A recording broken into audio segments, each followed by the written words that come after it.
Hey guys, tonight we wander through moonlit rice terraces, older than your grandma's secret fish sauce recipe. The Khmer Empire built waterways so precise, they turned monsoons into liquid clocks. Your boot sinks into mud that's tasted 800 rainy seasons. Don't worry if you slip. Just pretend you meant to bow to the earth gods. So, before you get comfortable, take a moment to like the video and subscribe. But only if you genuinely enjoy what I do here. Drop your location and local time below. Some of you are sipping morning coffee while we wade through midnight fields. Now, dim the lights. Maybe turn on a fan for that soft background hum. And let's ease into tonight's journey together. You step onto the path, squelching underfoot, warm mud oozing between your toes.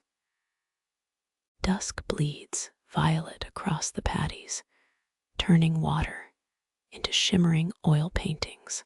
Crickets ignite like rusty violins, their rhythm unchanged, since Angkor engineers first carved these slopes. Farmers once offered palm wine to stone spirits here, or so village elders insist during monsoon feasts. A frog plops into a nearby channel, so loud you flinch. Humidity wraps your throat like a damp silk scarf. Historians still argue whether these terraces inspired Bali's Subak system, or if great minds just think alike.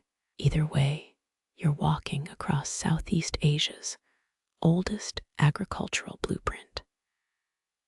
Light fades fast now, shadows swallowing the palm groves uphill. Your phone's flashlight stays tucked away. Glare would shatter this liquid darkness. Besides, moonrise waits behind those clouds, a silver lid about to lift. Farmers here whisper that fireflies carry ancestor souls, trading gossip between rice stalks. Mud thickens, each step requiring a sloppy tug-of-war. You grab a bamboo pole jutting from the bank, its surface slick with algae. This whole valley once fed 1 million people canals, directing every precious drop.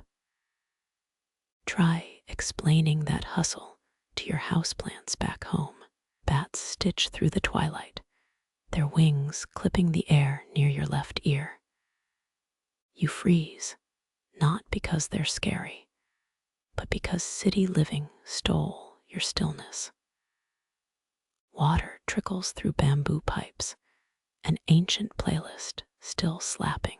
Scientists found seeds preserved in these walls, some sprouted after centuries of sleep. Something glints near your ankle, a shard of pottery smoothed by floods.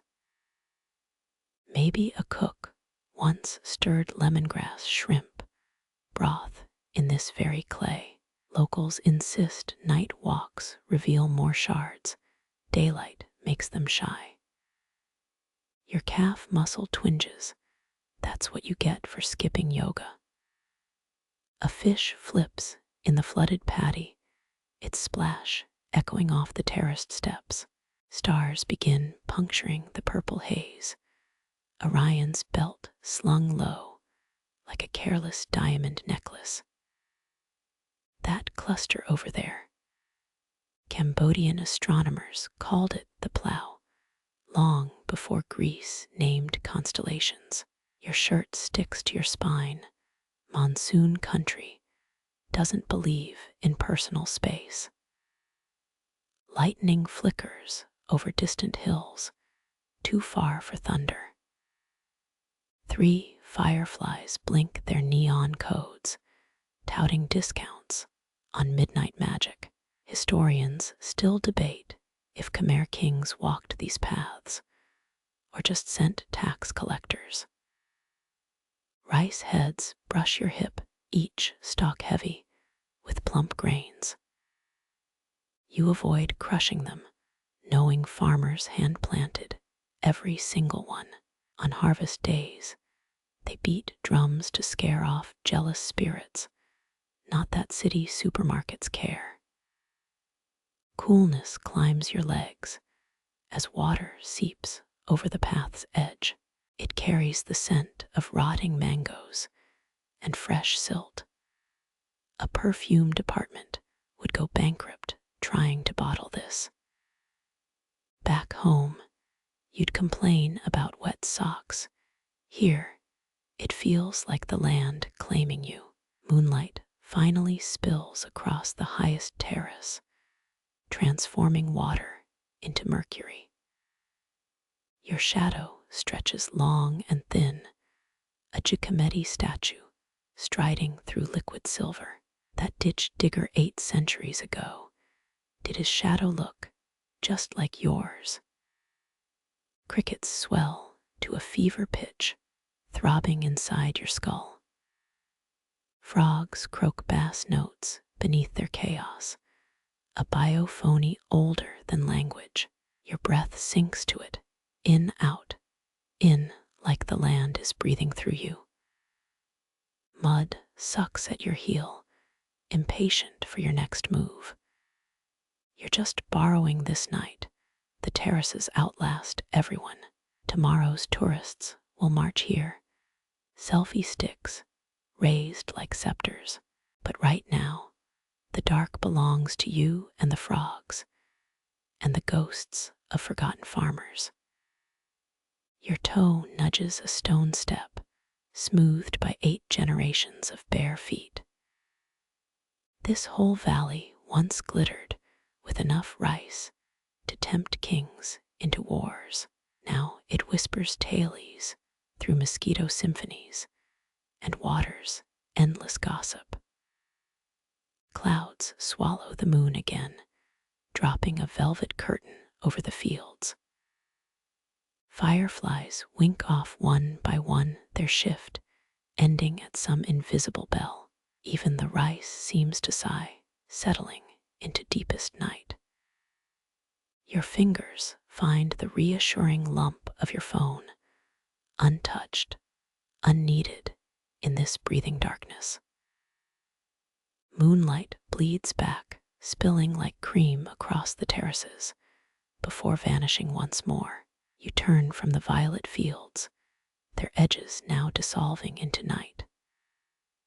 Above you, palm fronds sway, as slow as giants stretching their fingers after sleep. Shadows spill across your shoulders, cool brush strokes from leaves wider than your head. The air thickens, wet earth and sticky sweet perfume from flowers you can't quite place, something like gardenia, but sharper, as if a bee hid spices inside each petal.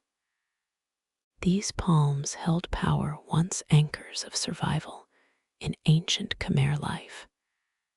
Every part had purpose. People wove roofs from fronds, pressed sap into palm wine, even carved records into their trunks. Voices carried forward on tree skin. Now, their rustle feels ancient, like whispers from scribes long gone.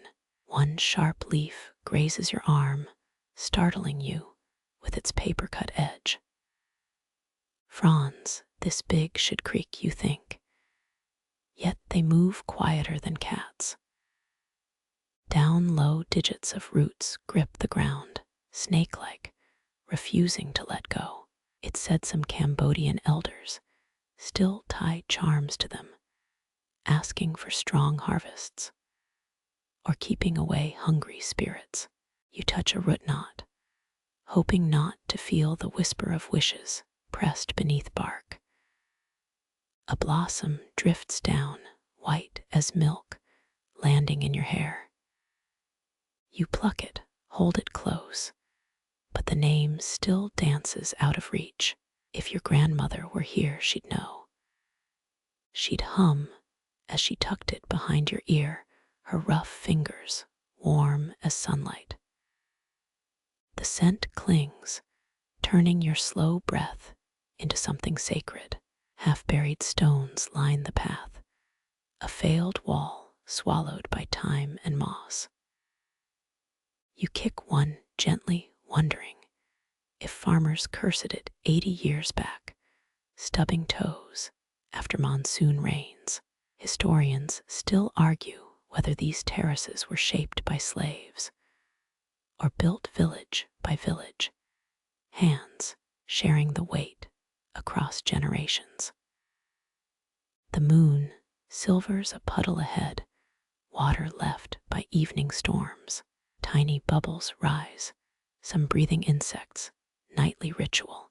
You crouch, catching your warped reflection, until ripples erase you entirely. Back to being just bones walking through dark. A frog croaks, low and lonely, as wind climbs the terraces. Palm shadows shiver, tangling your shape with theirs, black ink on navy silk. Here, night is not empty. It thrums, itching to spill all its secrets if you'd only stay until dawn. But already, your muscles beg for that bamboo gate up ahead, promised shelter waiting past one more curve. Tiny gold winks flicker, first one, then three, then too many for sleepy eyes to track. They pulse in chorus, code written before pyramids pierced the sky. Each flash a silent shout, male fireflies staking claims in this wet dark. Biologists say their pattern spells Photinus piralis, common eastern firefly. But here, they feel like fallen stars learning to fly again.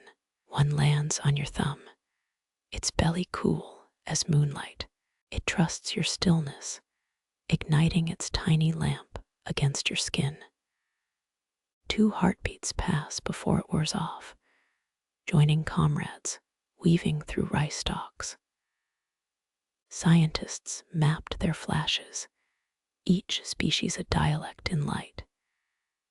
Yet no one knows why some synchronize like Thai fishermen clapping in rhythm. You count 1 Mississippi, 2 between bursts, but they cheat, changing tempo to mock your city brain. These fields were arteries once, feeding an empire that mapped the heavens. Angkor's engineers carved waterways so precise, monks drank from stone lions, mouths 100 miles away. Now, just silver threads whispering under cricket song.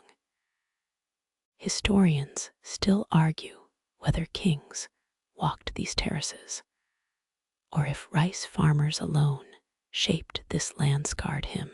A firefly swarm thickens, swirling where marsh meets paddy, a living blizzard in reverse. 3 float too close, their light glinting off your teeth when you smile. Makes you wonder, if you'd vanished right now, would they write poems about the laughing ghost of Terrace 6? Your toe nudges a forgotten offering, moldy rice bundled in banana leaf. Elders say fireflies guide lost souls home, so travelers leave snacks packed with moonlight. Quirkier folks insist the lights are miniature UFOs, alien spies jotting notes on human stubbornness. You pocket the bundle, just in case, feeling silly but pleased. Indigo bleeds darker, making the flies glow turn electric. They hover near your ear, tickling the downy hairs there before dissolving into black. You start counting again, 1, 8, 16. but your numbers crumble like old temples. Truth is their light makes silence louder, each blink echoing in the hollow behind your ribs. Mud squishes between your toes, cool and thick as cake batter. Fireflies dart like sparks from some unseen fire, gold against the bruised sky. Ancient Khmer texts called them night rice, harvested by spirits who feared the sun. You pluck a stalk, its head heavy with unripe grain, and watch two flies cling there, pulsing slow, as if teaching the plant to breathe. That farmer's candle still flickers, half a mile uphill, anchoring you to human things. Soon you'll reach the bamboo gate, knuckles tapping wood smooth as turtle shells. But here, now, with beetles stitching stars to earth, you let night wrap its velvet glove around your wrist, not guiding, not pushing, just humming that old tune only darkness knows. Your left foot finds water before your eyes do, a shock of cold, piercing the mud's warmth. The irrigation channel reveals itself, a liquid whisper, cutting through moonlit fields. You crouch, fingertips skating the surface, feeling currents older than empires. These veins fed Angkor's million souls 800 years ago, when engineers turned monsoon floods into geometry. Their reservoirs ballooned so vast, NASA satellites still spot their outlines from orbit. A frog plops near your knee, disgruntled at the intrusion. Ripples distort your reflection into something Picasso might paint, all mismatched eyes and wavy lips. Sorry, buddy, you murmur, realizing you're apologizing to amphibians now. That's what night does. It blurs the line between polite and slightly feral. Two more splashes answer you, croaks syncopating like a jazz trio tuning up. Stones line the water's edge, rounded smooth by centuries of polish. Three lie half sunk, like sleeping hippos, their backs glistening under the moon. Historians still argue whether workers carried these by hand or let floodwaters roll them into place during wet seasons. You test one's weight, grunting like a weightlifter, and gain new respect for dead Khmer biceps. Your toes curl in silt fine as powdered jade. Farmers here swear channels remember footsteps, ghosts of bare souls imprinted where clay meets water. Quirkier village grandmas claim the ditches sing lullabies between midnight and 3 a.m. Recordings exist on dodgy web forums titled Cambodian Aquasonics. You hold your breath, hearing only liquid sighs. But maybe that's because you forgot to download the right SPECTR, a L Chinese letter. Coolness climbs your calves, more insistent now, stitching goosebumps along your skin. You wade shin deep, startling luminous worms stuck to submerged rocks. They glow like cigarette embers, these synchronized palalo worms, moon dancing for mates. Biologists clock their swarms to lunar phases, but locals just call them nature's nightlights. One clings to your big toe, a living sapphire, as if you're royalty requiring pedicures. The channel bends ahead, disappearing behind a curtain of bamboo. Stars float belly up in black water, Orion drowning peacefully beside the Milky Way's spill. You drag a hand through constellations, Samson wrecking the celestial temple, just to watch the sky reassemble itself. It does patient, as old monks raking temple sands. Frogs launch rockets from banks, their trajectories wobbling like drunk UFOs. You salute one particularly ambitious leaper, Godspeed, Kermit, as it belly flops into Hyacinth.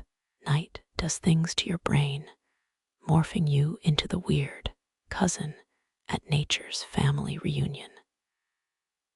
Stone steps appear beneath the surface, moss slick from endless soaking. The Khmer called these king's stairs, though most historians believe they're just overflow buffers. You test one grit grinding pleasantly under your heel before sinking onto the submerged seat. Water folds around your hips, startlingly intimate, like the land itself is giving you a liquid hug. Something nibbles your ankle, probably tiny catfish hunting mosquito larvae. You wiggle toes, offering a Pied Piper buffet until the tickling stops. Somewhere upstream, a night heron barks, a sound like God hitting his thumb with a hammer. It echoes 4 times before silence patches the night back together. You pocket a water-smoothed pebble, opal-toned, and cool as a vampire's cheek. Back home, it'll sit beside your keys, smuggled poetry from the terraces. But right now, it's humming against your palm, a vibration almost too faint to feel. Scientists would call it tactile hallucination, waterlogged skin playing tricks. You, slightly delirious from moonlight, consider Morse code from mud spirits. The current quickens, prodding you to stand. Your soaked shorts cling uncomfortably, inventing new definitions for moist. 3 steps downstream, water cascades over a weir, chattering like 100 gossiping aunties.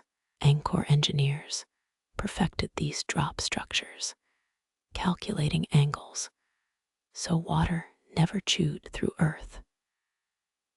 No rulers ordered it, just farmers tweaking things over 600 harvests. Their legacy outlasted palaces, outlasted wars, outlasted whole damn languages. You lean over the miniature waterfall, letting spray freckle your face. Light fractures in each droplet, prisms throwing tiny rainbows nobody will ever see. Your phone buzzes in your pocket, some idiot liking a 3-day-old meme, and you laugh at the absurdity. Disney couldn't rig a soundtrack this perfect. Yet here you are, ignoring civilizations, ping for liquid starlight. A fish scales the falls, scales glittering like chainmail, only to slide back down. It tries again, body thrashing against physics, a pissing Sisyphus with commitment issues. Same, buddy, you mutter, offering a salute with your dripping pinky. It flicks its tail, darting into shadow, dignity presumably intact. Your knees prune, a reminder that biology bats last. You rise, water sluicing off skin now silvered in moonlight. The channel narrows ahead, shoulder width, where tree roots knot across the flow like arthritic hands. You step carefully, silt swirling around your ankles, pretending you're the first person ever to walk this liquid tightrope.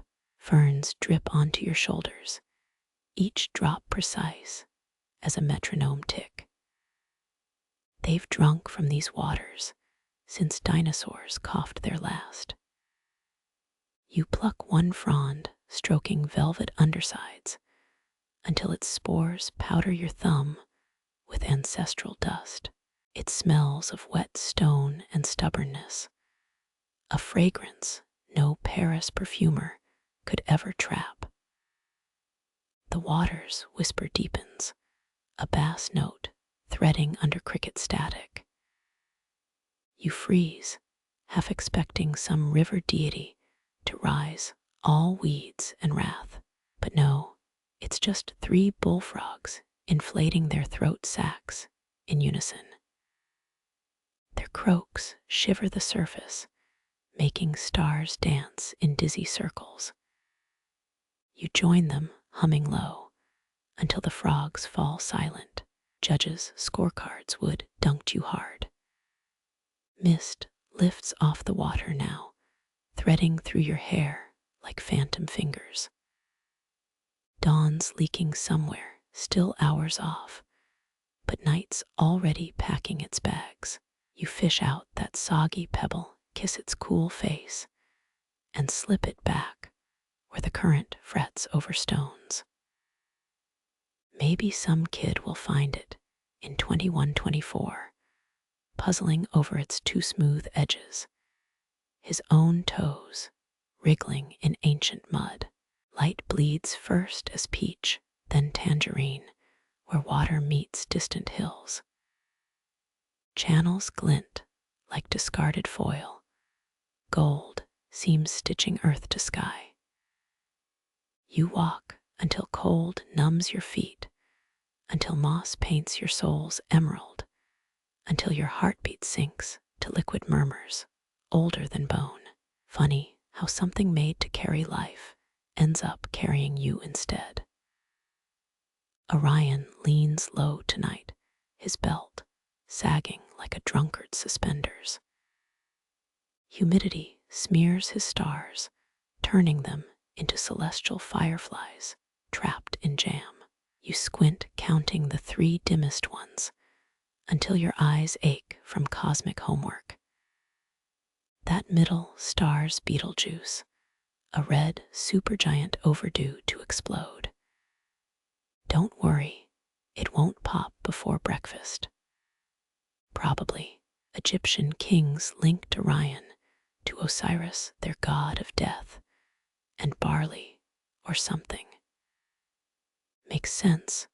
Both involve lying down a lot and hoping for rebirth. A bat zips through the constellation's outline as if erasing it with wings. Night rewrites myths whenever it pleases. Your neck cracks when you look up, the sound startling a gecko off a banana leaf. Its feet patter like rainstick beads, a percussion break in nature's lullaby. You imagine all creatures have gigs tonight, frogs on bass, crickets on strings, geckos rattling maracas they grew themselves, the bats probably playing theremin weirdo. Historians still argue why ancient cultures obsessed over Orion's belt lining up with pyramids. Aliens, OCD, human genius having a slow Tuesday. Your guess involves a bored priest pointing, "Hey Khufu, what if we make dirt piles match my drinking game?" But no one funds your research. Palms sway above their shadows, tattooing your arms with living lace. One frond dips low, brushing your ear like a conspirator. It whispers nothing, which is both profound and kind of rude. Plants are terrible at small talk. A mosquito winds past, targeting your left elbow's delicious capillaries. You let it feed, playing Buddhist for 5 seconds, before smearing it into karma paste. Moral high ground. You inform the night, wiping red ichor on your shorts. The stars judge silently. Jasmine's scent ambushes you, so thick you could chew it. No flower in sight, just ghosts of perfume lingering from noon's heat. Memory hits, Grandma's porch swing creaking as she strangled roses into tea. The air here hoards stories in its pockets. You trace Cassiopeia with a dripping fingertip, her W shape warped by haze. Locals call it the crocodile here, which makes zero sense unless you're hallucinating. Two teens necking under a tamarind tree invented that guaranteed. That bright dot west, Saturn wearing its rings like a hula hoop stuck mid-spin. Stargazing apps ruined the fun. Now you can't claim it's UFO Walmart. You hum the Jaws theme as it glides behind clouds, disappointing Spielberg fans everywhere. Biologists insist bugs navigate by moonlight. Yet that moth kamikazeing into your forehead missed the memo. It spirals to the mud, dazed as a frat boy after tequila. You nudge it onto a leaf, redeeming your mosquito homicide. The Milky Way bleeds across the sky, a cosmic scratch refusing to scab. You saw it once in Arizona, clear and sharp as shattered glass. Here its cream stirred into coffee, softened by jungle breath and lazy rivers. Some constellations hide shy behind Cambodia's humidity blanket. Light pollution's creeping even here, a sickly orange blush on the horizon. Phnom Penh's glow, 70 miles off, smeared by atmosphere into a fake dawn. You flip it off, childish, but the Milky Way approves with extra twinkle. Your phone's dead now, its final low battery beep long silenced. Good. Let Instagram starve tonight. You count satellites instead, 3 blinking atheists crossing heaven without permission.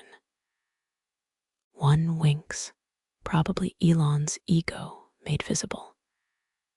That cluster above the kapok tree, Pleiades, though village aunties call them chicky stars for reasons involving poultry and rice wine. You invent your own name, the Sweaty Seven, to honor your damp shirt. They don't complain. Breath steadies, timed to Orion's slow waltz westward. Minutes stretch like taffy, each second sticky, with cricket song. You've forgotten your credit score, your ex's birthday, the Wi-Fi password. Victory tastes like midnight and tongue-tickling pollen. A falling star scratches the sky, its fade slow as a sigh. You miss your wish, too busy gawking, so the night gifts you another. This one streaks fast, blink, and you'll lose it. Happiness. You mutter too late, proving you're bad at miracles. Third time's charmed, a fireball blazing green fermium, or alien pea, probably. Same thing, but bigger. You beg, earning a universe-sized eye roll. Nostril hair freezes as you inhale, that minty shock of air before true dawn. The stars dim, not surrendering, just retreating like crabs at low tide. Some still pulse, Beetlejuice clinging to red glory, as if yelling I lived, bitch. The Khmer saw Orion's sword as a fish hook, pulling tides across the Mekong. Quirkier myths claim it snagged the moon once. That's why lunar cycles wobble. You squint, imagining celestial fishing lines tangled in palm fronds. Might explain why dawn's late.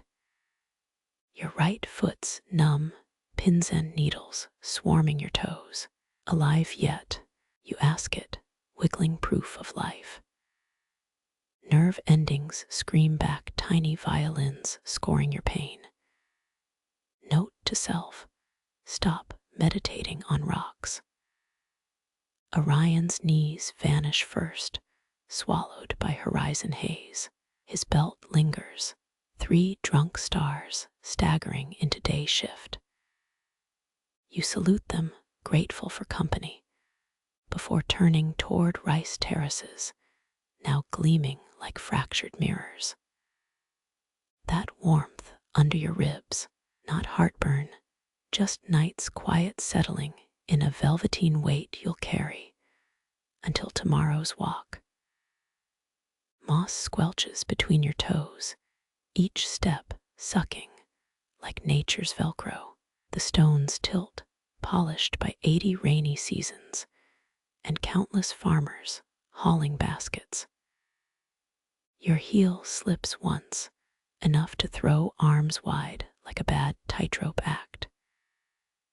Graceful, you tell the night, as a snail evacuates the crime scene. These terraces aren't just fields, they're Anchorera engineering. 9th century water maestros who thought, let's turn whole mountains into sponges. Genius flowed downhill, literally. Historians still argue whether uneven steps were sacred geometry or lazy apprentices.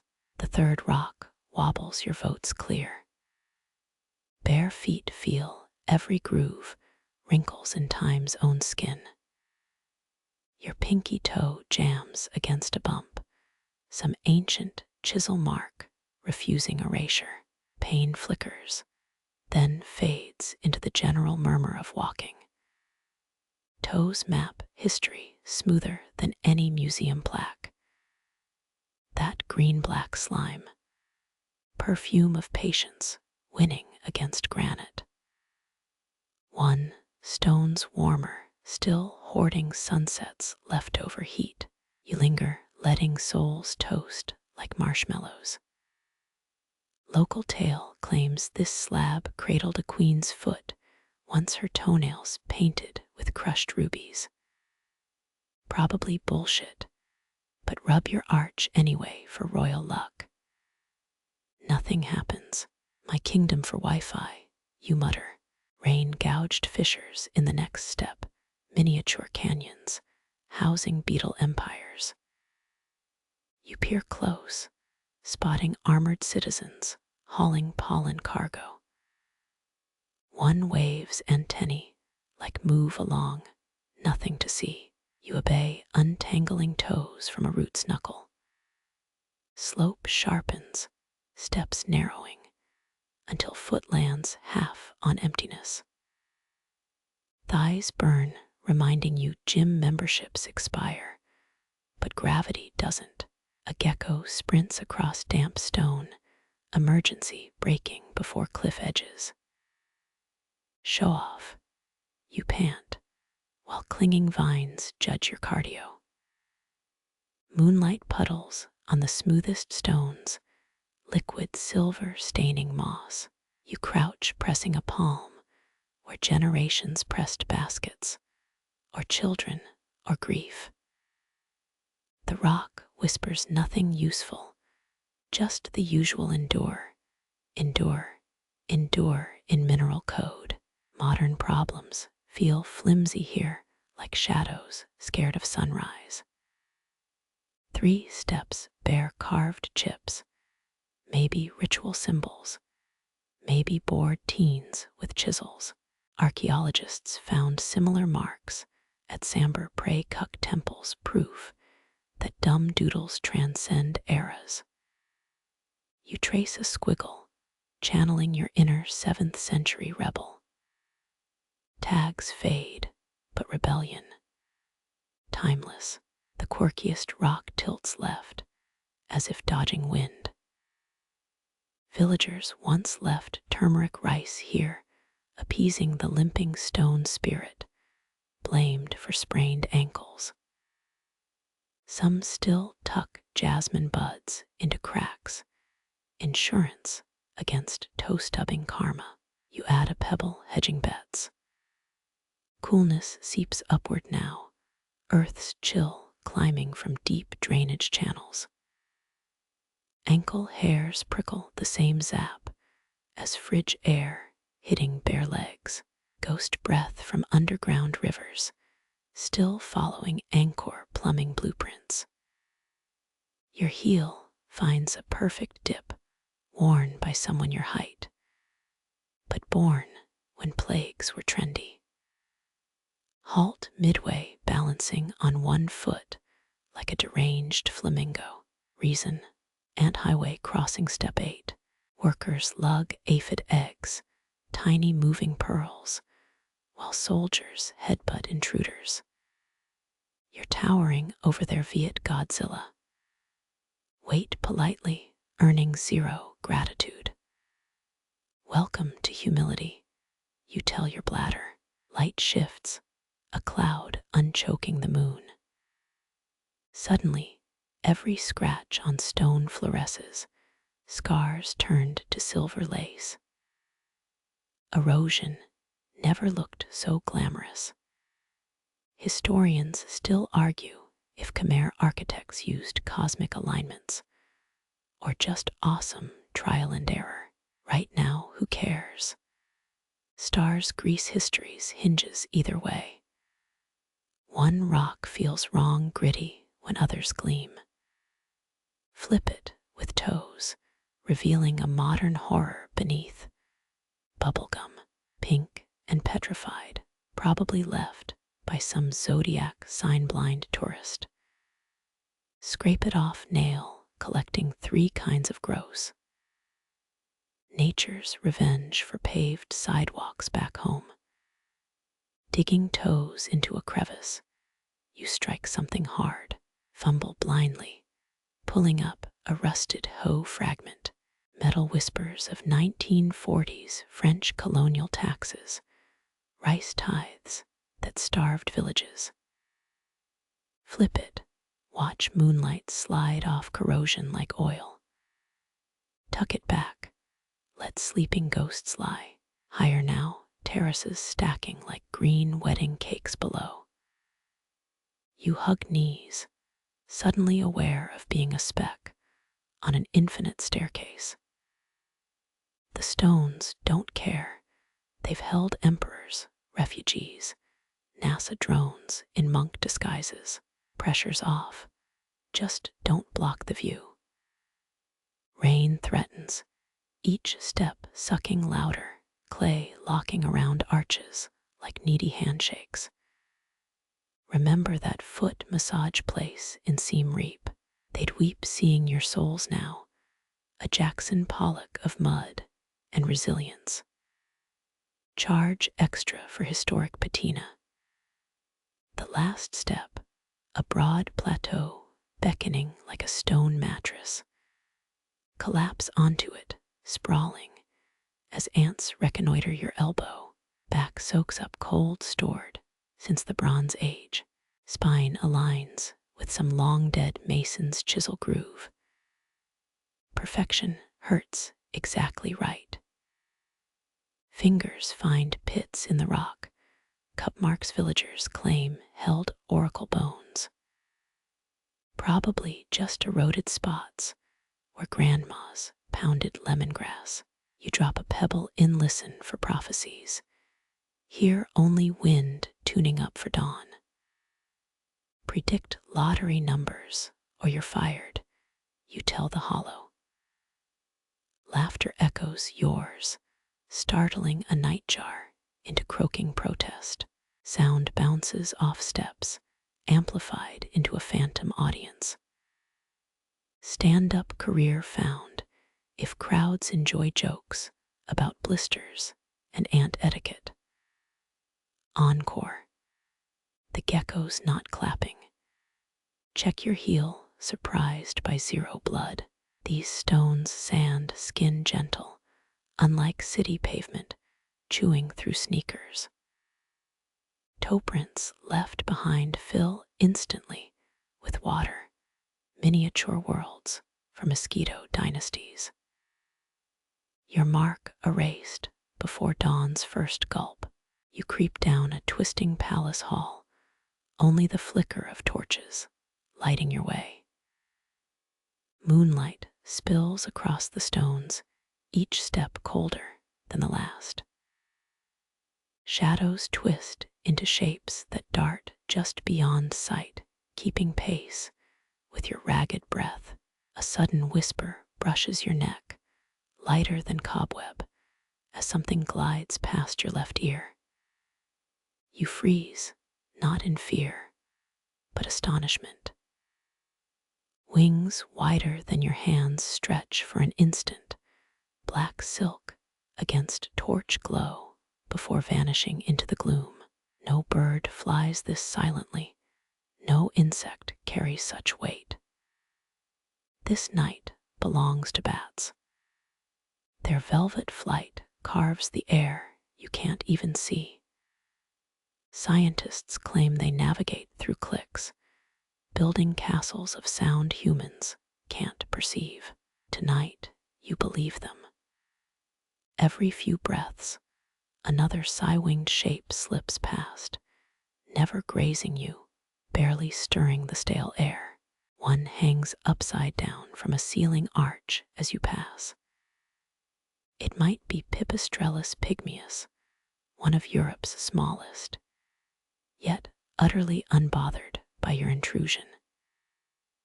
Historians still argue whether medieval scribes thought bats were wingless dragons or just shadows with teeth. Whatever they believed, you envy their calm. This tiny creature dangles like laundry, trusting the night to hold it. Your torch gutters, snatching back the half-light. Quick, light it again, though blind matches taunt your shaky hands. The scratch of sulfur feels obscenely loud, but the bats ignore your clumsy fire magic. They've seen humans fumble in darkness for centuries. Your sparks are just more moths to them. Moss crumbles underfoot, yet the smallest sound rebounds off wet stone. Step again, this time rolling heel to toe like a thief. Better, the bat's flight paths flow around you now, invisible rivers parting around a clumsy stone. You feel, rather than hear, the rush of air as one swoops past your elbow. 20 paces ahead, a sliver of moonlit courtyard beckons. Escape from this stone gullet. But there in the archway, a dozen bats spiral like leaves caught in a dust devil. Their dance has purpose, snatching gnats too small to see. Yet it looks like dark choirs rehearsing forgotten psalms. You halt, caught between wonder and every claustrophobic prayer you've ever whispered. One breaks formation, veering straight toward your face. Instinct shouts to duck, but you stand still as the grave. At the last instant, it flickers upward, slipping over your scalp like a breeze. Soft fur grazes one hair. Logic knows it's accidental, a fraction of a misjudgment, but your spine liquefies anyway. That single touch, softer than mist, stays branded on your skin. They say bat guano built empires. Nitrogen gold for gunpowder, saltpeter dragged from caves to battlefield castles. Tonight, you wouldn't trade a thimble of their grace for all the cannons in Europe. Their shadows stitch the cracks between worlds, needle-thin, never blinking, always moving. Torchlight frays, dying in earnest now. Last embers lick the resin-soaked rag, turning your hand into a shadow puppet against the wall. One bat sweeps past, silhouetted momentarily, and you swear its wings stretch as wide as your arms. Another medieval myth, but your breath catches anyway. Illusions sharpen when darkness thickens. Another sound blooms, not wing beats, but liquid. Dripping water echoes from some unseen cistern. The bats still dance, no longer bothering to avoid you as you become furniture. Centuries of surviving castle drafts taught them what's harmless. Your trembling makes you kin to wobbly tapestries or suits of armor swaying in earthquakes. Ignorable at best, like mice in heirloom looms. Cold stone surges against your shoulder, backed into a pillar without meaning to. The bats don't startle their sonar, painting your outline long before impact. One flits through the gap between your neck and the column, missing both by a thought, mocking your rigid terror with pirouettes only darkness could choreograph. Moonlight glows stronger now, beckoning through the final archway. You could sprint, stumble free into open air, but your feet root themselves. Leaving means losing this fragile truce, this proof that wildness survives our heaviest stonework. One more minute, you bargain with your rising pulse, one more minute of winged company. As if hearing you, the bats peel away. First one, then five. Then the whole murmuration dissolves into side corridors and hollow windows. Left alone, you realize their absence makes the hall colder. The stones reclaim their silence, greedy for your footsteps again. You emerge into the courtyard, pallid moonlight washing all colors gray. But before the stars reclaim your gaze, one last shape whisks past. Not fleeing, but escorting. A final velvet wing graze whispers against your knuckles as it turns back toward the dark. You touch that spot, still humming with imperceptible sonar, and smile at your own survival. Lightning flickers, silent behind lavender clouds. You pause on the path, counting seconds, until thunder should follow. Nothing. Just the heavy, wet air pressing against your collarbones, like the land itself, holding its breath.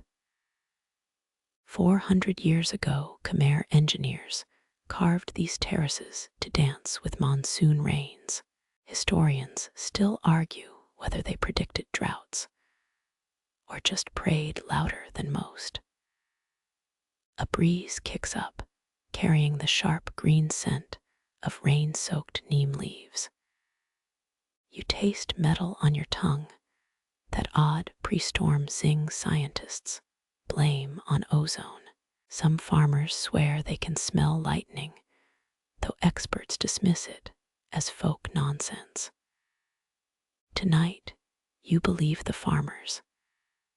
The air itself hums with pent-up whispers. Your sandal squelches in mud as you hurry forward. 8 terraces down, 2 more until shelter.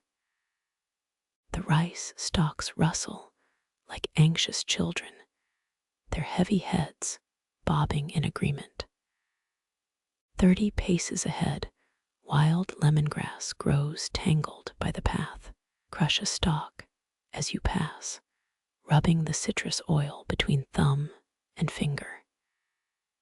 It smells cleaner than any city soap, pungent enough to cut through the storm's sweat. Another lightning flash, closer now, throws the terraces into stark relief. For one heartbeat, the valley looks like jagged stairs for mountain giants. Then darkness swallows it whole. Southeast Asian folklore claims lightning spirits target liars and pickpockets. You check your pockets just to be safe, finding only a wilted frangipani blossom from noon's walk. Thunder finally growls low and hungry, 18 seconds after the last flash. Still distant, but closing its jaws around the hills. Rain will come, but not before you reach the third terrace. You quicken your pace, mud sucking at your heels with each step. 3 fireflies blink emergency patterns near your knee, their lazy loops replaced by frantic dashes. Even insects read the weather better than you. Ahead, the third terrace's retaining wall looms, its stones polished smooth by centuries of runoff. You scramble up the slick embankment, toes digging into cracks where ferns have taken root. Halfway up, your hand brushes something cold and carved. A weathered nag serpent relief hidden by moss. Historians would weep to see it, but right now, it's just a helpful handhold. The first fat raindrop smacks your forehead as you crest the wall. Then another, kissing your left shoulder, as if testing your resolve. 3 more terrace levels stretch toward the village, but the old watchman's hut waits just below, its thatch roof sagging with hospitality. You skid down the slope, arms windmilling for balance, laughter bursting loose despite the coming downpour. 3 heartbeats before the sky rips open, you dive under the hut's eaves. Safe, rain drums the earth so loud it drowns your own pulse. Through the curtain of water, lightning etches the valley again, showing rice fields transformed into liquid silver steps. The storm smells like turned soil and angry heaven. Crouching in dry dirt, you press your palm flat against the hut's bamboo floor. The wood thrums with each thunderclap, a subwoofer buried since monsoon season began. Rain slides off the thatch, forming a perfect waterfall curtain around your tiny sanctuary. Your grandmother warned you about spirits riding storms. But tonight, the only magic is watching orange-bellied frogs emerge, hopping across newly formed ponds, as if born for this aquatic ballet. Beneath the thunder, you almost hear the rice roots drinking deep, their whispered gratitude vibrating through the mud. Rain slackens to a drizzle as you step back onto the path, your sandals printing fresh crescents in the mud. Rice stalks sway ahead, their seed heads bowed like monks in prayer. You reach out, fingertips brushing the closest cluster, its grains plump as a baby's wrists. 6th century Khmer inscriptions boast harvests so vast they fed Angkor Wat's builders for decades. Historians still argue whether those records exaggerated, or if modern rice strains have forgotten how to dream big. A droplet slides off a leaf, hitting your collarbone with icy precision. You huff, wiping it away, only to get ambushed by 3 more from a hidden branch. Nature's slapstick never gets old. The storm's tantrum left the fields glittering each terrace, a staircase of liquid mirrors. Your reflection wavers in one stretched thin and moon-pale, like a ghost who forgot their haunting assignment. You trail your hand through the next row of rice, feeling the husks rasp against your palm. Peasants once whispered that stroking the grains at night increased yields, provided you used your left hand and hummed off-key. Modern agronomists roll their eyes. But hey, the old ways survived drought and war. Can't argue with results or stubbornness. Moonlight fractures through retreating clouds, spotlighting a single stalk taller than the rest. Its head droops, heavy with ambition. You cradle it, careful not to dislodge the dew jewels weighing it down. The stem feels tougher than city-bred rice, its fibers hardened by generations of monsoon battles. Somewhere in Phnom Penh, a chef's knife hovers over imported jasmine grains, oblivious to their country, cousin's superior backstory. A frog croaks nearby, its voice still hoarse from the storm's cacophony. You spot it squatting on a muddy ledge, throat pulsing like a runaway accordion. It stares back, unimpressed by your human need to romanticize agriculture. Rain reshaped this valley 10,000 times before your grandparents' grandparents drew breath. These fields will forget your footprints before dawn, but the frogs' tadpoles, they'll inherit new ponds tomorrow. The path curves, forcing you between two overgrown banks. Rice heads crowd your shoulders, brushing your arms with the soft insistence of a cat wanting dinner. You freeze when a husk catches on your sleeve, its beaded moisture bleeding through the fabric. Cold seeps into your elbow, a perfect circle of alertness. Ancient Khmer texts advised kings to walk the paddies barefoot during harvest, to feel the land's pulse through their soles. You're not royalty, but your damp sock agrees it's solid advice. Wind riffles the field, sending wave patterns across the grain sea. For a breath, it looks like liquid bronze, or maybe honey if bees worked overtime. Then the illusion shatters as stalks clatter together. A dry chorus of seed pods. Experts think terracotta pots in Angkor-held rice, reserves taller than elephants, though most dissolved into monsoon stew centuries ago. Treasure hunters still poke around temple basements, hoping to find one surviving cache. Something tickles your wrist.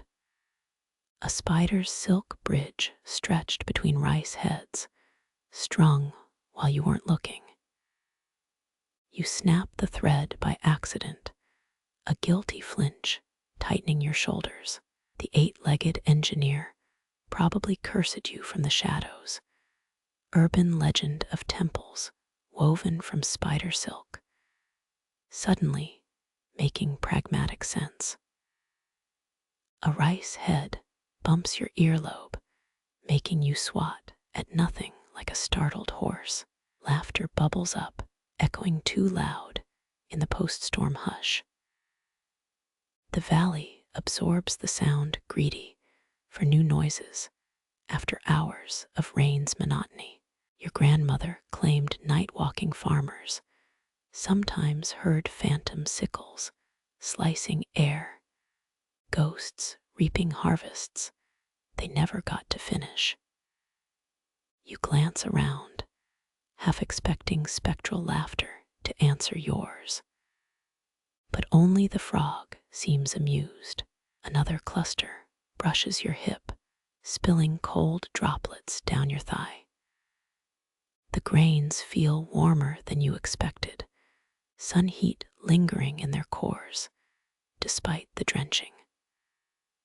Farmers say rice remembers every hand that touched it, from seedling to bowl. You hope tonight's memory rates better than lukewarm takeout. A psychologist in Bangkok once published a study claiming rice plants grew faster. When praised, her research funding evaporated faster than a puddle in dry season. Your thumb finds a loose husk, peeling it back to reveal the green-gold kernel inside. Unripe, still sweet as coconut milk if you chewed it. But rules are rules. No midnight snacking on tomorrow's dinner.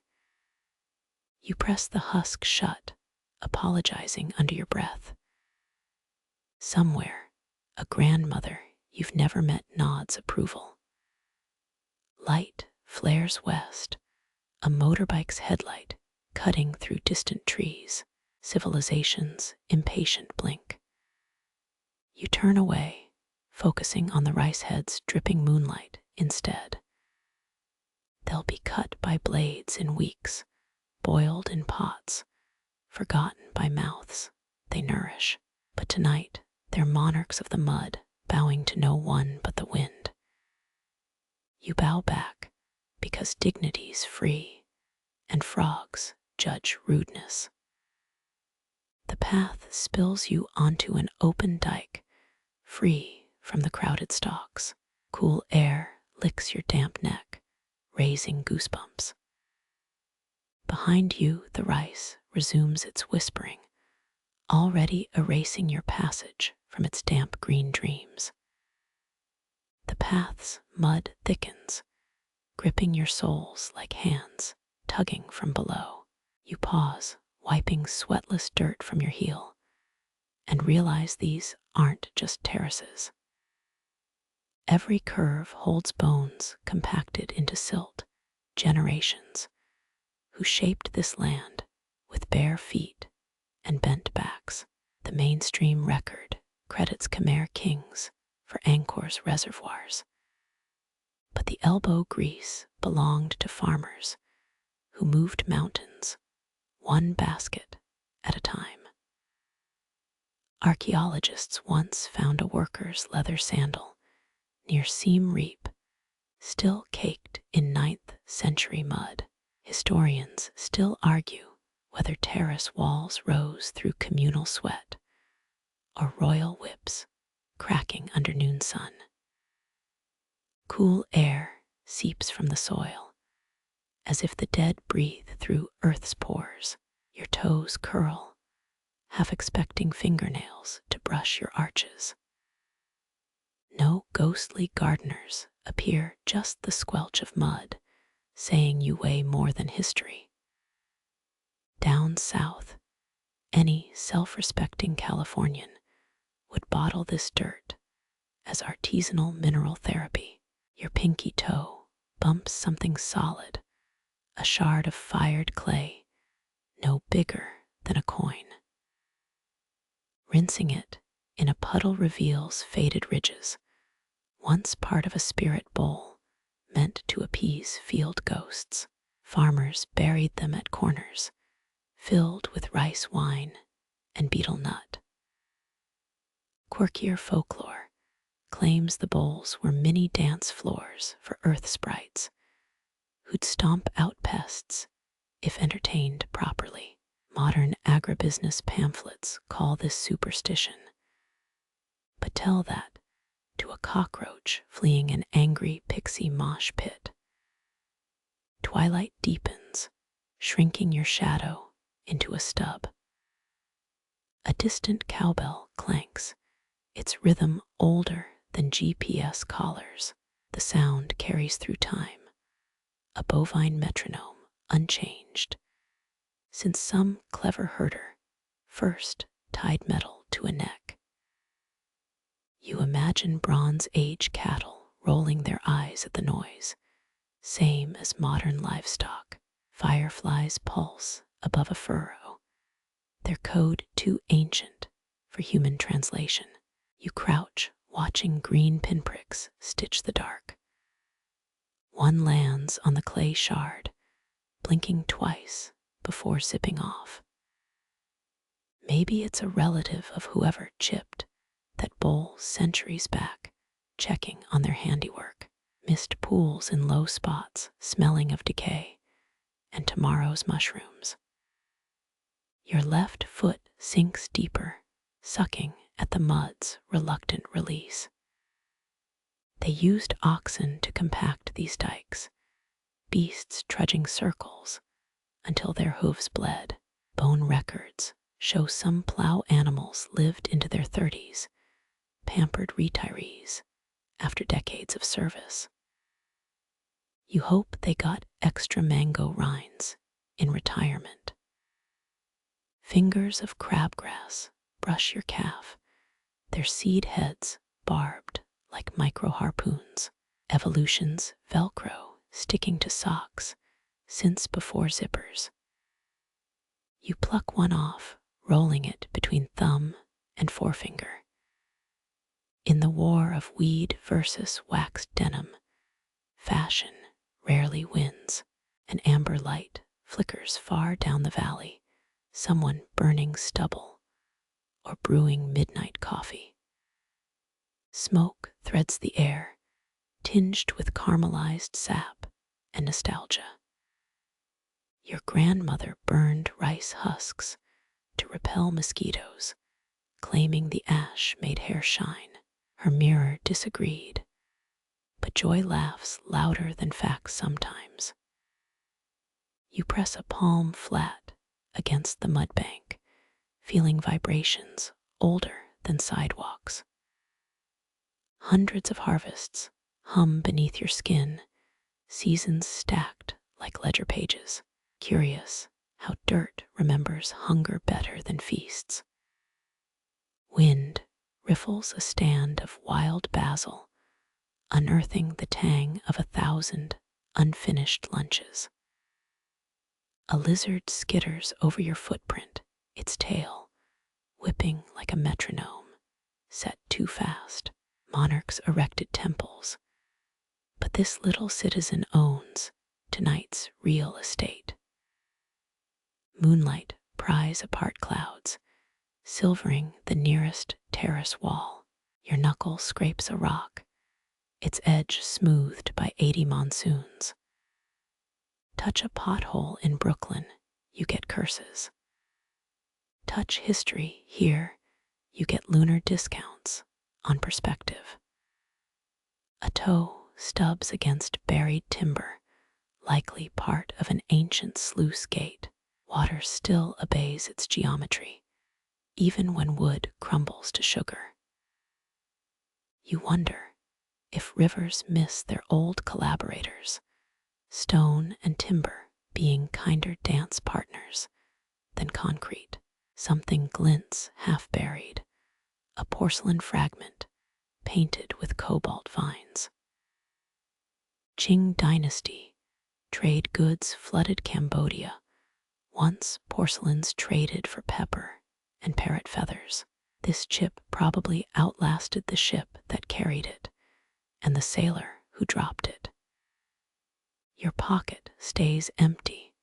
Let the find sleep where it fell. Earth's breath cools as midnight nears, lifting goosebumps on your shins. You twist to see the path behind, your lone footprints already blurring at the edges.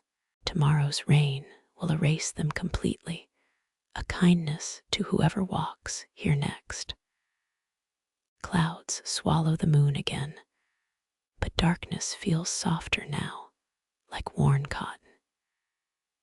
Each step forward presses a claim older than property deeds, before ink, before the first chisel-bit stone. Bare feet shape these curves. You walk easier knowing empires fade, but supper's alchemy endures.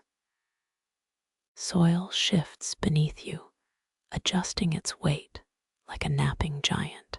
Generations turn in their muddy beds, their dreaming backbones holding up your tonight. You whisper thanks into the cricket choir, gratitude needing no translation. The The cold climbs your calves, but pauses at your knees. Dawn's fingers will pry night loose soon. But till then, the land keeps its stories close, root deep and patient. A white shadow erupts from the reeds, its shriek tearing night's fabric like cheap satin. Frogs choke mid-croak, their throats remembering this predator owns the menu. You glimpse daggerbeak and stilt legs, the night heron that rules these flooded lanes. Khmer farmers once charted planting seasons by these birds' migrations, nature's almanac before pocket calendars. Silence pools thicker than the mud now, even crickets holding their breath. Your own pulse thrums against your ribs, a frantic counterbeat to the heron's fading wing strokes. Some quirkier field guides claim night herons mimic crying children to lure prey close. Ridiculous, until you're alone in the dark, hearing something weep between the rice stalks. Moonlight bleeds back slowly, silvering the spot where frogs once gossiped. Only circular ripples remain proof of their panicked dives. You crouch, dipping fingers into water, still trembling from the attack. Irrigation canals like these fed anchors, empire, million-bellied beast of temples and troops. Historians still argue whether those channels spread genius or hubris that drowned a kingdom in silt. Something brushes your submerged knuckles, slimy and thread-thin. Algae or escapee tadpole tail, hard to tell without daylight's gossip. You pull back fast, wiping your hand on your thigh. 21st century, nerves versus Stone Age instincts. Guess who wins every time? Mist unravels where the heron passed, revealing trampled rice heads bowed in temporary surrender. Your nose wrinkles at the swamp gas tang of stirred up mud, nature's version of a wet floor sign. Down the bank, a half-eaten frog glistens under the moon. Silver skin peeled back like a banana, showing crimson pulp underneath. Circle of life could use better table manners. Wind riffles the water, carrying the iron scent of gore and something greener, older. Lotus roots fermenting maybe, or fish eggs hatching in secret. Your ears strain, catching a single tentative croak from across the channel. Brave little optimist, testing if the coast is clear. A feather drifts onto your shoulder, velvety gray, with one white streak. Royal insignia for the heron mob, if birds cared about such things. You tuck it behind your ear, feeling absurdly like a child playing pirate. Pirate of puddles, raider of rice paddies, your imagined flag would feature a mosquito on a mud-brown field. Coolness seeps through your souls, the earth bleeding out its daytime warmth. You shift weight, leaving deeper prints in the muck. 8th century farmers molded these banks with identical movements, their calloused souls drumming the same rhythm. Lightning flickers low in the west, too distant for thunder, but close enough to count seconds. Your grandmother taught you that trick. Each second between flash and bang equals a storm mile. She also swore geckos predicted monsoons by sticking to ceilings, hence why they still squat rent-free in your apartment. Water slaps against the dike, angry at being stirred up. You trace the heron's claw, marks in softened mud, 3 parallel trenches, ending in deeper punctures. Archaeologists found similar tracks near Previhir, proof that medieval poultry markets sold wild-caught marsh birds. Imagine haggling over a heron's weight in pepper while it stares you down with murder eyes.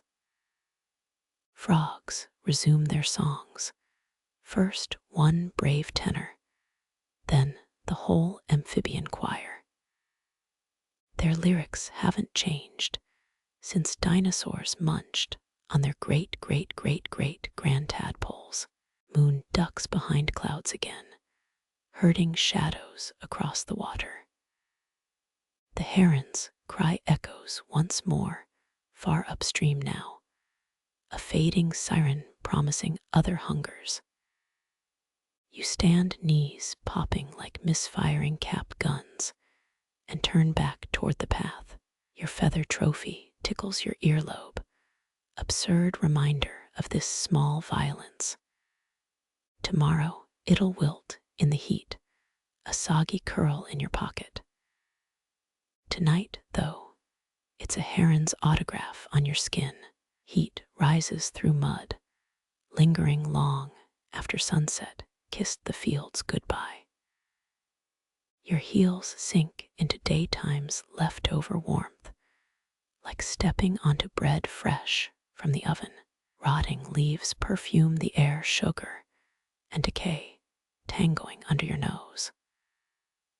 Monsoon's last rainfall brewed this scent, steeping fallen teak leaves into musky tea. Bend down, digging fingers into black muck, 2 knuckles deep. Summer still hums against your skin. 6th century Khmer farmers planned terraces to trap solar heat this way, helping seedlings shrug off chilly nights. One innovator even buried clay pots of coals, ancient crockpots for fussy rice roots. A worm brushes your pinky, gelatinous hero of this underworld.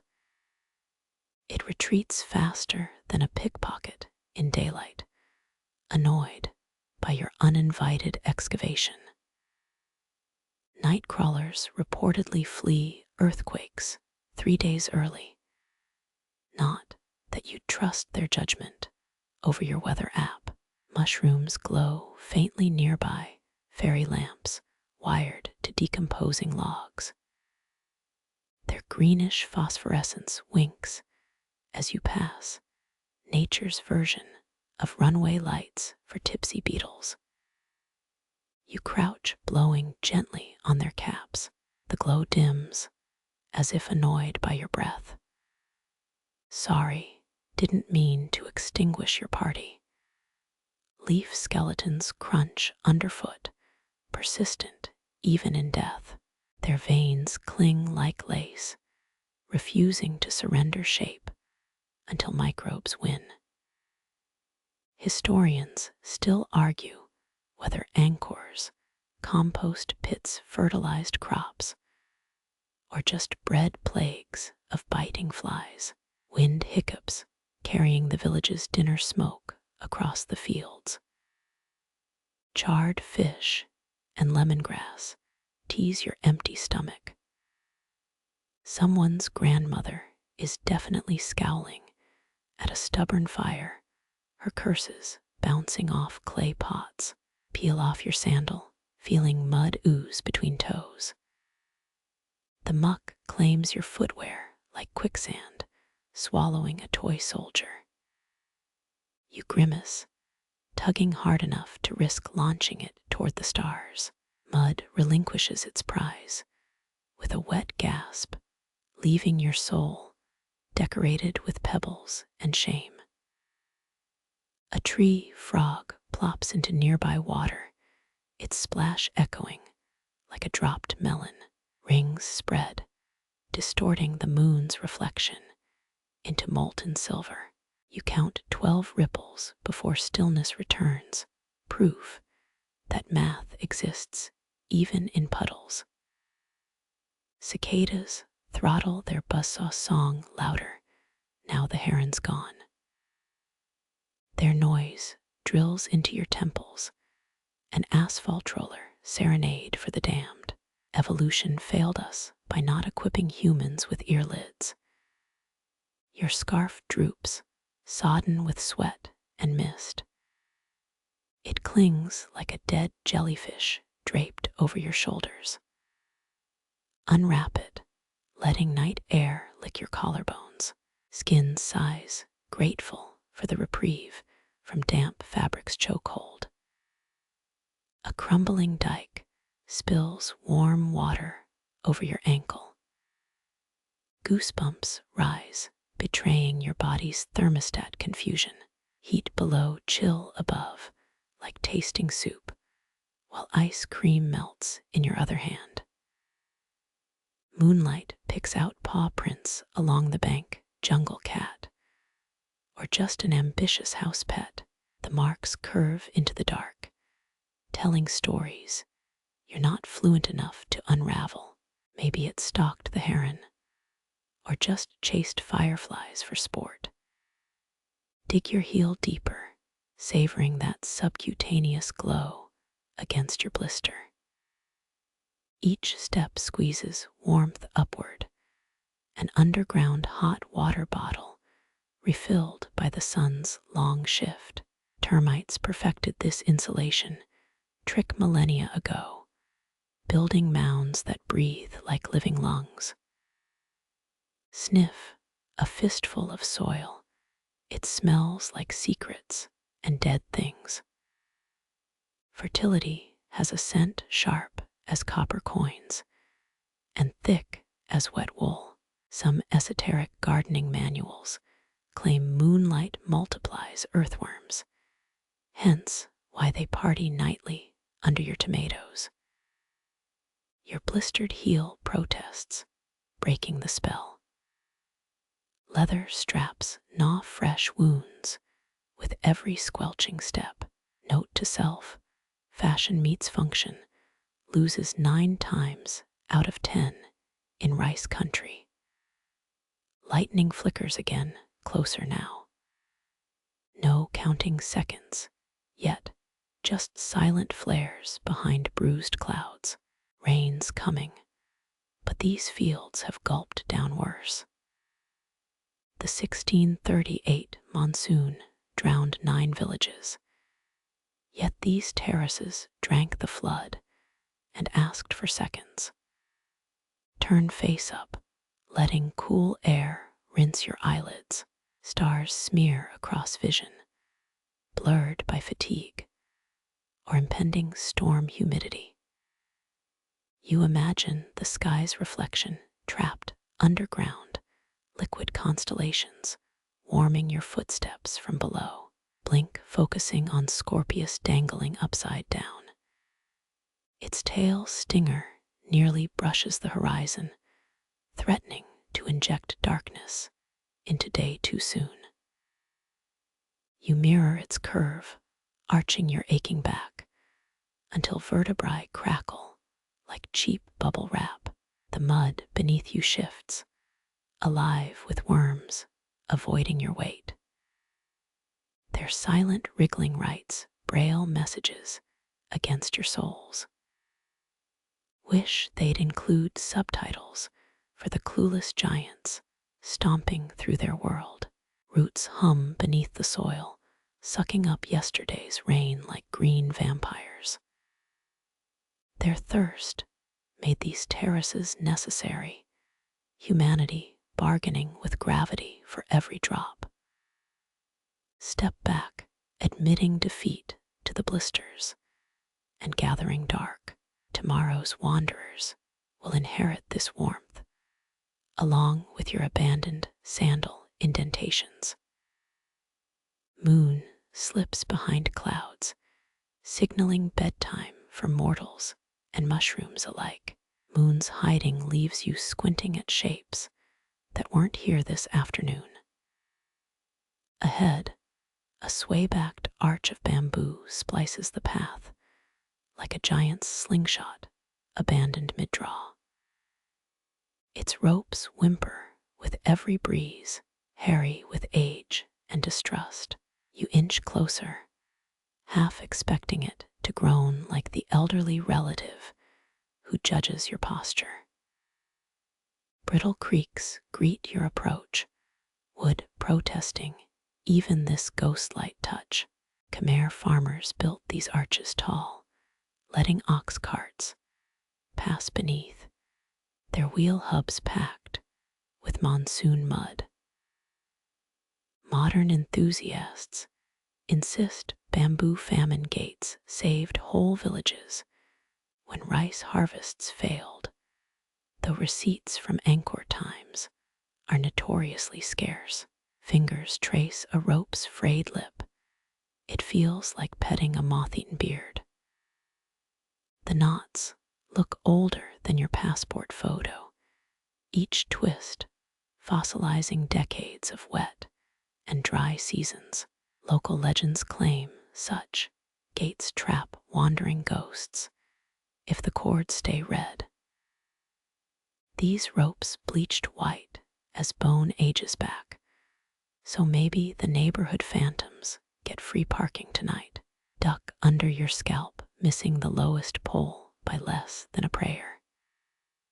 Centuries press down, not heavy, but present as steam on skin.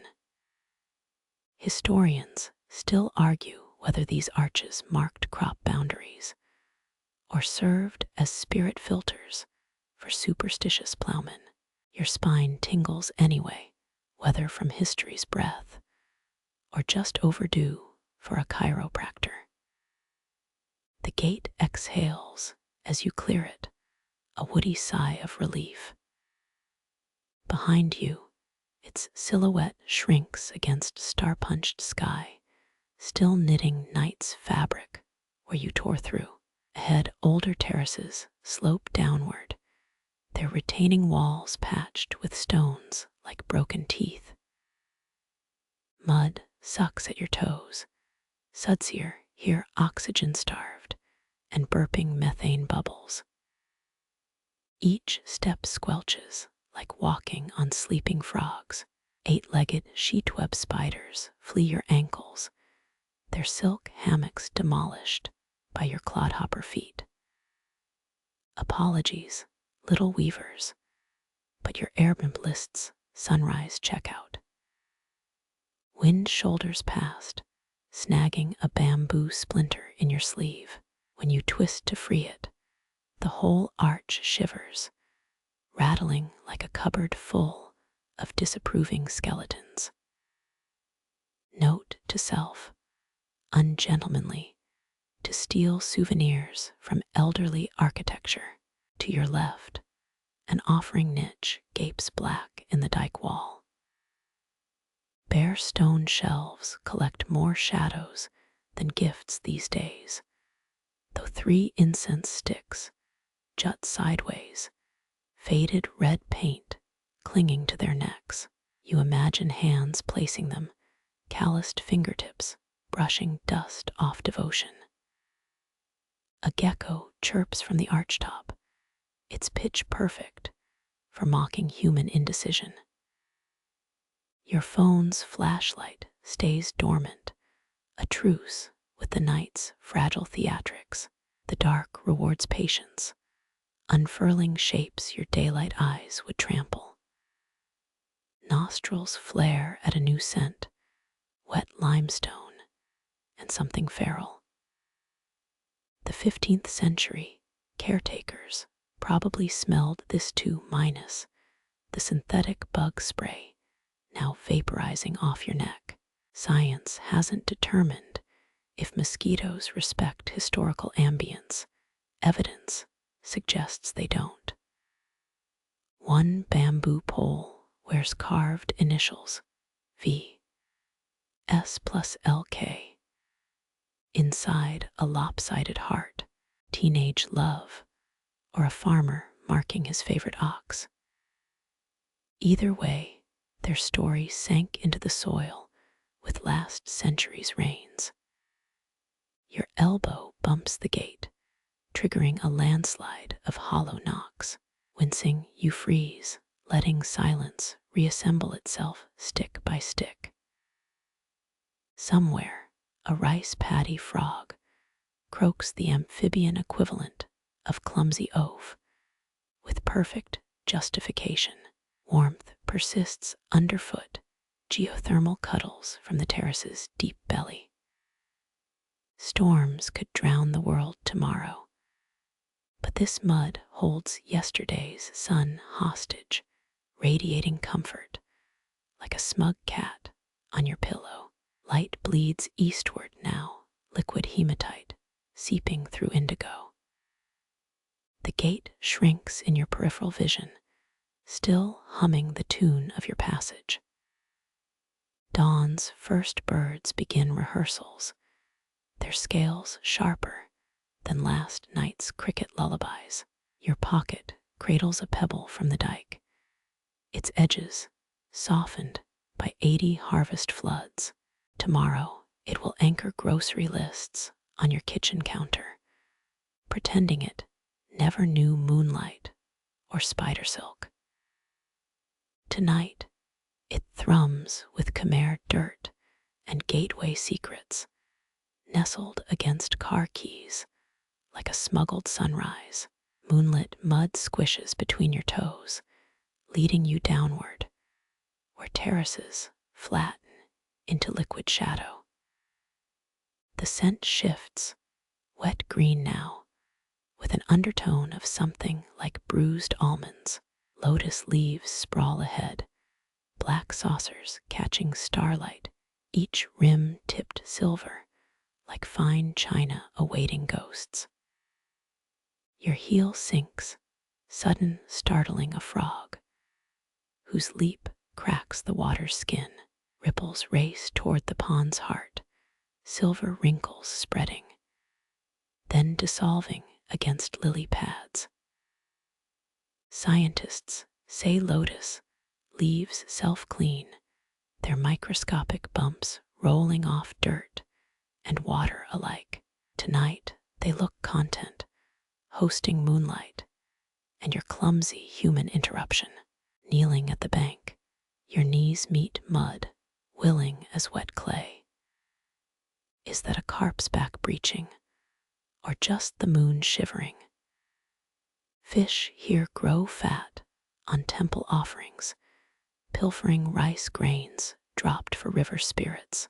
Historians note Khmer royalty, once breakfasted on honey-glazed lotus seeds, though palace recipes remain suspiciously silent on fish theft condiments. Black water reflects the sky, stars smeared like salt on obsidian. Your finger dips in shattering Orion into 1,000 fleeing fireflies. Coolness climbs your wrist, startling after the terrace's lingering warmth. 5 ripples pulse outward, counting down until stillness returns. A petal detaches upstream, drifting toward your shadow. Cream white, edged faintest pink, it glides like a nail, paring from some moon god's manicure.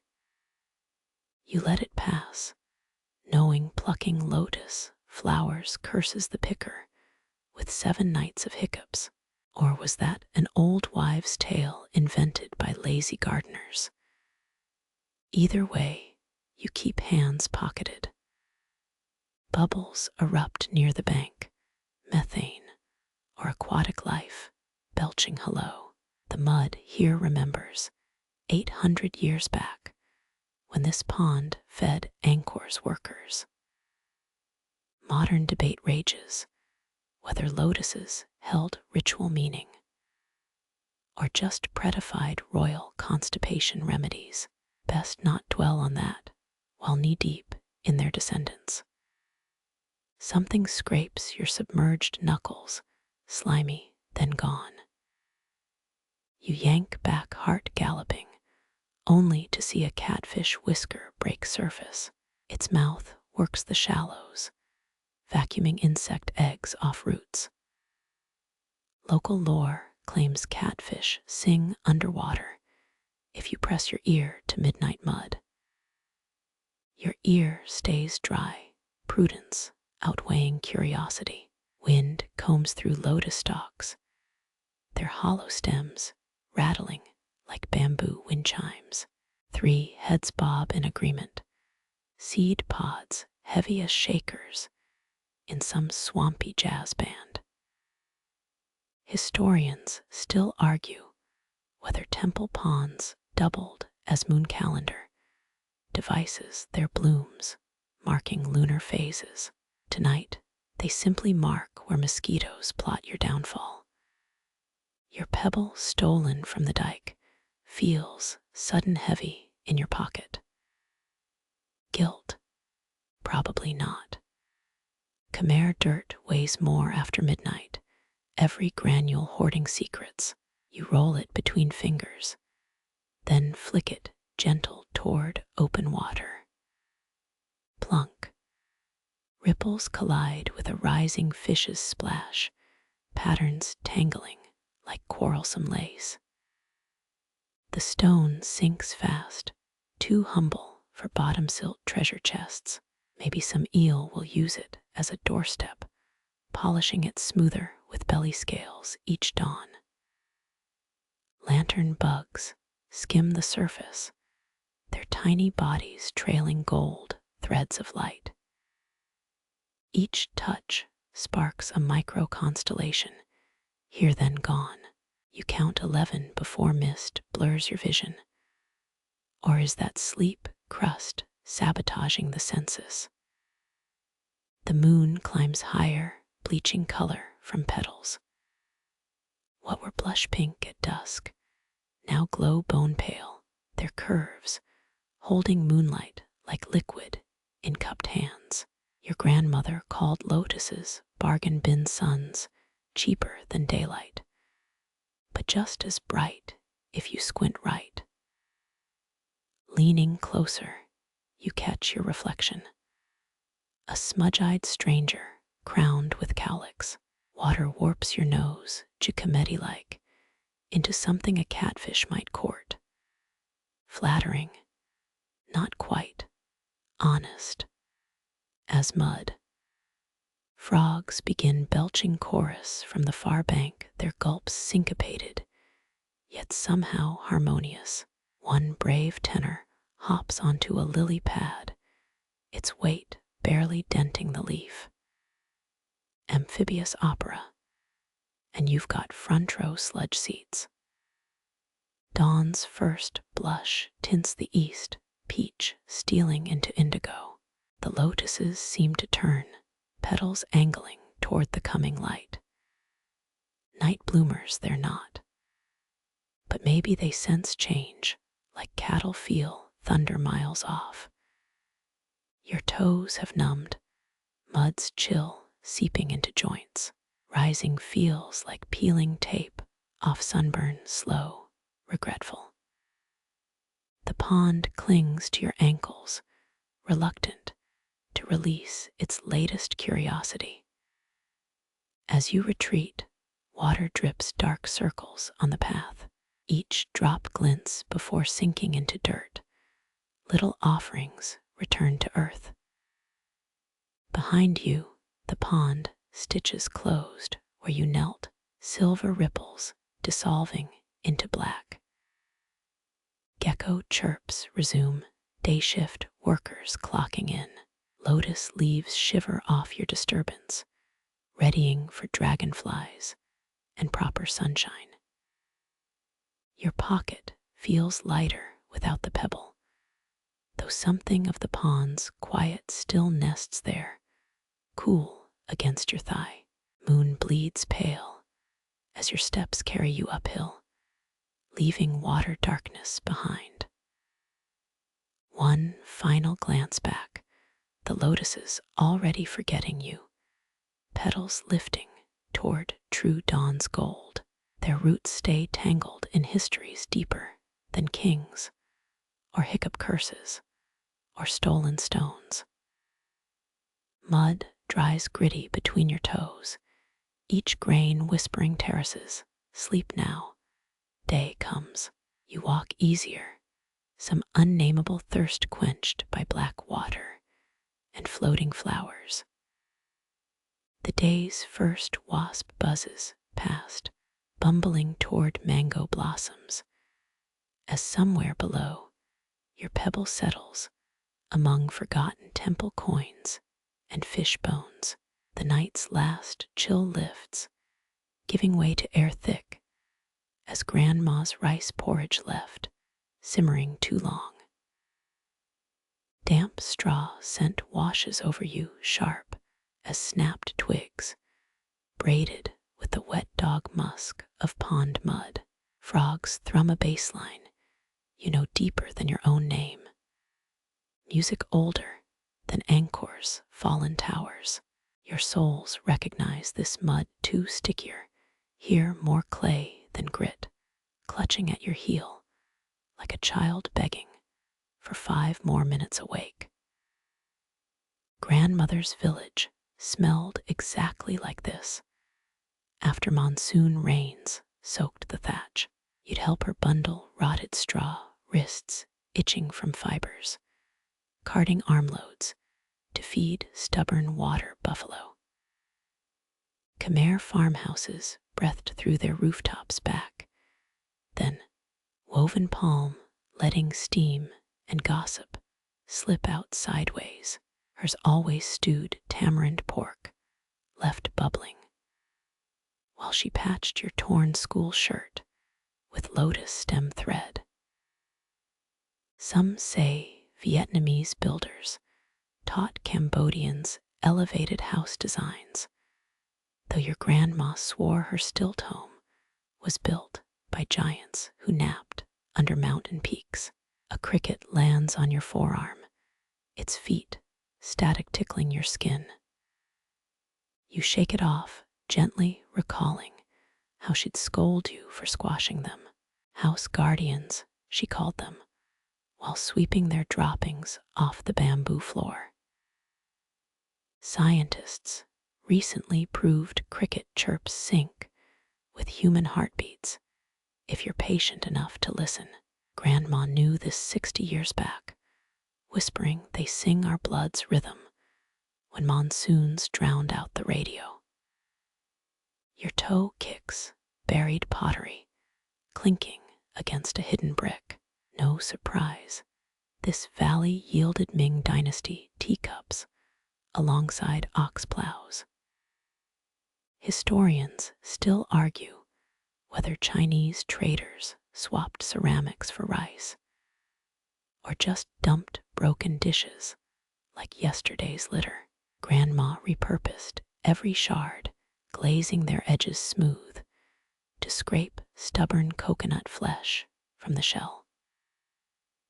Dew melts through your shirts, thin cotton, waking memories of sweat-soaked naps under her house. Buffalo shuffled below tails, slapping flies against their haunches, as afternoon heat pressed down like a wet blanket. She'd fan you with lotus leaves, singing spirits of the field hymns, her voice rasping like bamboo stalks rubbed raw. You'd mock her warbling until she threatened to sell you to the gibbon troop near the waterfall. Light flickers between distant trees, a glowworm, or some farmer's flashlight. Grandma's neighbor lit kerosene lamps nightly, believing flames lured benevolent ancestor spirits. Modern electric bulbs scared them off, she insisted, making his TV glow ungrateful as a city boy. Those same villages rarely locked doors, trusting ghosts would snatch anyone stealing from the poor. You tested this once, pirating a mango from Widow Chan's tree. 3 nights of nightmares followed, each fruit in your dreams sprouting her dead husband's beard. Your thumb finds a scar on your palm, silver sickle of childhood foolishness. You'd grabbed her fish-gutting knife, pretending to be temple carver, and sliced clean to bone. She pressed spider webs on the wound, chanting pig-squeal spells to dull the pain, while your blood stained the rice sack bandage. Later, she lied to your mother, claiming you'd bravely fought off a cobra, stealing duck eggs. Oddly, the scar never throbbed during rainy season. Warm wind crests the hill, carrying peppercorn and wood smoke. Her hearth smoked year-round, drying fish strips dangling like ghosts of meals to come. That fire never died, not even when floods soaked the road knee-deep. Village elders said a cold hearth breeds cold hearts, though Grandpa complained about wasted firewood. He secretly fed the flames candy wrappers, grimacing, while Grandma lectured about respect for flames. Memory sharpens, unearthing her laughing fit when you recoiled from fermented fish paste.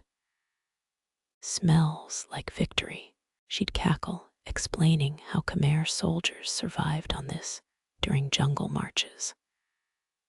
True or not, you learned to stomach it spread thin on sugarcane crackers. That tang clings to your tongue now, phantom prickle years after her funeral pyre scattered ashes across these fields. A car horn bleats way off, new road traffic, disturbing what Grandma called honest darkness. Her village banned vehicles after sunset, letting night creatures claim the paths. Your flashlight beam feels wrong here, rude as chewing gum popped in temple courtyards. You kill it, trusting feet to find safe footing like they did at 11 barefoot and fearless between buffalo patties. 3 stones form a pyramid ahead, probably markers for field rotation. Grandma stacked similar piles, claiming they trapped crop-poisoning sprites when moon was waning. Skeptical biologists say termites avoid those spots, but she'd wink and call them clever dirt.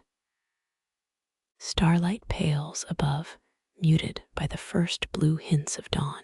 Grandma rose before sunup, brewing ginger tea sweet enough to crack teeth, singing off-key as roosters drowned her out. You'd fake sleep until she threatened to feed your share to the scarred temple monkey who visited Thursdays. Historians claim simian visitors brought blessings, though Grandma swore he just wanted her jackfruit pancakes. Mist snakes around your ankles, chilled silk brushing skin. This fog feels alive, thicker than city smog, carrying voices you can't quite parse. She spoke of valley breath mornings, when spirits whispered unfinished stories between rice stalks. Rationalists blame sleep deprivation. Yet you catch syllables now, maybe your name, maybe wind combing banana leaves. Your knee cracks loud, echoing her stiff-jointed shuffle.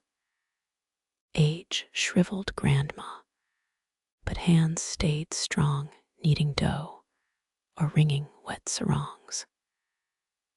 New brides paid her to bless wedding jewelry, her chants rubbing gold bangles until they glowed like captured sunset. Village priests frowned, yet couldn't deny her clients' marriages lasted longest. Some say her voice vibrated curses into threadbare sarongs if husbands strayed. East blushes salmon pink, her favorite color for headscarves. She'd tie them pirate tight, claiming loose cloth invited envious ghosts to hitch rides.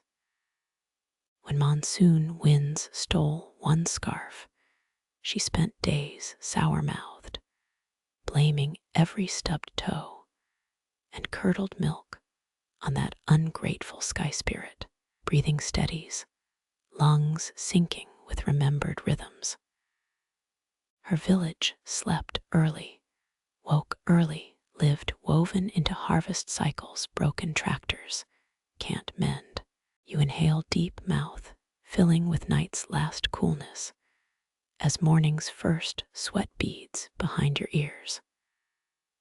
Home feels closest here in smells and sounds, stitching past to present. Though Grandma's hut rotted back into soil yearly, her laugh survives, and that scolding tongue click she used when you tracked mud indoors. The path dips into bamboo, filigreed shadows dappling your arms. Those groves sheltered your childhood escapes, reading smuggled comic books while dragonflies dueled overhead. Grandma pretended not to know your hiding spot, though she'd leave coconut sweets wrapped in banana leaves at the clearing's edge. Now, decades gone, you half expect to find one glistening in the dew, sticky and improbable as time travel. Geckos click their dawn shift-change gossip, just audible over rising bird calls. Grandma called them wall accountants, tallying household sins for annual spirit audits. She'd scrub eaves each monsoon, erasing their chalky poop ledgers, muttering about unfair interest rates. Still, you leave today's crumbs for them, debt payment for borrowed memories. Sun cracks the horizon, liquid gold, spilling across flooded paddies below. Grandma called dawn skies yon warning that lazy children risked having their lips stretched frog-wide. You stretch now, joints popping, shadows stretching skinny and tall across the path. Child, you would marvel how far these legs carried away from her firelit stories and back. Eyelids sag heavier, her lullaby surfacing wordless in your pulse. The village sleeps ahead, or maybe memory paints the mirage. Doesn't matter. Her stubborn ghost hums in today's sweat-stiff shirt, in the way you tie your shoelaces, in refusal to waste unripe mangoes. Mud dries pale on your ankles, cracking into patchy maps of lands long walked. You should wash off, but Grandma's voice murmurs good dirt strengthens roots. Thousands of dawns since she last scolded you, yet every clay-caked step still feels like coming home. Two amber eyes catch yours, unblinking, high in the skeleton of a dead tamarind. Mud sucks at your heel as you freeze mid-step under that stare sharp as Grandma's fish-gutting knife. Moonlight pales, dawn leaking like turmeric stain through the eastern hills. Yet those pupils stay bottomless black. Your nape prickles, sure some spirit perches there, wings folded like judges' robes. Khmer legends named owls the keepers of crossroads, reporting nighttime travelers' choices to ancestor spirits. Experts confirm Angkorian carvings show owl-faced guardians near temple gates, their stone feathers warning against deceit. One fringe theory claims certain owls mimic crying infants, luring humans into ghost realms. Grandma spat 3 times if she heard a hoot after sunset, her spit dots gleaming like tiny shield charms on the dirt. A branch creaks, though no wind stirs the humid air. You count heartbeats, waiting for it to launch. But the owl judges stillness superior to flight. Its talons clutch the bleached wood like they've grown there, bark and claw fused over decades. You imagine moonlight sliding down those feathers, cool silver, identical to Grandma's hair when she unwound it for bed. Historians still argue whether Previhir's western towers align with owl migration paths, or if it's just bird-brained coincidence. Your neck aches holding gaze with this sentinel, its head swiveling 15 degrees left, then right, clockwork precise. Modern biologists say owls can't actually rotate full circle. Grandma swore otherwise, citing her cousin Weisel, who saw one unwind like a cursed screw. Dew drips from the tamarin's last living twig, hitting your shoulder like a cold fingerprint. The owl's beak clicks, soft as Grandma's false teeth, tapping during temple prayers. You remember her hissing when an owl shrieked during your cousin's wedding. How she later blamed its bad omen chatter for the groom's rice wine vomiting. Months after, Aunt Lynn claimed the bird's cry saved her from marrying a man who smuggled cursed amulets. Your soul's shift, squelching loud in the clay as the owl's ear tufts twitch upward. Cambodia's spotted wood owls hunt mostly mice, you read once, though Grandma insisted they steal lazy children's breath. She'd tuck your mosquito net extra tight, knotting it with mumbled spells against night-prowling beaks. Now, grown, you suppress nervous laughter at the memory. One wing extends, unfurling slow as a funeral fan made of shadows. The primaries gleam charcoal and cream, reptilian imperfection, each feather barbed for silent murder. You glimpse pale down beneath, surprisingly fluffy, like the underside of a moth's wing. Air stirs, lifting scents of moldering wood and something muskier. Owl's den scent, acrid sweet, as fermented durian left in sun. Ancient Chinese traders wrote of Khmer owl keepers, hired to scare rice thieves with trained bird screeches. No record confirms this, though night guards still patrol farms here, flashlights cutting beams like clumsy light swords. This owl needs no training. Its gaze alone pins you like a specimen in a lepidopterist's case. A high-pitched trill ripples out, not from the owl, but some hidden insect orchestra. The bird's pupils shrink, pinpricked by dawn's advance, yet it holds post. You wonder if it guards actual spirits or just enjoys towering over primates. Grandma never clarified her stories, conflating owls with both demons and great-grandfathers' souls. Respect regardless, she'd say, prodding you to bob your head like a cork duck in bathwater. Your spine bends now, instinct deeper than politeness, forehead dipping toward earth, still nightly cool. Historians note similar gestures at Bayon's lesser gates, where pilgrims bowed to carvings half erased by monsoons. Above, wings rustle, a sound like heavy silk sheets being smoothed for royal guests. You glimpse the owl's belly, cross-hatched feathers softer than Grandma's hand-woven funeral shroud as it leans forward. Does it want tribute?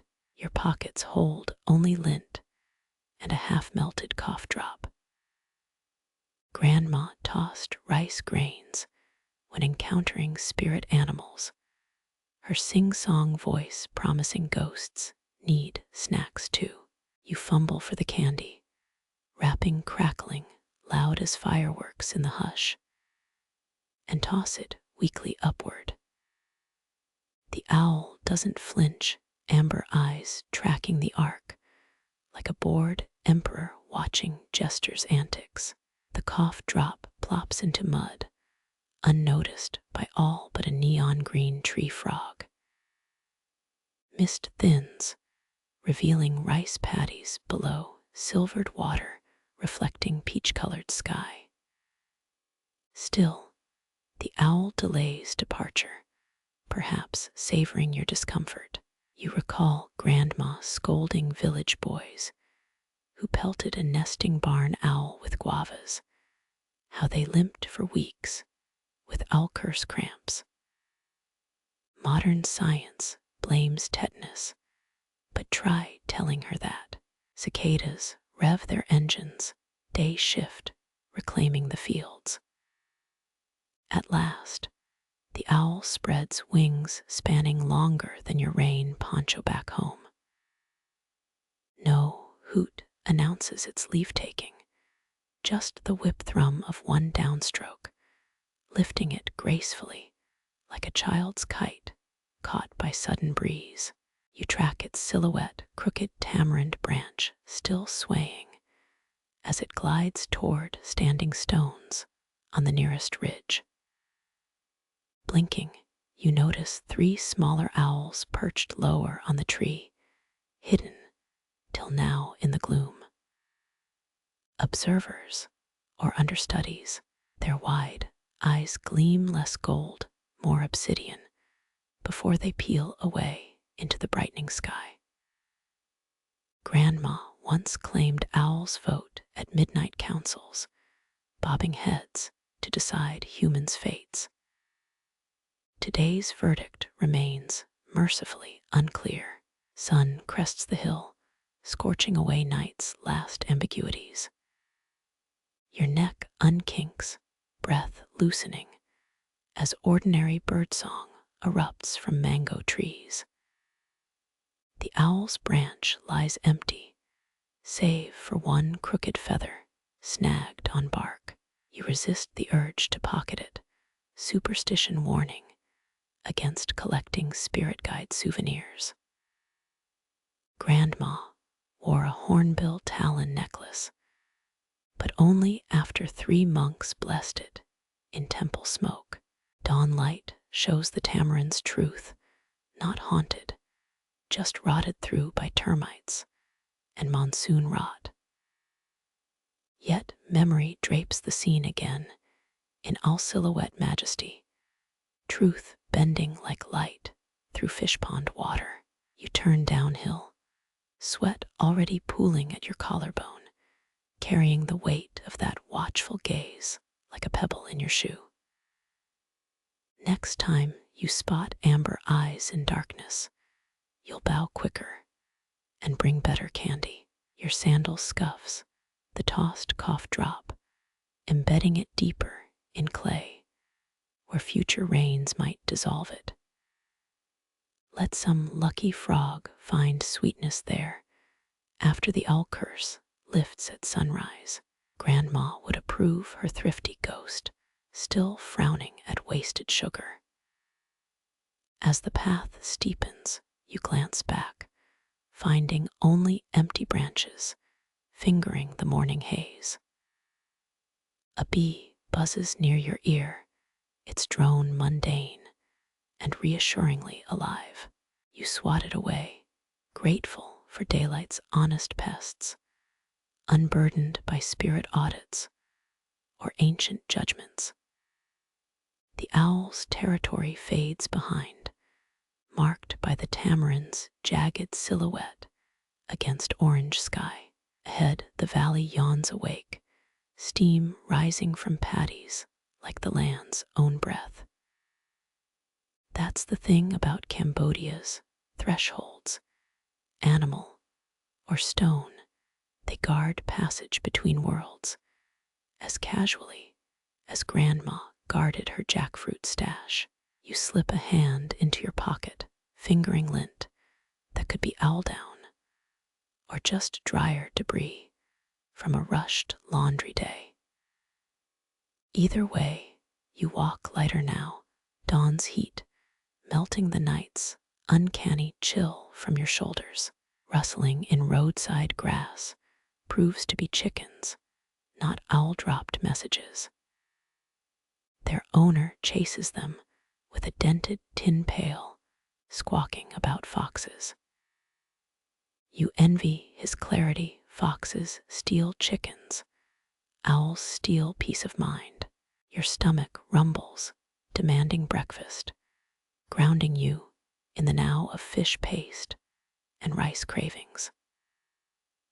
Last night feels folded away like Grandma's altar cloth after New Year prayers, its mysteries tucked between sun-bleached cotton creases. You hum her favorite spirit song, off-key testing if owls retaliate for musical crimes. Only sparrows answer, darting ahead like thrown stones. The dead tree vanishes behind a bend, its vigil ended, your passage approved. Clay hardens underfoot, cracking into hexagons like dried out honeycomb. You match its rhythm, steps syncopated by thirst and dwindling ghost stories. When a shadow flickers overhead, you flinch. But it's just a bat rushing home late, wings frantic, as Grandma chasing hens from her herb garden. Sun blazes full now, scouring the night's lingering unease. Fish leap in distant ponds, their splash applause for surviving owl scrutiny. Grandma would cross this off her list, one more threshold navigated, proof you learned her bowing rituals well enough. The cough drop dissolves unseen, sweetness seeping into soil, where rice shoots will taste faintly of menthol. Come harvest, your heel sinks into mud, still warm from vanished sun, black water, now swallowing the moon's twin. Numb, toes curl testing if the channel's grip feels different after dark, as another cramp shoots up your calf. Whole constellations shiver below your knee, Andromeda, fractured by frog-kicked ripples. You crouch, careful palms braced on berms, shaped by 800 harvests of calloused hands. Khmer engineers angled these waterways, with plumb lines, water flowing as precise as temple harmonies. Experts praise how Angkor's reservoirs channeled monsoons, feeding 1,000,000 souls at the empire's zenith. One farmer told you locals once planted rice by star reflections, claiming moon fat sprouts grew sweeter. You sniff, smelling only algae, and tonight's dinner, burnt rice crust from Aunt Soria's clay pot. Fingertips graze liquid Orion, his belt stars splintering into silver minnows. Cold shocks your wrist, sharper than expected, as water sucks at flesh like a thirsty ghost. Historians still argue whether the West Barre Reservoir mirrored specific constellations, or if that's New Age nonsense. You flick droplets upward, watching them fall back as failed meteors, laughing at your own whimsy. Frogs cease croaking, as if offended by your disturbance. A fish glides past, its dorsal fin etching Orion's sword into nothingness. You recall skinny dipping here at 15, how stars swarmed your shoulders like fireflies. now elbow deep. You regret not bringing that beer from the lunch bucket. Something drags across your submerged ankle, slimy, vanishing before you jerk upright. Locals swear channels house benevolent Naga spirits, their coils cleaning irrigation silt. Tonight, it feels more like catfish, with a sense of humor. Mud sucks louder as you retreat, as if the earth misses your weight. Cupped hands lift starlight, an offering to no one. Liquid bleeds through fingers, crashing back to its galaxy below. Your palms shine briefly, constellation graffiti stamped on skin before fading like wet henna. Grandma called this borrowing night's tattoos, swearing it prevented cholera. Doctors blame cleaner water, not stolen starlight, for her generation's survival. A breeze reshuffles the sky Ursa Major, dissolving into the water's black mirror. You lie belly down on the berm, cheek pressed to cool earth, nose inches from Cassiopeia's reflection.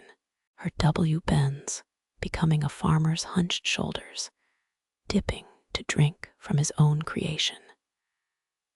Memories resurfaces.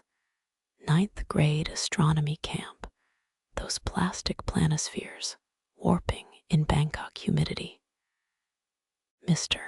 Vurak insisted light-polluted city kids would never decode true skies. You proved him wrong naming Draco, while classmates squinted at smartphone apps.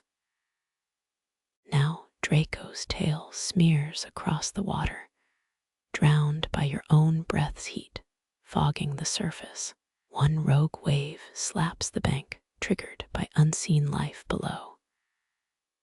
Milky Way filaments tangle, a celestial net cast over sleeping minnows.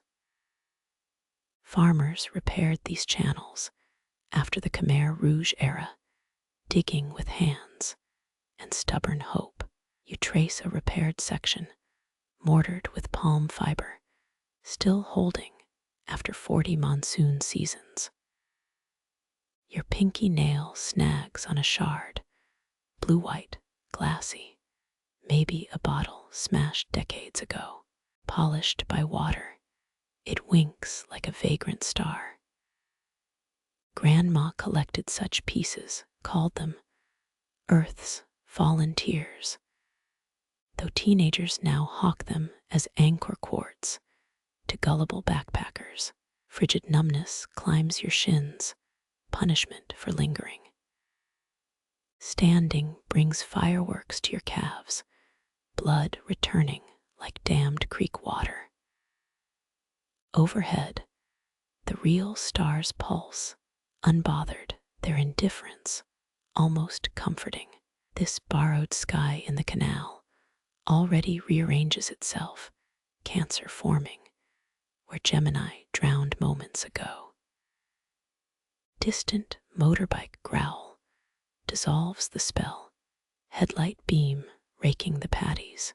You stumble back, clay gripping your toes, as the Milky Way shatters into oily rainbows on fleeing water. Light fades, stars resealing their ranks, but the afterimage burns behind your eyelids. Blinking hard, you spot a single trapped star in a paw-print puddle, juvenile civet tracks from tonight's hunt. Even cupped gently, it escapes through a crack, draining into darkness beneath rice roots. Black water still flows, carrying sky in its belly toward fields that will feed tomorrow's children. You walk parallel, aware more stars swim at your feet than blaze above, their borrowed light softer, forgiving. Dawn will bleach them soon, watery heavens dissolving into another ordinary Tuesday. Your damp heels leave comet trails in the mud, brief flashes, swallowed by Earth's hunger. When you glance back, the channels hold their cosmic cargo, patient, knowing this trade between sky and soil never really ends.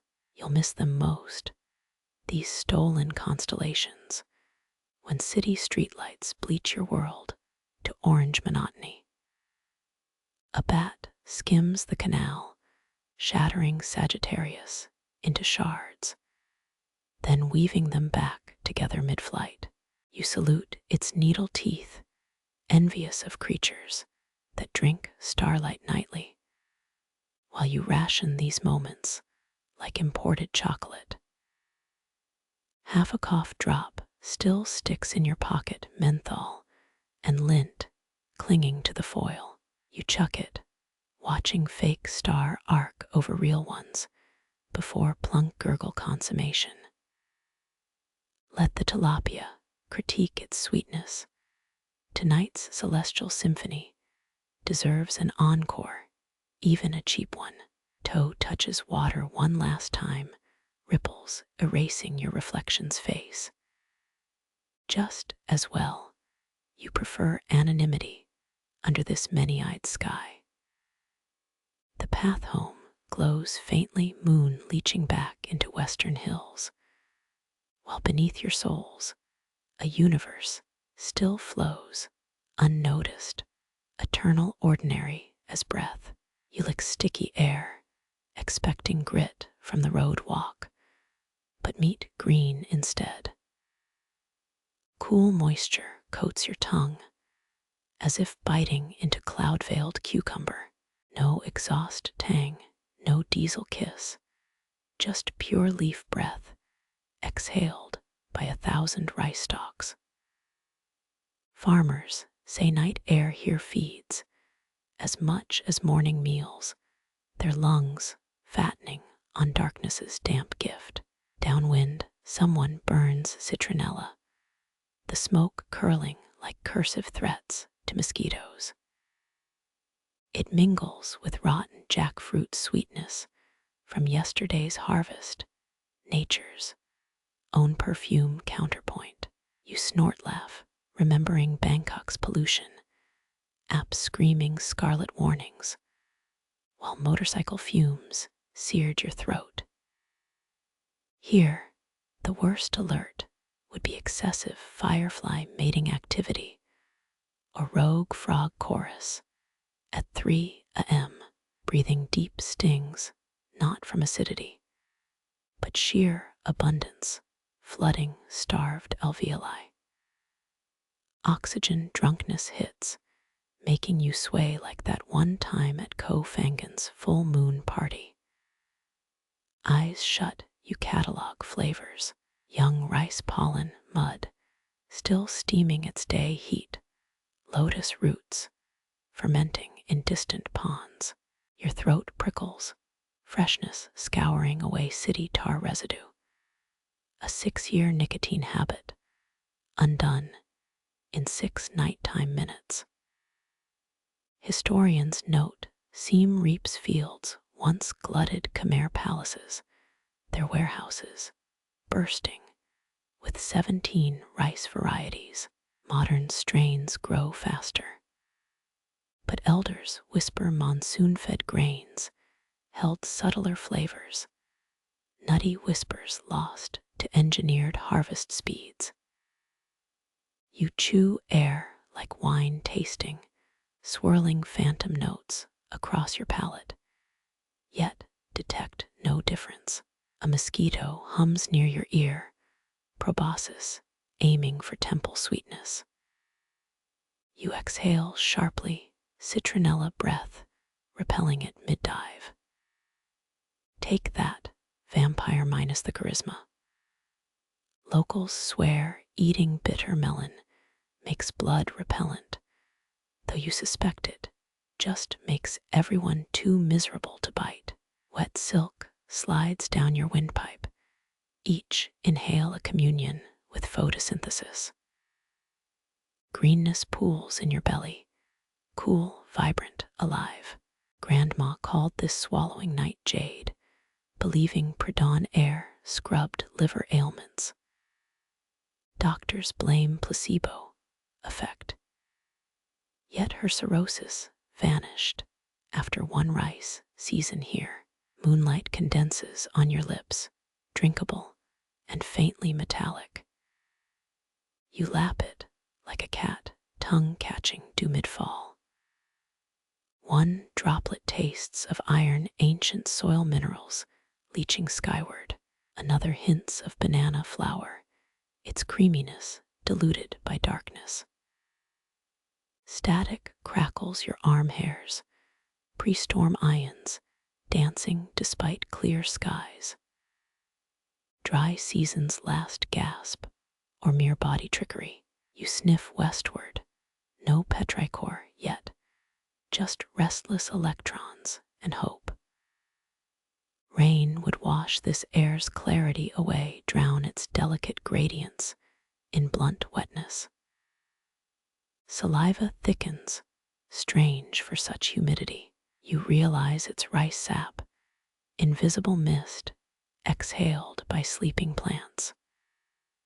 Starch sweet, slick, it clings to teeth like coconut milk residue. Temple carvings show kings inhaling harvest fumes for vitality, their stone lungs eternally inflated. Monarch-approved vape hits, who knew? Scholars still debate if Khmer irrigation prioritized rice yield or religious astrology, channel angles matching constellation paths. Tonight you side with mysticism, gulping air that feels alchemical, transmuted by moon and chlorophyll. A scientist would call it high humidity plus psychosomatic bliss. You call it midnight breakfast. Laughter bubbles up silent as lungs overfill. Compression socks pinch. Hiking boots feel alien, so you kick them off. Mud squelches between toes, frigid, therapeutic, earth needing stress from your arches. Farm kids run barefoot until puberty, their soles leathering into natural sandals. You last 5 minutes before a pebble stabs like Lego hellspawn. Wind shifts, carrying wood smoke from a night fisherman's brazier. Fermented fish paste mingles with roasting crickets, an umami bomb that hijacks your salivary glands. Dinner was 3 hours ago, yet stomach growls like a disgraced samurai. You fantasize about stealing his snack bag, crime motivated by air-fueled hunger. Chill deepens, air thinning toward dawn's razor edge. You scarf wrap tighter, nylon rustling like guilty footsteps. Cold purges scent layers now, stripping flavors down to mineral essentials. Oxygen bites, sharper, needling nostrils with each breath, a frostless winter. Dengue survivors swear cold air here hastens recovery. Mosquito-borne ills freezing in cleaner lungs. Face upturned, you INVIT. Eat Chinese letter, Chinese letter, Chinese letter, Chinese letter. S due to glaze your skin. Each droplet weighs nothing yet. Gravity's lightest fingerprints. Langor monkeys lick leaves for this, their dawn ritual mirroring yours. Priests might call it communion. Taxonomists label it interspecies convergence. You just crave that emerald tang staining your throat. Palms press over mouth, recycling breath to savor its warmth. Mist coats your hands, exhaled water reclaiming night's chill, as if the air itself cycles through you. Closed ecosystem, human-turned humidifier, rice field cog.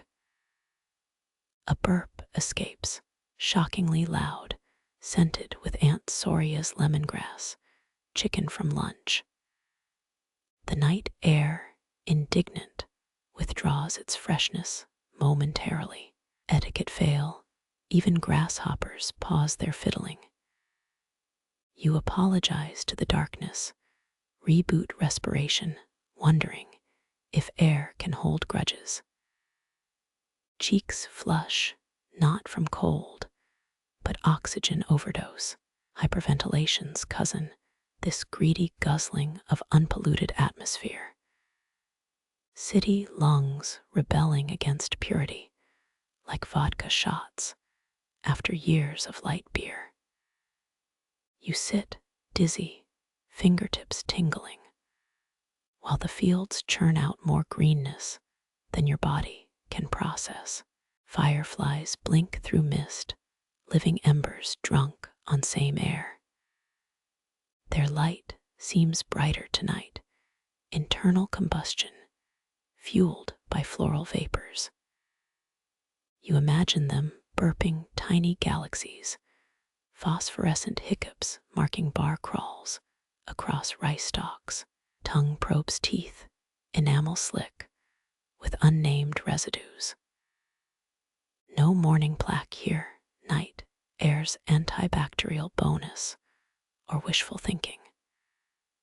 That German hostile roommate swore Cambodian breeze, whitened teeth, though his grin stayed stubbornly jaundice yellow. Horizon pales, indigo bleeding into spoiled milk gray. Your throat clutches dawn approaches to vandalize this velvety air. Soon, sun will bleach flavors into heat haze, the magic soup reduced to plain humidity. Farmers rise then, masks filtering what you now guzzle freely, their pragmatism outweighing poetry. Last lungfuls, hoarded like matching airport water before daylight dilution. Inhale holds the pollen pulp mist medley. Exhale surrenders city toxins you forgot lingered. A trade, unfair, one-sided, yet the fields keep giving. Feet find boots, stiffened by dew, reluctant foot prisons. Path home glimmers, a mirage over paddies still slurping starlight. You walk backward greedy, sucking air, until ribs ache, already homesick for this green-throated night. Air tastes different now, or is it memory's first distortion? Like how childhood mangoes seemed sweeter, their golden flesh, unrepeatable by supermarket science. You pocket the phantom flavor, knowing it'll fade by the highways. First, petrol stench, final inhalation, incisor cold laced with frog spawn and bravery. It embalms your lungs, a preservative against metropolitan decay. Your throat greens one last time, gentle, absolute, a verdict passed without appeal. Dawn inhales elsewhere, sucking you toward chores and chatter. But here, air still pools, waiting for a moonlit tongue's return. The earth dips suddenly, your foot sliding into a bowl-shaped hollow. Mud gives way to damp moss, spongy, and cool through your sock. You freeze, ankle-deep in unexpected softness, as your eyes adjust to the gloom below knee level. Then they pulse, tiny lights wink awake, not the sharp flashes from earlier fireflies, but languid glows. Amber, green, pale gold, they throb like living embers buried in the soil. Hundreds cluster here, their abdomens breathing light in syncopated rhythm. No courtship frenzy, just restful illumination, as if the land itself exhales bioluminescence. Crouching, you feel dew soak through your jeans, Phone brightness could blind them, so you thumb it dim, red light barely staining your palm. Modern instinct wars. With reverence, document, or witness, you choose silence, the click-clack of texting too vulgar for this fragile parliament. Khmer farmers once harvested fireflies in bamboo cages, gentle night lamps during monsoon planting, practical poetry, bugs replacing candles where wax couldn't compete with rain. You imagine hands mud-caked like yours, cupping temporary stars to read moonless planting charts. One beetle crawls onto your shoelace, its glow diffuse, filtered through wing casings like stained glass. Not a firefly, you realize, but a glowworm cousin locals call dirt embers. Their light comes from fungus, not chemistry, a partnership older than Angkor's foundations. Biologists dismissed this until 95, assuming all luminescent bugs self-powered. The colony pulses slower now, your presence noted, or just night deepening. Patterns emerge. Western clusters flicker faster, eastern ones dimmer, like neighborhoods with separate power grids. A joke forms, firefly homeowners associations debating brightness bylaws, but dies unspoken. Some wonders resist punchlines. Cool air rises from the hollow, heavier, smelling of turned earth and something fungal. Not decay exactly, more like cellar chill, the scent of preserved secrets. Archaeologists found firefly larvae carved on pre-Angkorian altar stones, their meaning lost. Historians still argue whether these were ritual symbols or just artists chasing beauty. Your knee cramps, shifting weight crunches a twig. Lights snap off instantly, a blackout sweeping the crater. Breath held, you become statue, willing them back. Seconds drag, then one brave glimmer reappears, then three. Then the whole colony resurrects their lazy flicker. Relief floods you, strange to crave validation from insects. Rain begins, not the downpour promised by distant lightning, but mist-fine drizzle. Droplets catch firefly glow, brief halos, hovering above the hollow. You tilt your face up, letting rain rinse road dust from pores, each cold kiss magnified by darkness. Something moves beyond the glow, a shadow shifting through shadows. Slow, deliberate, a civet cat's eyes reflecting green as it prowls the rim, predator or spectator. It pauses, sniffing toward your scent, then melts into dripping ferns. Even hunters respect this place, it seems. Fingers brush moss, finding it warmer than expected. Thermal camera footage would show this hollow, radiating heat, firefly metabolism, cooking damp soil. Nature's own radiator, no wonder weary workers bunk here. You fight absurd envy, wishing for such cozy group naps during office deadlines. Time blurs, rain softens, drizzle retreating to fog. Dawn won't touch this dip for hours, sun seeking higher ground first. You could linger your own private planetarium, but bladder pressure argues otherwise. Standing floods joints with protest, blood rushing from crouch-numbed legs. Lights dim as you rise, as if sensing departure.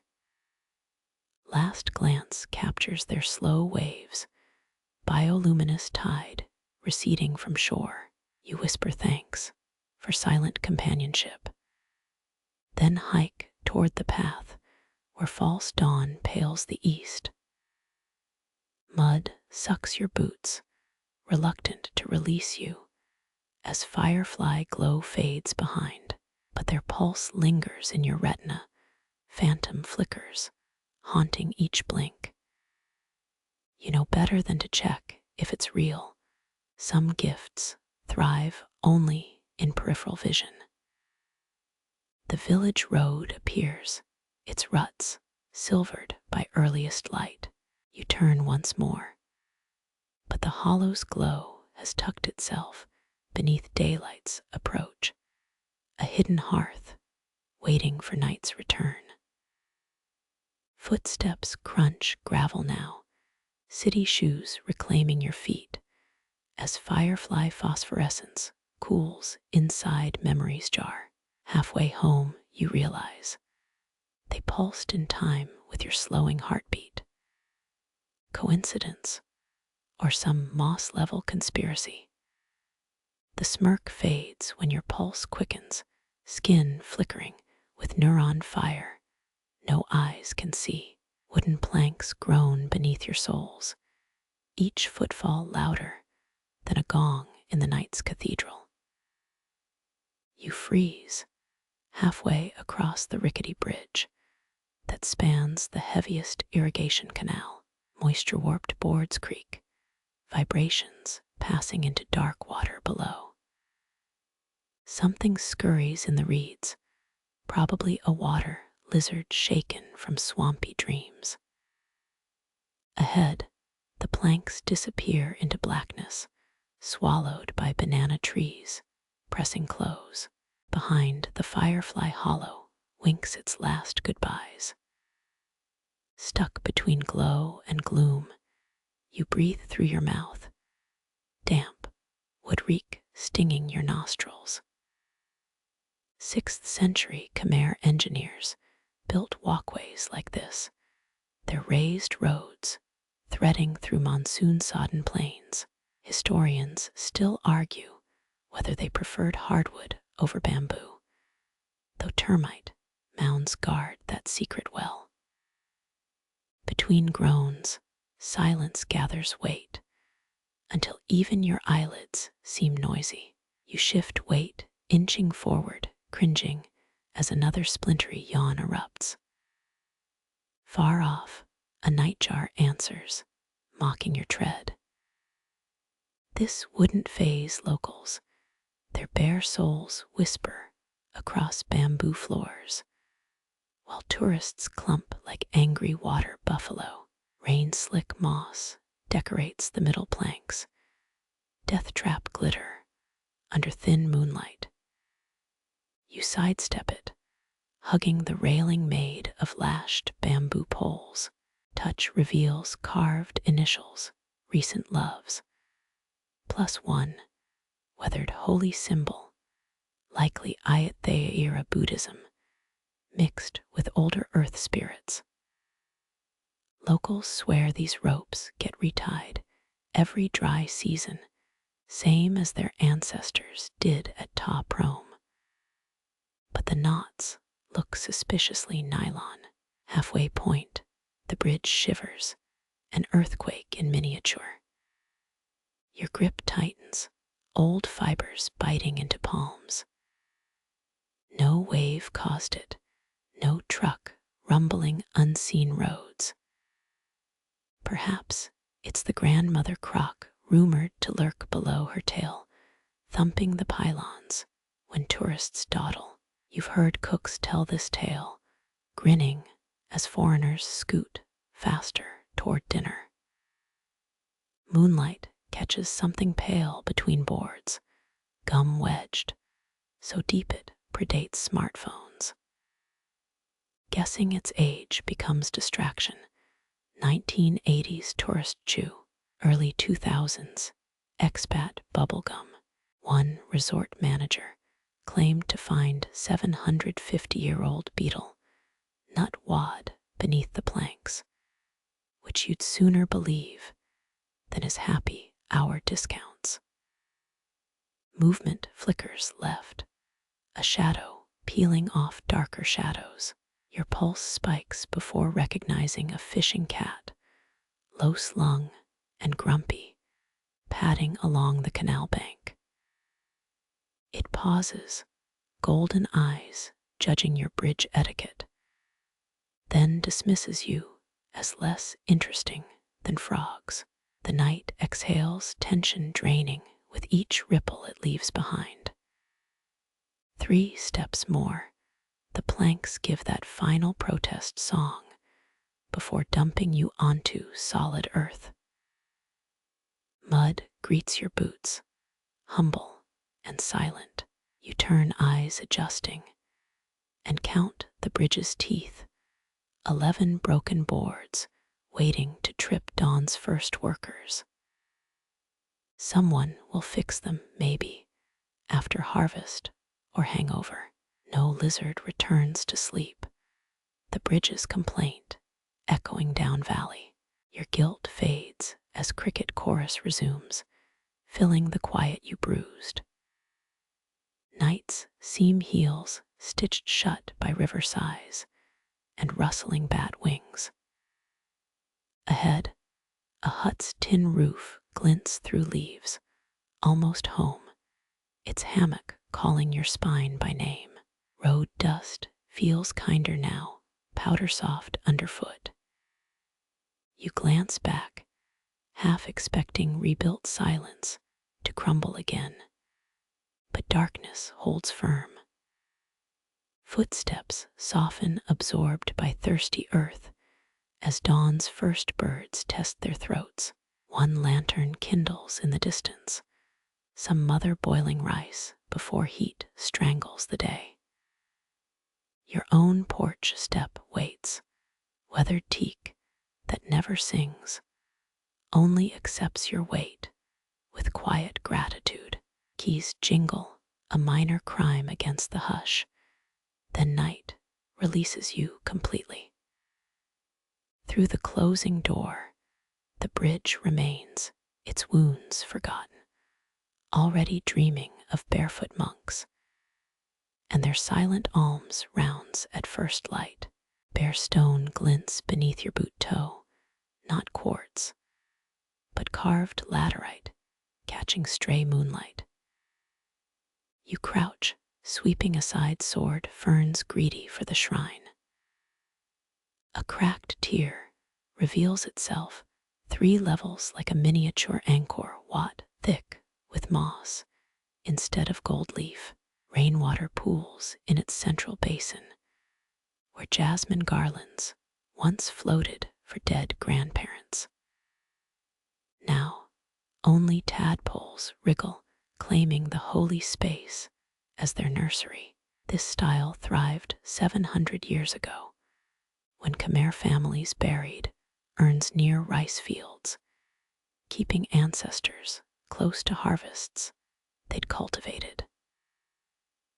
Local teens dare each other to lick moss off the carvings, claiming it tastes like funeral incense, though you've yet to meet anyone gullible enough to try. Your thumb rubs a lichen-scabbed monkey god relief, still grinning after centuries of neglect. Historians still argue whether these shrines held actual ashes or just lockets of birth soil for wandering souls. No records remain, only village tailies mudded by time, like silt choking the sacred ponds uptrail. Something flickers, a moth darting past your ear, then landing on the shrine's highest point. Its wings mimic owl, eyes 2 dark circles warning off predators. Nature's graffiti, tagging holy stones, while scholars debate piety versus practicality. You resist the urge to shoo it. Let pilgrims be pilgrims. Half buried at the base, incense holders emerge like rusty robot hands. Fingers once cradled sandalwood sticks, now clenched around ferns, sneaking through cracks. One holds a beer cap, glinting its aluminum heresy. You pluck it out, fingering corroded letters, some 90s brand discontinued before you could legally drink. Night air thickens, not with ghosts, but the valley's green breath pressing close. A root snakes over the shrine's side, slowly hauling it toward Earth's embrace. In 50 years, only botanists will find it mislabeling carvings as natural erosion patterns. Light shifts, clouds uncurtaining the moon. Suddenly, carvings sharpen. A dancing goddess emerges on the eastern panel. Her hips sway frozen, ankles ringed with stone bells. No clapper could ever wake. You trace chisel marks, feeling the artist's hammer strikes echo up your arm, 8 centuries delayed. Wind whistles through a crack, playing the shrine like a broken flute. Humidity swells, shrinking your shirt collar 2 sizes too tight. Even marble sweats here, let alone some third-tier sandstone altar. Beneath your fingers, the goddess's smile seems to widen a private joke at your discomfort. Footsteps rustle behind, but turning reveals only civet prints ghosting through mud. Gone before you blink, leaving 5-toed mysteries pressed beside your boot mark. No matter, things move when watched here, tails vanishing just past peripheral vision. Ferns shiver, though the air lies still as grave robes. You lean closer, spotting 3 charred beetle nuts tucked under a leaf, recent offerings from some night-shy farmer. Modern devotion, no grand ceremonies, just quick murmurs and nicotine-stained prayers. Half a moonbeam catches the central basin, now clearly showing etchings on its rim. Squinting, you decode fish, chasing each other, symbols of prosperity, before the Mekong's fish stocks dwindled. Below, a line of tiny elephants parades, trunks holding tails, forgotten parade of stone pachyderms mid-processional. Dew pearls on the goddess's stone earlobe, a jewel she never asked for. You touch it, cold beads clinging, then shake your hand dry. Not your offering, not your duty, though night feels lighter afterward. Somewhere, buffalo bells clank, jarring the shrine's fragile silence. Time to move, dawn already bruising the eastern peaks with first light. You stand, knees popping like ritual drums, and bow without knowing why. Old habits drilled deep, courtesy your grandmother demanded, even for street-side spirit houses. The path beckons, vine-tangled and grinning. When you glance back, ferns have already curtained the shrine, hiding it better than any museum velvet rope. Only one lichen-stained hand remains visible, fingers curled, as if waving or waiting for tomorrow's capricious souls.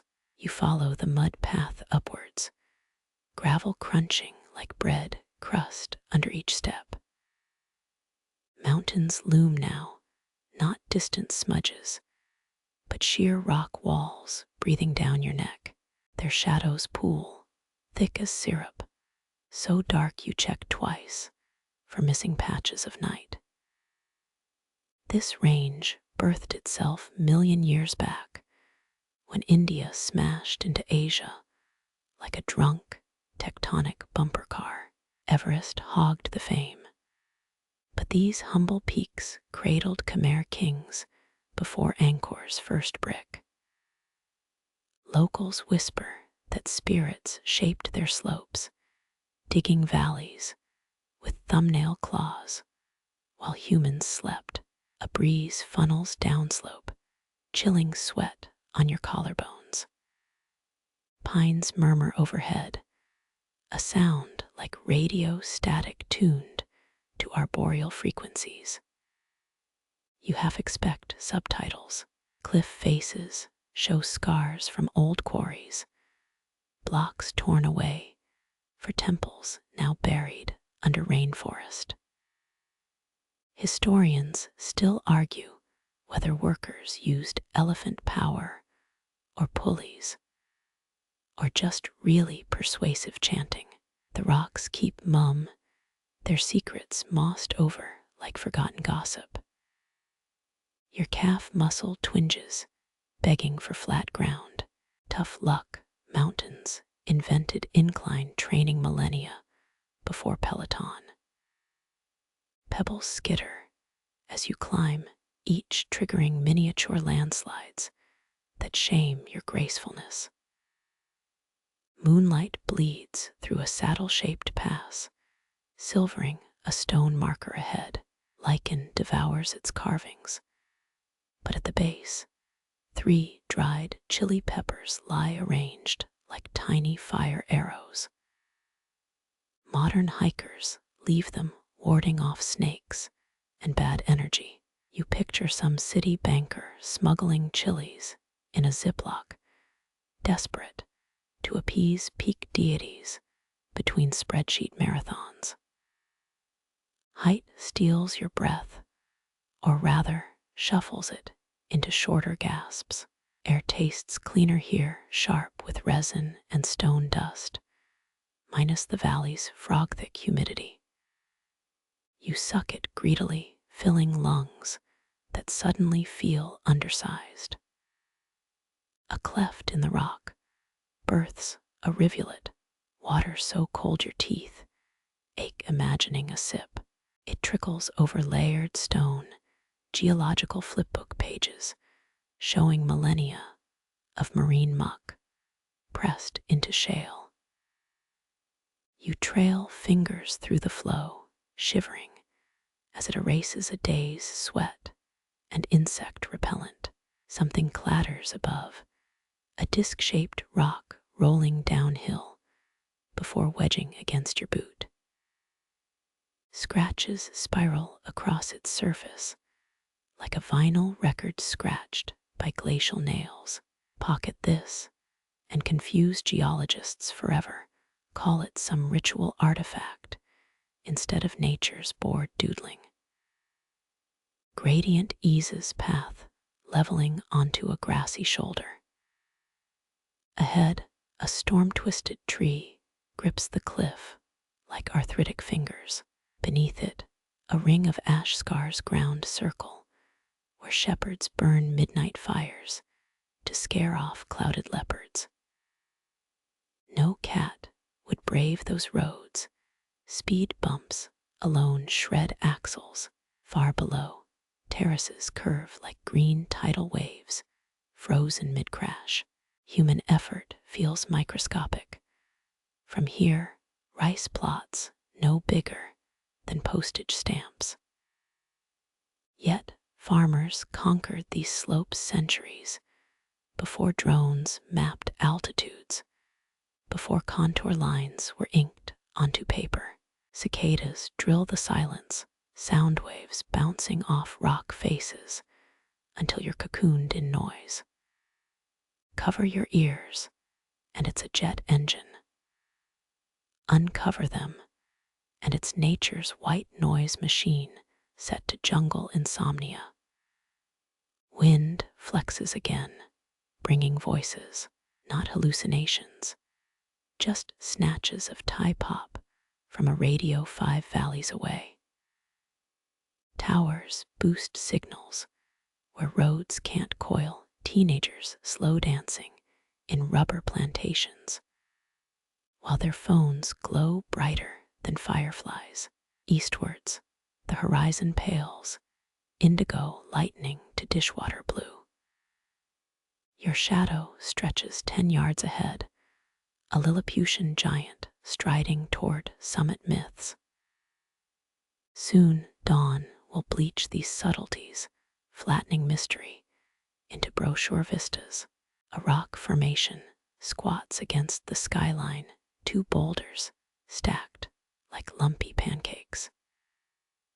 Some medieval trader named it Hungry Ghost Rock, claiming it swallowed his uncle's prize goat.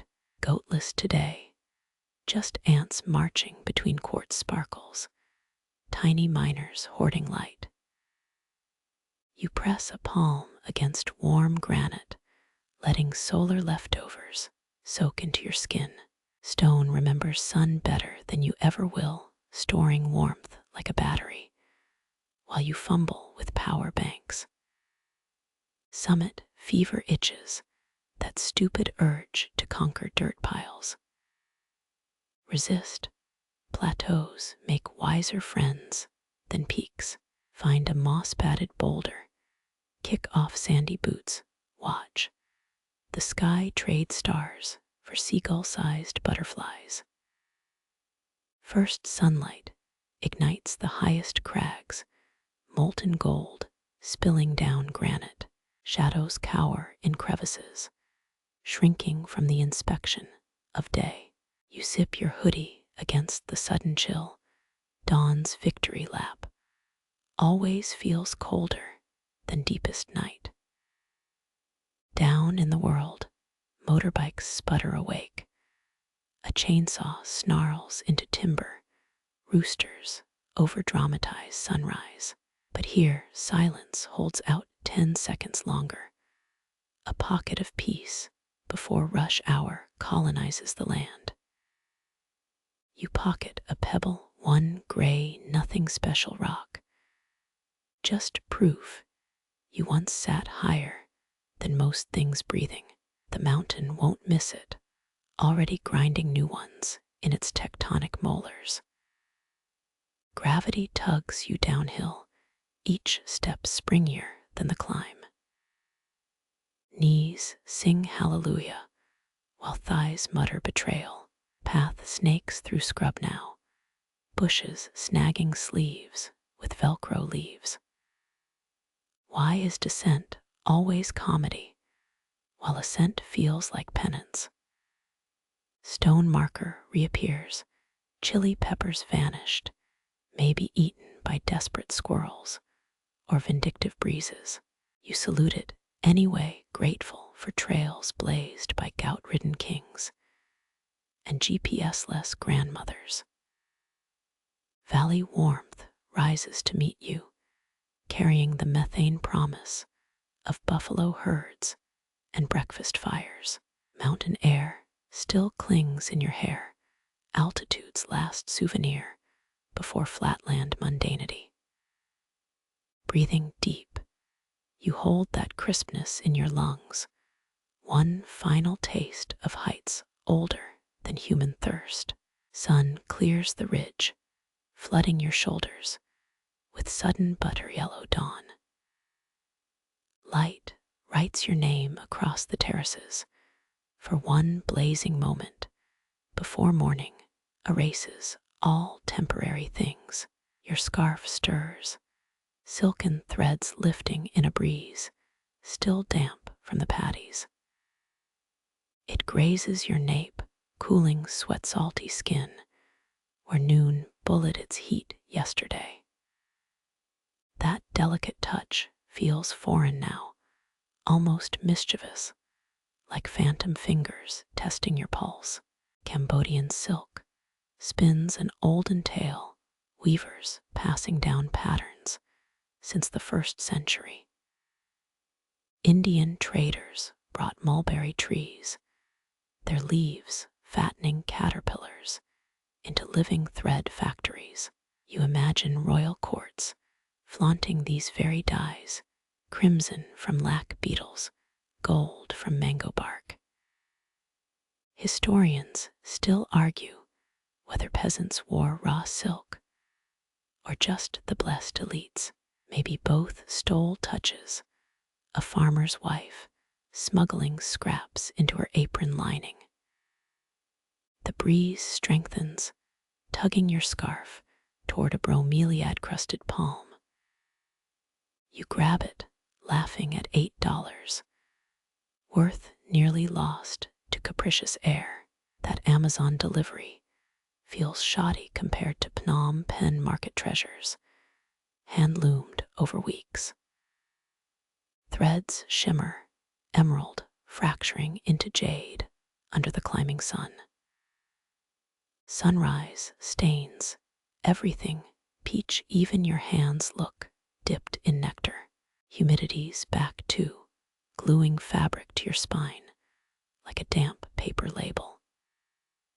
Some tribal elders say scarves snag wandering spirits, stopping them from nesting in your hair.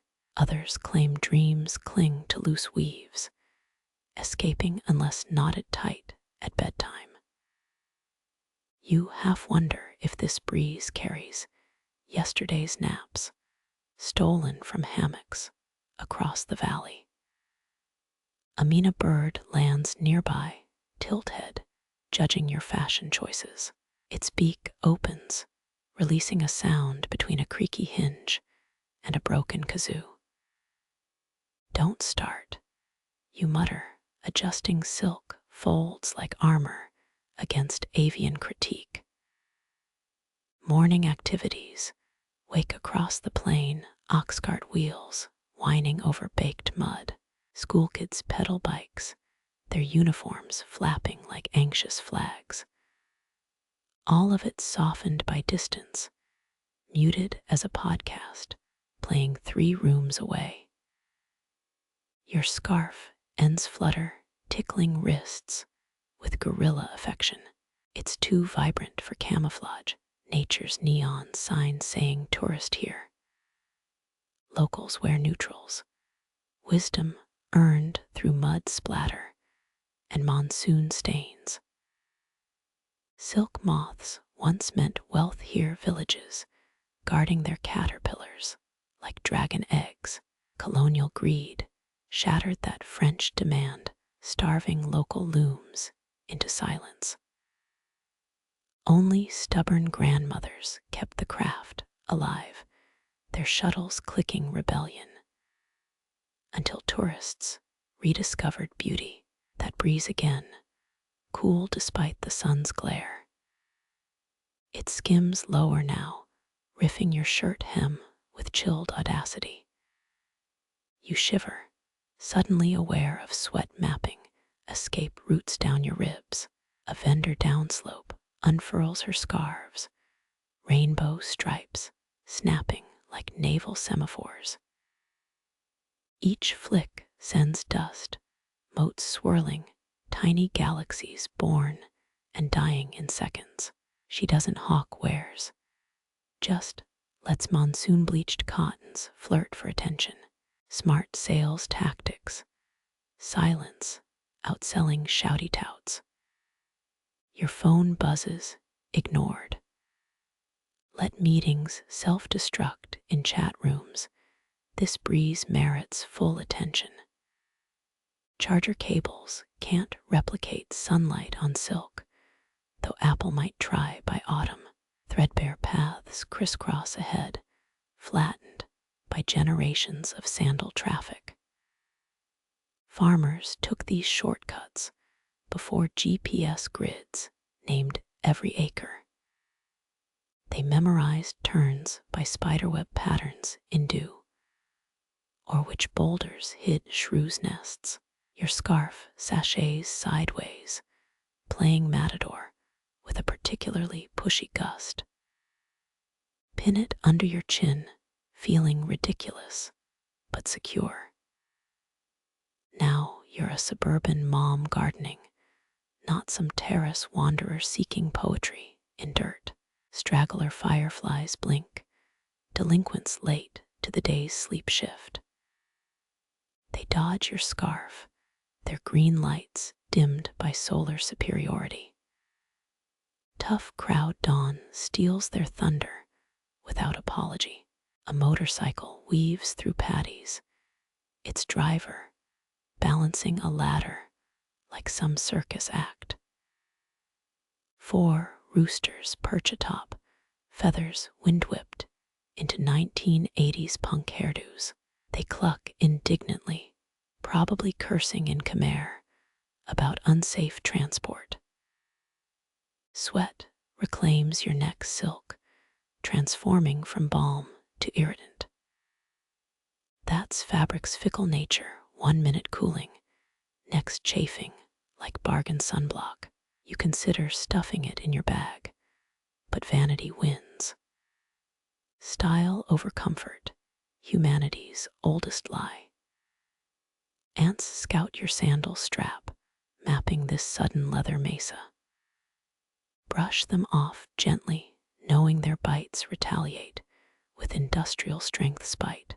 Village smoke begins now, woodsmiths' plumes writing cursive above thatched roofs. Breakfast scents tag along garlic and fish sauce, heartbeats of Cambodian kitchens.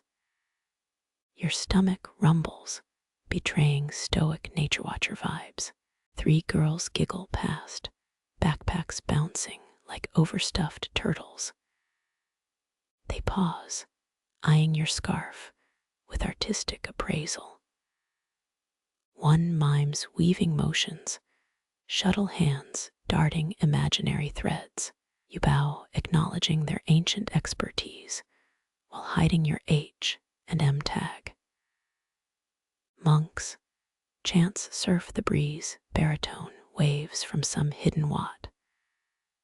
The syllables vibrate strangely against silk, almost tactile ripples. Devotion feels louder here, uncompeted by espresso machines or Uber alerts. That damned breeze again, now teasing strands loose from your ponytail. Hair sticks to lip gloss, a personal horror movie titled Sweat and Beauty Regrets. Nature laughs at grooming, a lesson learned daily here. Morning rain starts timid drops testing the land's mood. First ones hit hot soil, vanishing with smoky hisses. Soon, though, paddies will dimple, buffaloes flick their ears. Children dash, yelling for cover. You sprint toward a tin-roofed shelter, sandals slapping mud harder than monsoon drums. Kids hoot at your sprint, finding comedy in grown-up gracelessness. Undercover, you wring scarf silk, watching dye bleed sapphire into your palms. Fake silk wouldn't weep color like this, small victories. Rain thickens, hammering metal roofing into white noise hymns. Lightning scribbles westwards, too lazy to thunder. The girls reappear laughing as they wade shin-deep through sudden streams. School can wait, puddles demand immediate dance parties. You press silk against cheek, warming it with breath stolen from storm-chilled air. Softness defies logic. How caterpillar spit becomes luxury. How worm goo wraps queens and backpackers alike. Rainstop comes abrupt nature, flicking a celestial switch. Steam rises from paths, ground exhaling stored sunfire. Frogs seize their moment, croaking advertisements for bug buffets. That scarf stays knotted now, sodden but game. It smells of wet earth and whatever flowers bloom when no one looks. You'll smell this later in some air-conditioned lobby and time travel back to storm's edge. Dawn's timid peach bleaches into full gold. Even shadows look warm-blooded now. Hours yawn ahead, ripe for misadventures or hammock-based inertia. Silk clings, damp parchment, mapping every breath. Not a scarf anymore, but a wearable diary of monsoon moods. The path calls empty and steaming, begging footprints. You adjust your soggy banner, ready to navigate the slow unraveling of day. You notice a flicker ahead, a lone candle dancing behind banana leaf shutters. Its yellow wink breaks the rice fields, moon-drowned monotony, steady as a pulse against night's lethargy. Someone works while the world sleeps, their shadow stretching liquid across the bamboo floor. These huts guard old routines, Khmer farmers rising before stars fade, checking seed bins like generals reviewing troops. No dawn apps here, just palms skimming rice piles, measuring weight by ancestral instinct. That grain means survival or ruin if rainy days cheat expectations. Historians still argue whether drought or war shattered Angkor's canals first. Both became thieves, snatching empire from kings who thought stones could outlive thirst. A cricket pauses near your heel, antennae twitching disapproval at your intrusion. You freeze, noting how its shell shines like oiled teak. Natural armor, yet no match for a hungry gecko's tongue.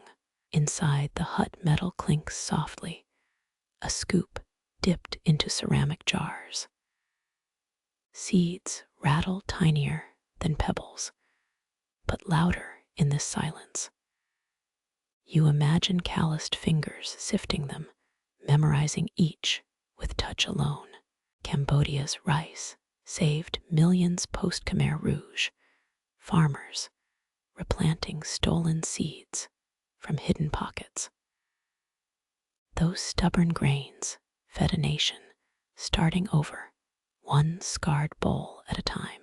The candle gutters suddenly, a moth kamikaze diving into wax.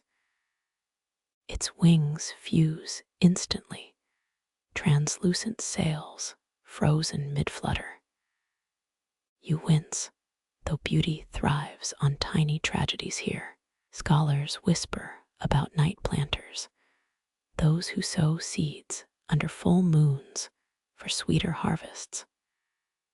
Superstition, surely. Yet this farmer bends to his task as stars wheel overheard. Tradition outlasts textbooks in these paddies. Your scarf slips, silk whispering down your back like shed snakeskin. Dawn's sweat still clings to its threads, your own story embroidered in salt. 5 fireflies orbit the hut, drawn to the candle's heat. Their Morse code blinks green against the gloom, messaging things your city eyes can't read.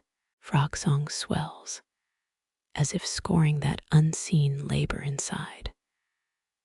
The hut's walls soak up candlelight, turning golden where chinks allow escape. His silhouette sharpens, angled over baskets, sorting hope for tomorrow's dirt. Some villagers claim beeswax candles reveal omens, their smoke curling into animal shapes. You squint, trying to parse the gray plumes swirling ceilingward. Looks more like a deflating balloon than destiny. Your left sandal sinks into mud, night dew liquefying the path. The slurp echoes louder than warranted. Inside, the shadow straightens, head cocked toward the noise. You duck behind a banyan, its roots cage your ankles in woody bars. Stifle a nervous giggle, spy games over rice logistics aren't survival manual stuff. Metal scrapes again, the farmer settling onto a low stool now. His profile sharp against banana leaves, nose hooked like temple carvings at Angkor Wat. Time collapses. That face could belong to 12th century diggers or modern dads. Rain starts gentle, at first peppering leaves. The candle flame shivers, casting frantic shadows across his workspace. He shifts jars closer, shielding priorities from weather's whims. Historians still argue whether terrace building began with slaves or volunteers. Pride looks the same in mud, when fingers sculpt ground that feeds children. Your hair collects drizzle, turning it into cold veins down your spine. Humidity thickens, pressing its palm over mouth and horizon both. He lifts a seedling tray, holding it toward the window like an offering. Dim light outlines tiny green spears, infantry ready for daylight deployment. One cricket braves the rain, tuning its legs near a puddle. Its chirp frays at the edges, waterlogged yet determined. You count the seed jars aligned on his shelf. 8 clay soldiers guarding genetic legacies. Some hold drought-resistant strains, others monsoon lovers who dance when skies weep. His knife glints, whittling bamboo into markers. They'll name each paddy sector tomorrow, codes known only to locals. GPS fails here, where land speaks in dialects older than borders. Lightning flares brief as a camera flash. In that blue-white heartbeat, you spot his hands. Scars ladder the knuckles, farmers' tattoos written by thorns, ropes, and stubborn soil. Rain drums harder, drowning the frogs into temporary retreat. Water sluices off palm fronds, creating a bead curtain around the hut. He leans into the candle, close enough to singe his lashes. Checks ledger entries, numbers inked in fading green. No ballpoints here, just ink dipped from berries and stubbornness. You recall boutique rice brands back home, fancy bags, boasting heritage grains. Their prices could feed a village for days. The irony tastes bitter, like unripe persimmon. A chameleon oozes along a rafter, eyeing the moth stuck in wax. Its tongue flicks, testing range, then retracts. Even reptiles know some prizes cost too much. The farmer stands, stretches, his spine popping like firecrackers. He murmurs something, perhaps a Buddhist prayer, or curses about aching joints. Tone defines holy from human here. His candle snuffs, suddenly, wick pinched between thumb and finger. Darkness swallows the hut whole, but not before you spot him lifting a child's drawing from the shelves. He strokes its edges, careful with paper softer than rice flowers. Dawn bleeds gray now, staining night's underbelly. Fields emerge like ghosts from vapor, terraces exhaling mist. Inside, metal hinges screech, the door unbarred for another day's labor. You retreat, letting him meet morning without witnesses. On the path home, you crush a fallen rice stalk underfoot. Its green blood smells like fresh hope, or maybe just chlorophyll and dew. Either way, the village stirs, ready to trade night's labor for daylight's gamble. A rooster crows, 5 relentless notes slicing the gloom. You mimic it badly, because why let dawn have all the noise? Moonlight catches the mango grove ahead, gnarled trunks rising like knotted fists from the soil. Their bark twists, scars deep enough to hide coins, memories of thirsty years carved into wood. Your shadow merges with theirs, two fragile things under the same indifferent stars.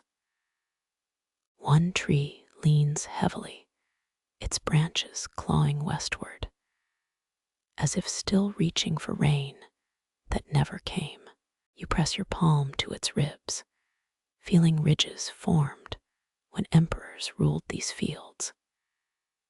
Years without water-hardened skin on trees and farmers alike. These giants survived wildfires that scarred Cambodia in 5021. Blazes so fierce they turned skies into rust. Villagers draped sacred cloth on trunks, praying the grove's roots held deeper wisdom than disaster.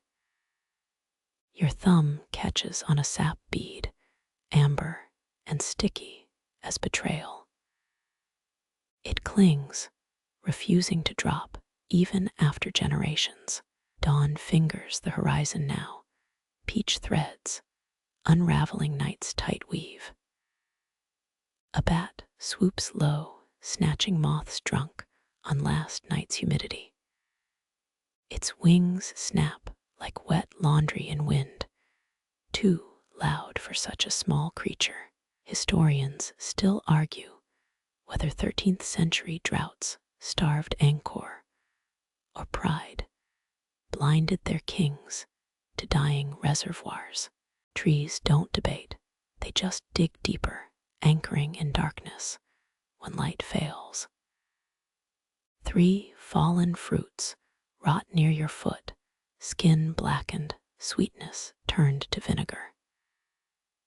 Ants march in formation toward the feast, tiny soldiers ignoring your trespass. You step over their highway, granting right of way to the determined. Morning's first rooster crows somewhere distant, its cry frayed at the edges. The mango leaves shiver, though no breeze stirs them. An answering call comes weaker from a hut still dreaming behind coconut palms. Local tailies claim farmers once slept under these boughs, hoping mango dreams would reveal rain's return. Some swore the trees hummed old Kham lullabies if you pressed your ear just right. Your ear meets scratchy bark anyway. Silence greets you, or maybe nature's yawn before dawn properly starts. Sunlight bleeds across the highest branch now, gilding a single green leaf. The rest stay shadowed, jealous, or patient. It's hard to tell with trees. You count the rings on a severed limb, 37 tight curves marking yearly thirsts. The heartwood feels colder than stone, chilled by memories of empty skies. A gecko launches from the trunk, landing on your shoulder with a weightless thump. It freezes, as surprised as you are, before scrambling down your back like a panic-stricken fireman. Sap stains your shirt sleeve, a golden Rorschach blot smelling of turpentine and lost summers. Grandma would have scrubbed it raw, but you let the mark stay, a souvenir from something older than grandfather clocks. Birds begin testing notes overhead, their tunes half-formed and drowsy. One attempts a warble, gives up, and settles for chirping like a rusty hinge. Your stomach growls, a sound ripe mangoes would have answered in wetter seasons. Now only the hard green ones cling, too sour for anything but pickling jars. Moisture beads on a spiderweb strung between branches, each drop holding a distorted sky. You poke one, watching it shiver, but refuse to burst. stronger than it looks, like everything here. Roots erupt from the soil nearby, arching into the air before plunging down again. They form a bony bridge, nature's own roller coaster for beetles and despair. Scholars debate whether irrigation channels shifted beneath these groves, centuries of water diverted, then forgotten. No shovel marks prove it, only roots bending sharply east, as if following ghosts. Heat begins kneading your neck, dawn's shyness burned away. The mango leaves rustle, finally casting coin-shaped shadows across your arms. False promises of shade, like mirages over cracked earth. Buddhist flags flutter on a far pole, faded ribbons whispering mantras, only pollinators here. Their reds and yellows bleed together at this distance, watercolor smudges against deepening blue. Your little toe stubs a hidden root, pain flaring bright as a match strike. You hop, muffling curses into something resembling prayer, or a startled duck's quack. Light fully claims the grove now, showing bark peppered with lichen like moldy sprinkles. Dark patches linger beneath the trees, last loyalists to night's fading rain. A tractor coughs, awake miles away, its grumble carried on thickening air. The mango leaves drip condensation, last night's sweat finally falling. Drops hit your scalp like chilled punctuation marks. You pluck a young leaf, still tender and tasting of bitter citrus. Village wisdom says they cure throat sickness if boiled with tamarind and 3 lies. Footprints mark the mud ahead, bare and small, a child's quest for fruit. The tracks stop at the leafless tree, the one that hasn't fruited since the last drought. Silt from the 320 AD Mekong flood still gifts these fields minerals that mainstream truth buried in irrigation silt. Your wrist flicks, flicking the leaf to the earth, where ants inspect its edges suspiciously. Useful instead becomes decoration, then garbage, then nobody's problem. Breeze finally arrives, lifting your hair and mango leaves in the same indifferent sigh. It smells of smoke and something baking, perhaps cassava cakes behind the temple. One tree still holds blossoms, tiny white stars immune to season's bullying. Bees orbit them, dive-bombing petals with pollen-drunk urgency. You choose a mossy root as your bench, its curves fitting your spine like a tired lover. Heat rises from the soil beneath, geothermal patience, meeting human impatience. The grove cradles you, its scars hidden from casual glances, strength worn quiet as old money. Lightning once shattered its tallest crown. Now new branches reach around that absence, embracing empty space as part of the design. Shadows shrink as sun climbs, ant marching time toward noon. You stand dusting loam from your thighs, knowing these trees will keep guarding stories. Their roots remember drought, but their leaves still applaud rain. The grove thins behind you, its shade shrinking to a thin stripe between patties. Mud squelches underfoot, cool where sun hasn't yet licked the path. Walls rise, steepening with each step until their banks tower shoulder high. Rice stalks brush both sides now, whispering against your hips like shy chaperones.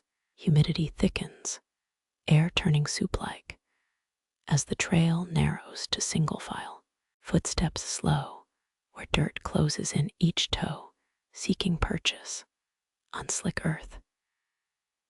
You smell yesterday's rain still weeping through soil minerals, released by a million burrowing worms. Scholars say Khmer engineers carved these paths like water veins, mapping valleys into wheat-colored steps long before concrete jungles rose.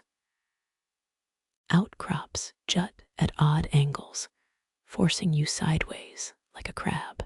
Hands skim damp clay for balance, leaving pale streaks where fingers swipe. Some farmers still whisper about earth spirits who rise if bare feet touch mud past twilight, though none claim to have actually seen one sweat. 10 paces ahead, the passage kinks sharp, left around a boulder, hushed in moss. Ferns sprout from its cracks, green flames frozen mid-flicker. Your shoulder grazes the wall, learning its gritty braille of grit and pebbles compressed over 80 human years. Light dims as banks squeeze tighter, the sky now just a bright slit overhead. You pause, closed eyes adjusting to sudden shadow. Coolness climbs your shins, the earth exhaling stored night into this tight corridor. Experts still clash over why these walls curve, practical drainage or prayers made solid. You trace one gentle arc, feeling its logic in your bent spine, as moisture beads on clay an inch from your nose. Voices drift from beyond the mud, 2 women laughing as they transplant seedlings. Their Khmer floats sharp, and musical vowels bouncing off the banks near your ear. One sentence clears the wall. Egg prices have wings now, before their talk dissolves into work sounds. Your sandal slips slightly, heel skidding on buried stone.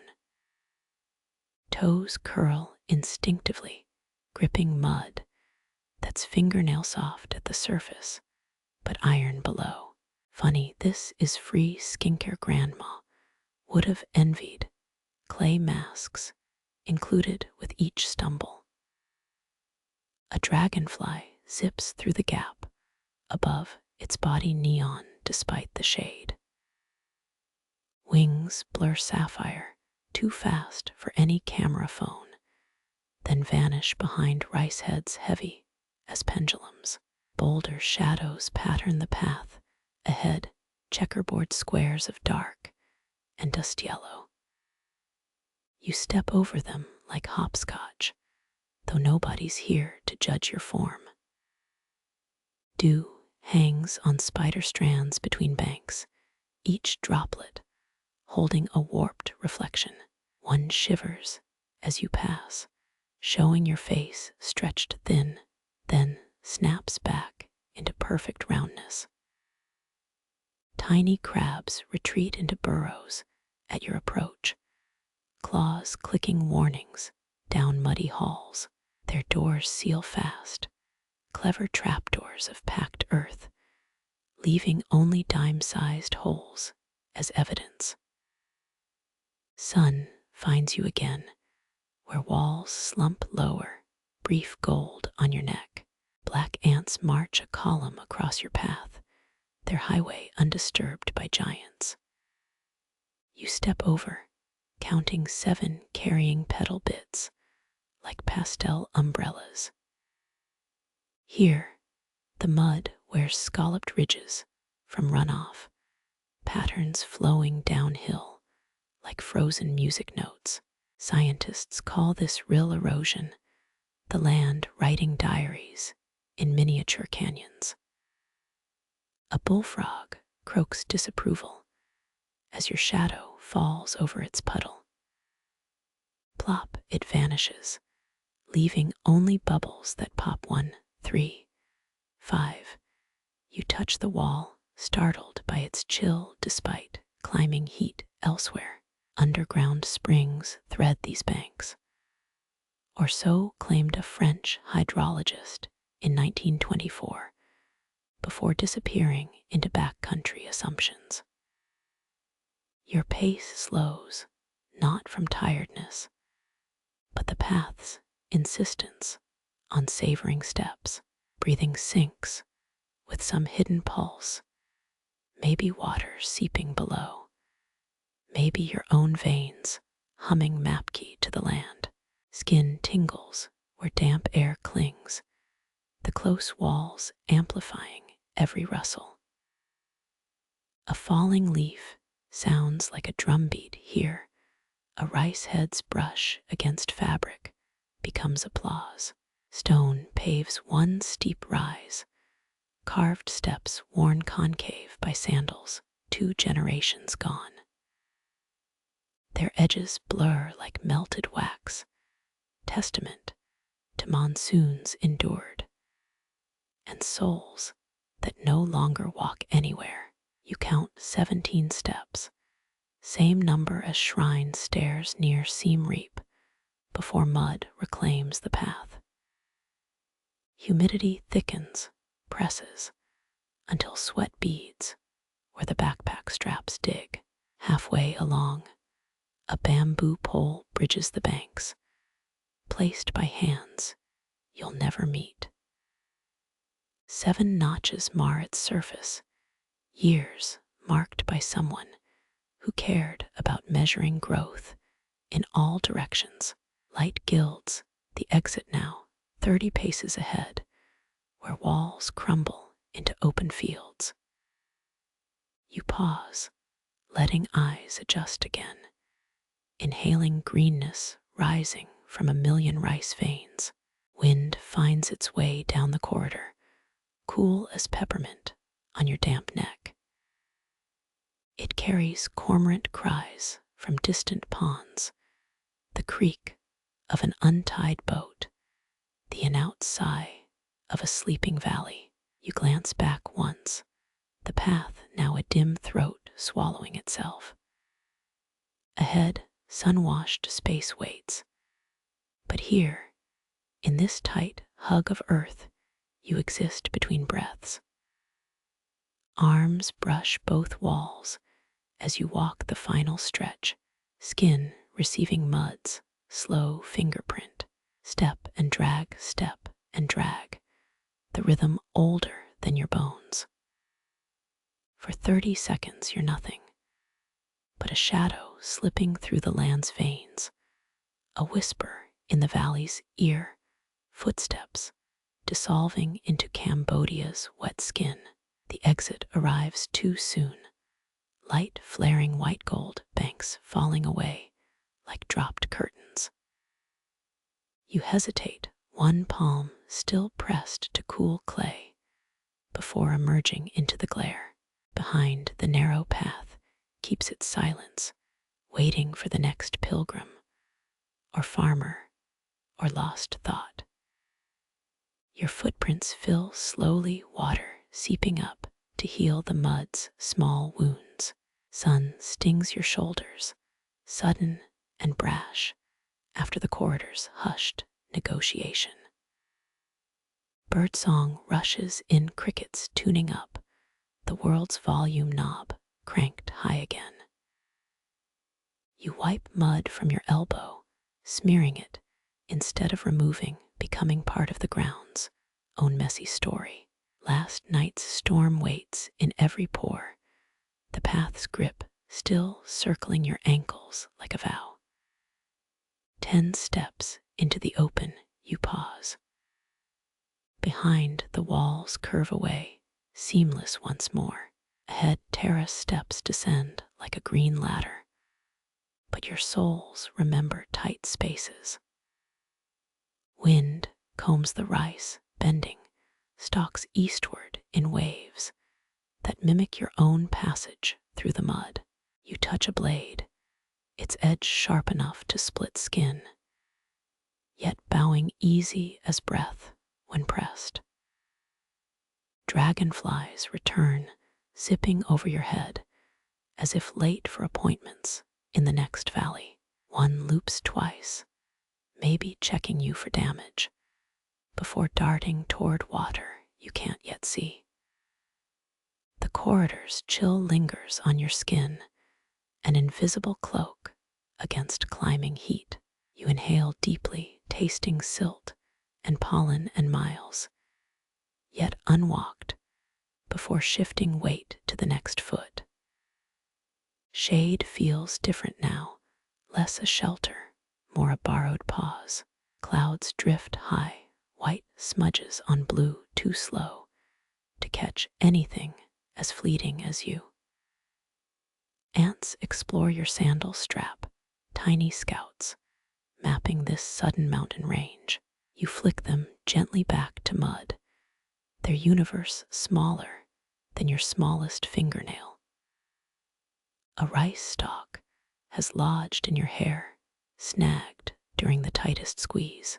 You leave it be, a green antenna tuning into frequencies only terraces understand. Horizons stretch wide here, vistas meant for postcards. Yet your spine still thrums with the memory of narrowness. Some truths grow clearer in tight spaces, others shrink to fit. Light finds your face fully now, no walls left to slice it into stripes.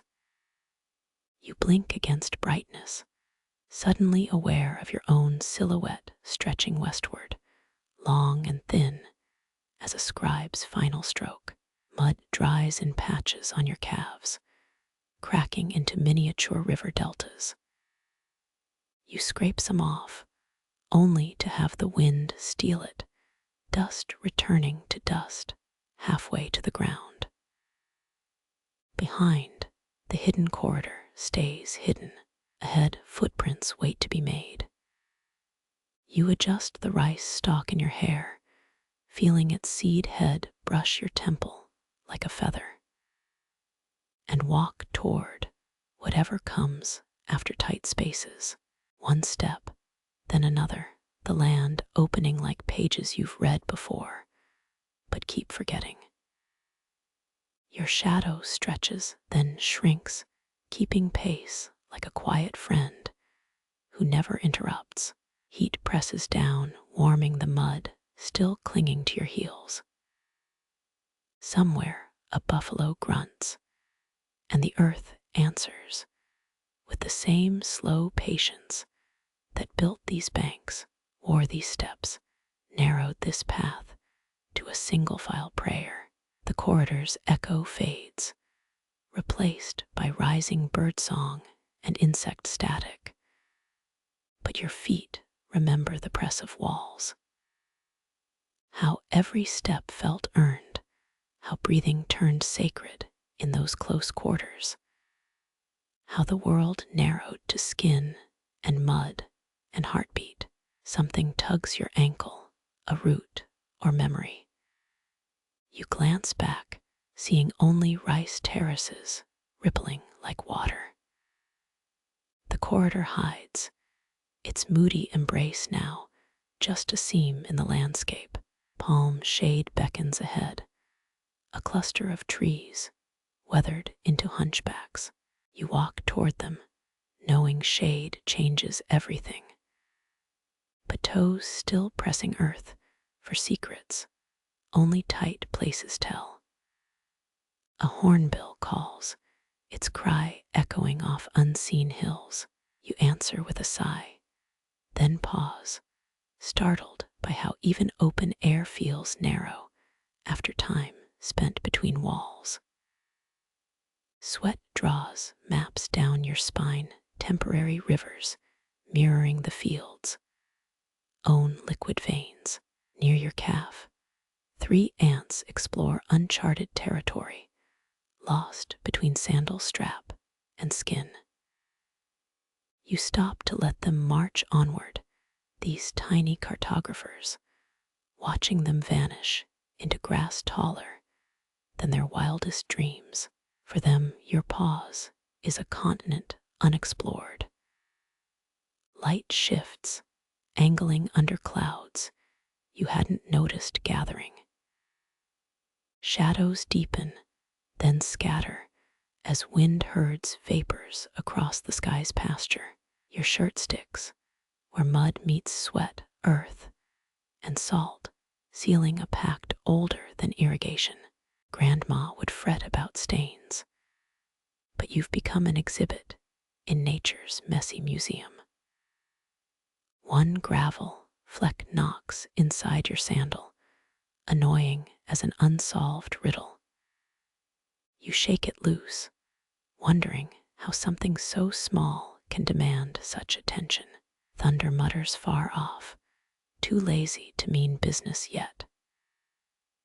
Rain would churn these paths to slurry, erase your marks completely. Leave no clue you ever walked this tightrope of mud. Ahead, the trail branches like capillaries, 3 choices fanning toward water, village, forest. You hesitate, fingering the rice stalk in your hair, while sweat draws glyphs down your neck. Mineral scent rises where your heel grinds mud. This earth-chewed mountains carried them grain by grain downriver, built empires with patient teeth. You look back one last time. The corridor's mouth stays hidden, just terraced greenness rolling toward hazy blues. Maybe all important paths narrow before widening, squeezing us into shapes that fit whatever comes next. Footprints beckon forward, except they're not yours yet. Toes dig in, savoring the push-off, muscles remembering ancient instructions. Step becomes breath, becomes heartbeat. What came compressed now expands, the body relearning open space. Wind gusts, suddenly snatching the rice stalk from your hair. You watch it spin green against blue before vanishing into the endless, hungry sky. Shade reaches for you as palms draw near, their fronds clapping soft applause. You step into their shadow just as thunder rolls proper this time, sky's belly growling for rain. Coolness prickles your arms, sudden and sweet. You tilt your face upward, not yet feeling drops, but tasting storm on your tongue like licked metal. Horizon darkens, indigo bruising the morning's gold. Cicadas hush, waiting. Rice bends, anticipating. The land holds its breath, knowing what comes after narrow paths and dry spells. You stand perfectly still, palms open, while the first fat drops hit your mud-streaked skin. Each one rings clear, a liquid bell tolling, changes arrival, clean slate, falling from the sky. Heat lifts, steam rising from your shoulders as rain thickens. Paths dissolve, footprints melt the corridor behind now, just water seeking lower ground. Drenched rice glistens, a million emeralds strung across hills. You laugh, though nobody hears, and walk into the downpour, wearing mud like armor, and the sky's own weightless blessing. Rain still drips from your eyebrows, each drop tapping the grass like a tiny clock rewound. Clouds tear open, revealing stars sharp as rice knife points. You flop backward, earth accepting your weight with a damp sigh.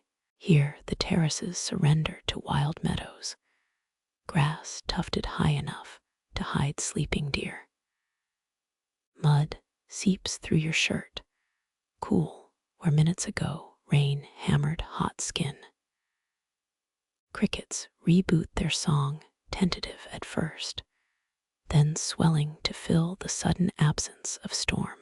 Lightning continues without sound, silent flashes behind distant hills, nature's mute fireworks show. You wiggle fingers through wet stems, feeling seeds cling like shy children. Night smells different here, less rice sweet, more green tang of things growing unchecked. One hand brushes a burr, its hooks catching on calluses, earned gripping terrace walls. Grandma taught you these hitchhikers evolved before feet walked upright, waiting 90 million years for denim to invent. Breath steadies, counting 4 heartbeats per inhale as eyes adjust to incremental darkness.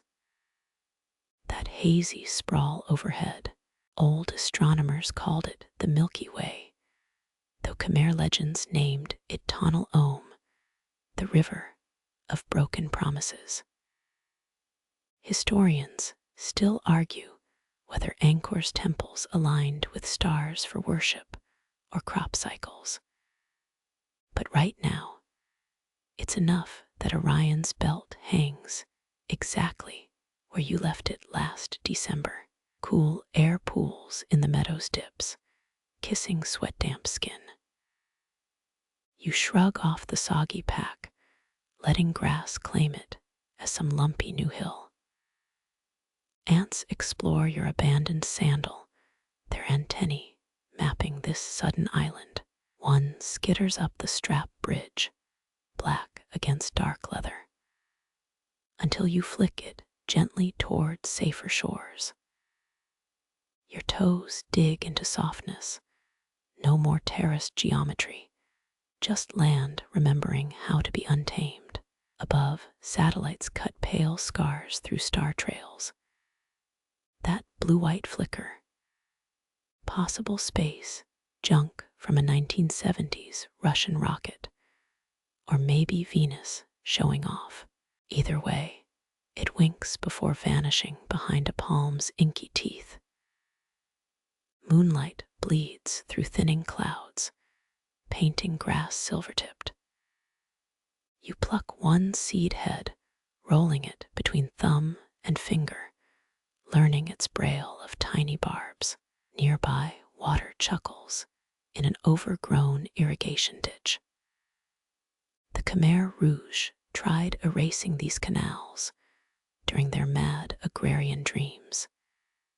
Yet water kept finding its old paths, like memory made liquid. You peel a wet leaf from your elbow, its veins branching like your own blue roads under skin.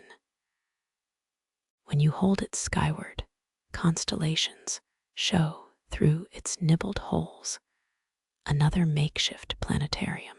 Light bugs ignite, 3, then 6, then too many to count. Their Morse code glows yellow-green against black grass. One lands on your knee, abdomen pulsing, trusting you've forgotten how to eat such bright things. A meteor scratches the sky, its brief career ending mid-swoop. 5 generations back, farmers might pray to that streak, believing it carried ancestors, checking rice progress from the spirit vaults. Belly warmth seeps into earth beneath you, soil claiming body heat like owed rent. You spread arms wide, fingertips brushing separate grass clumps, claiming more sky than any king dared. Night's soundtrack layers itself, frogs bass-noting underneath cricket violins, some unseen bird hooting metronome clicks. Breeze plays chorister, rustling dry reeds into minimalist hymns. Your elbow knocks a pebble, sending it tumbling downhill. It clicks against others, starting a miniature landslide that sounds loud enough to wake valley dogs. stillness returns amplified. You imagine tiny creatures freezing mid-task, grass mice clutching stolen seeds, listening for whatever clumsy giant disturbed their night.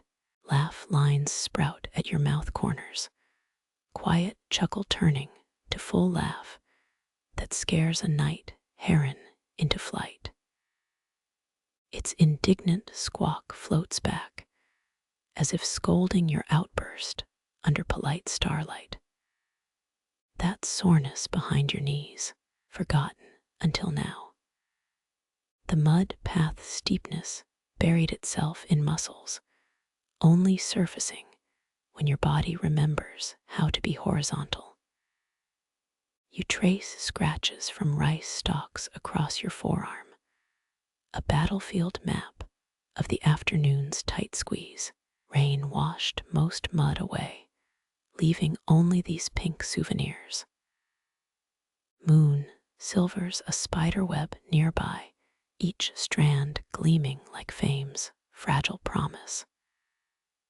The architect sits motionless, waiting for idiots to blunder into its lace bear trap. Breath frosts faintly, though the air's still warm. Maybe your lungs echo the night's cool underbelly, or perhaps northern winds snuck in behind the storm. One knee pops when you shift, protesting this damp bed. Rice stalks braid themselves under your weight, matting into a fragile mattress that smells of childhood riverbanks. Your thumb finds a hole in your pocket, shredded during the corridor squeeze. Later, you'll pretend it's fashion, not terrain, that ripped threads into confessions. Hills huddle closer now, wrapping the meadow in dark arms. Some locals swear peaks exhale cold breath around midnight, though scientists blame thermal inversions like party poopers always do. Chilled nose tip, warm earlobes, cool collarbone. Night writes temperature haikus across your skin. Satellites keep crossing their routes precise as irrigation grids. Modernity keeps watch even here.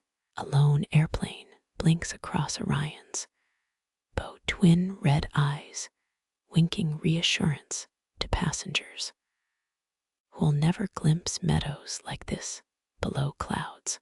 Your belly rumbles loud enough to startle moths from grass.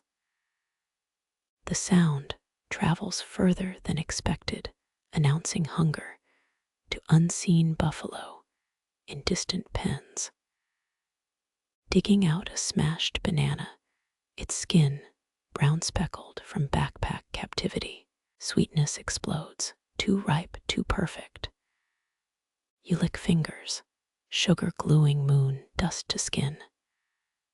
Twigs crack uphill, something larger than field mice moving through brush. Spine stiffens not from fear, but primal alertness baked into DNA around campfires. After 5 breaths, silence resumes. Probably just a civet hunting tree frogs, not some territorial spirit offended by banana peels. Light pollution smudges the southeastern sky, the ever-creeping glow of Batumbang's street lamps. City's hunger threatens to swallow even this pocket of dark. But tonight, stars still dominate. You unstick hair from your neck rain and sweat weaving strands into swampy cables. Cooling air prickles the damp patch below your collar, tiny sparks of relief. Palms test ground temperature, one spot warm where your back heated it, another inch away clammy, with lingering storm cry, positive that constellation shaped like a squid.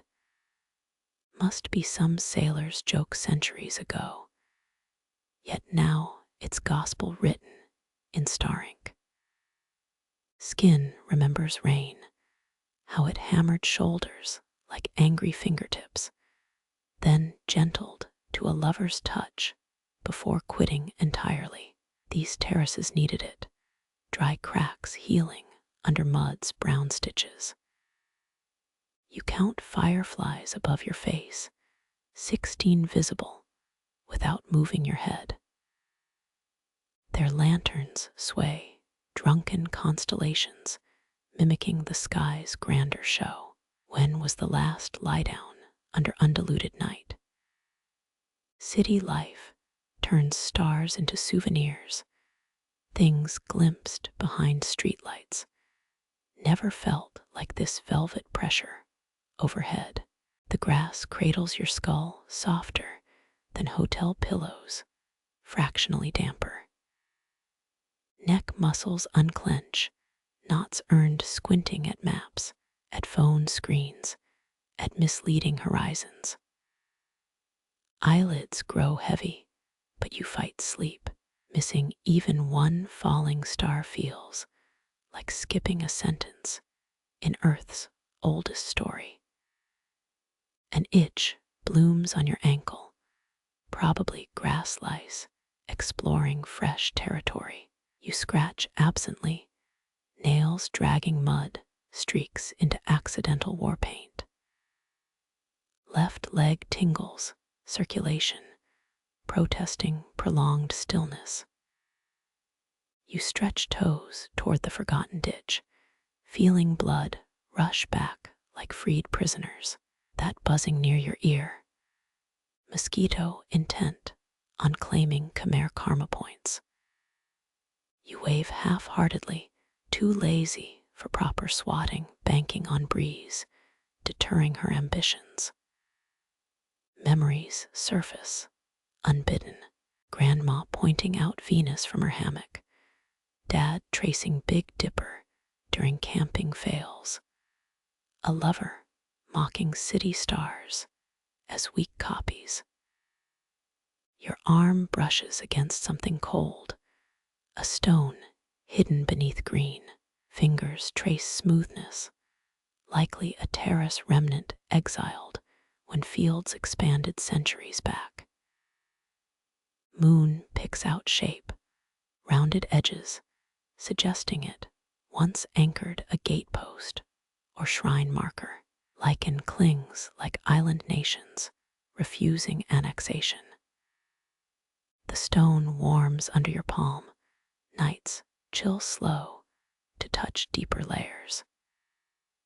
Ancient chisel marks groove its skin, maybe intentional, maybe weather's patient graffiti. You hum tunelessly, sound swallowed fast by thirsty grass, sounding small beneath the sky's indifference. A proper yawn cracks your jaw, untamed, loud, startlingly primal.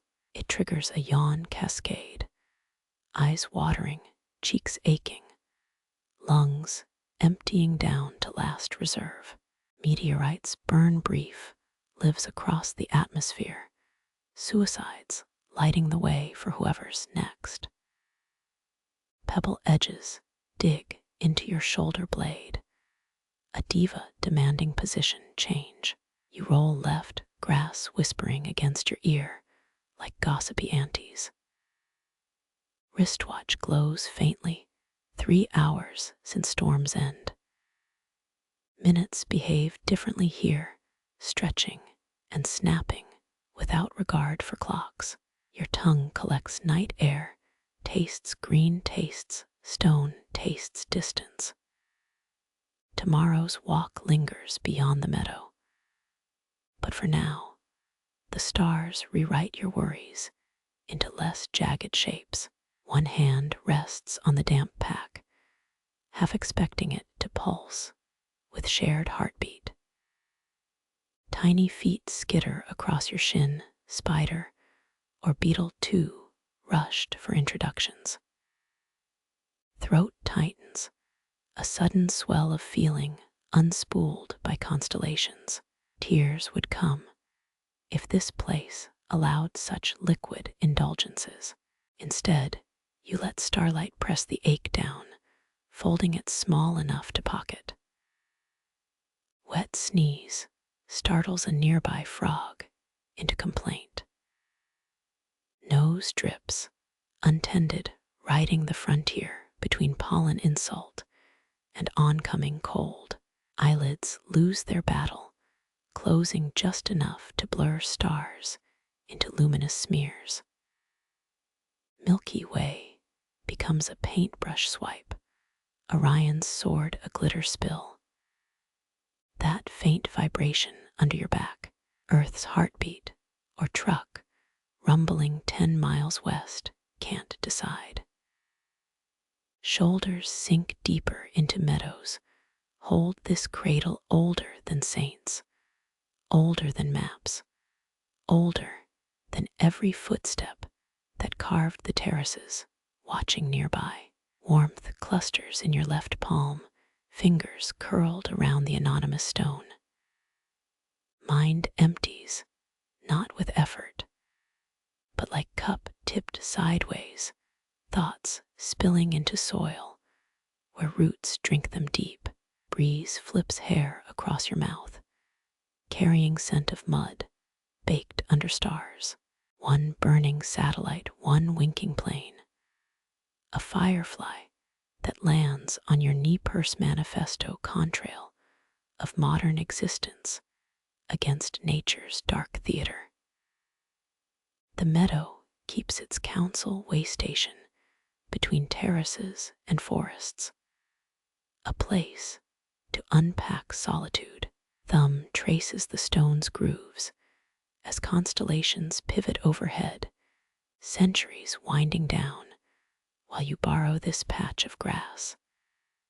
And the comfort of being small beneath a large universe. Dawn will come, but not yet. Stars continue their silent trade routes, light bartered for wonder across impossible distances. You float between waking and dream, skin dissolving into meadow bones, becoming stone breath sinking with cricket rhythms, while overhead, the sky writes its endless love letter to those who bother looking up. You stand, shaking grass seeds from your hair, and notice the mud clinging to your heels like reluctant shadows. Ahead, the path back through the terraces lies smooth, save for the twin trenches your boots carved hours ago. Moonlight bleaches the mud silver, so your footprints glow faintly, as if the earth marked your passage with reluctant phosphorescence. You wobble, one foot lifted, unsure whether stepping around them shows respect or madness. Behind you, the meadow whispers its evening lullabies, the expanse untouched except where your body dented the grass. Those hollows already begin to rise slowly, as if the ground breathes out its forgiveness. Your toe prods a print's edge, slurry, oozing into the perfect arch shape. It reminds you of temple sculptors' molds, how Angkor's artists cast bronze statues in lost wax workshops 1,000 reigns past. Historians count 60 kilometers of canals, built just to float sandstone blocks for those spires. Yet, tonight, your own ankle-deep squelches feel monument enough. Mud pulls at your soles, a sticky whisper asking you to linger. Each step requires peeling free with a soft thwop that echoes off silent rice berms. You walk slower now, measuring the drag against your calves, kneading tension into the mush. With every lift, the air tastes cleaner here, rain-scrubbed, and laced with that green bitterness of young rice shoots. You pause, tongue testing the breeze, as something warm and wet seeps through your soul's thinning tread. A sigh escapes, ghosting upward like those prayer smoke ribbons at dawn ceremonies. Someone nearby believed your muddy sandals carry rice spirits tonight. A village elder once warned you never point foot soles toward shrines, as souls trample the sacred and mundane alike. Yet your prints curve gentle, barely denting the soil, unlike tractor treads that scarred these slopes during Cambodia's forced collectivization years. Crickets hush as you pass, then resume their gossip. Frogs pause mid-croak, suspecting reptilian interlopers. Your breath sinks with unseen wings, bats harvesting insects above flooded paddies where your shadow stretches thin. Historians still argue whether Khmer water channels served irrigation alone or mapped constellations onto Earth as star paths for ancestor souls. You trace one canal with your eyes, its curve mirroring the arc of Scorpio's tail overhead, and let the debate dissolve into night's patience. A fish jumps in the flooded terrace beside you, silver belly flashing. The splash rings louder than temple bells across still water. Ripples distort your reflection, bending moonlight into eyeless masks that dance then fade. You kneel one knee, avoiding your previous footprint. Fingertips brush the water's skin, frigid and slick as obsidian. Beneath, something moves, tadpole or eel ghosting through moonlit silt. Mud coats your kneecap, cool against rain-warmed skin. Back on the path, you glance over your shoulder. Two lines stagger westward, yours, solitary, drunken with moon gaze. No other tracks intersect them, since the storm erased all prior travelers. The isolation presses sweetly against your ribs, weightless and rare. One footprint holds a perfect puddle sky and stars trapped in its tiny ocean. You avoid stepping in it, as if drowning galaxies might cling to your heel. Mud sucks louder here, the waterlogged stretch near broken sluice gates. French-colonial engineers once installed iron ones before Monsoon's twisted metal into modern art sculptures. Their rust flakes still stain the mud like dried blood on a warrior's knuckles. Your next step lands crooked, heel crushing a cricket mid-song. Wings crackle underfoot, too faint for ears. Yet you wince at imagined betrayal. Apologies stick in your throat, useless as confessions to stone. Ahead, the path forks one branch smoother, where buffalo drag their nightly weight to pasture. You choose the narrower cut, stepping where your earlier tracks begin. More groove than print now, edges softened by retreating damp. Light bends funny here, shadowed by overhanging banyan roots. Your footprints seem deeper, as if night aged them centuries while you wandered the meadow. Toes wiggle inside worn sandals, memorizing the suck and release rhythm of mud's reluctant kisses. Something glints in your left print, a shard trapped during your storm-blind slog.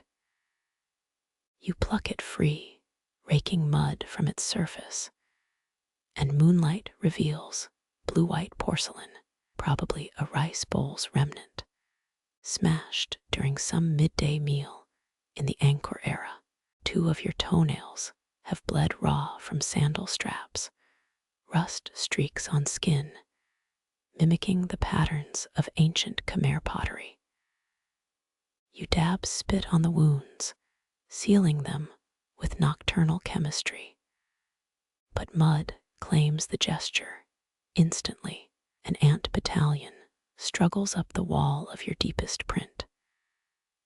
Their cargo, a beetle wing twice their size, flashes iridescent black when moonlight hits just right.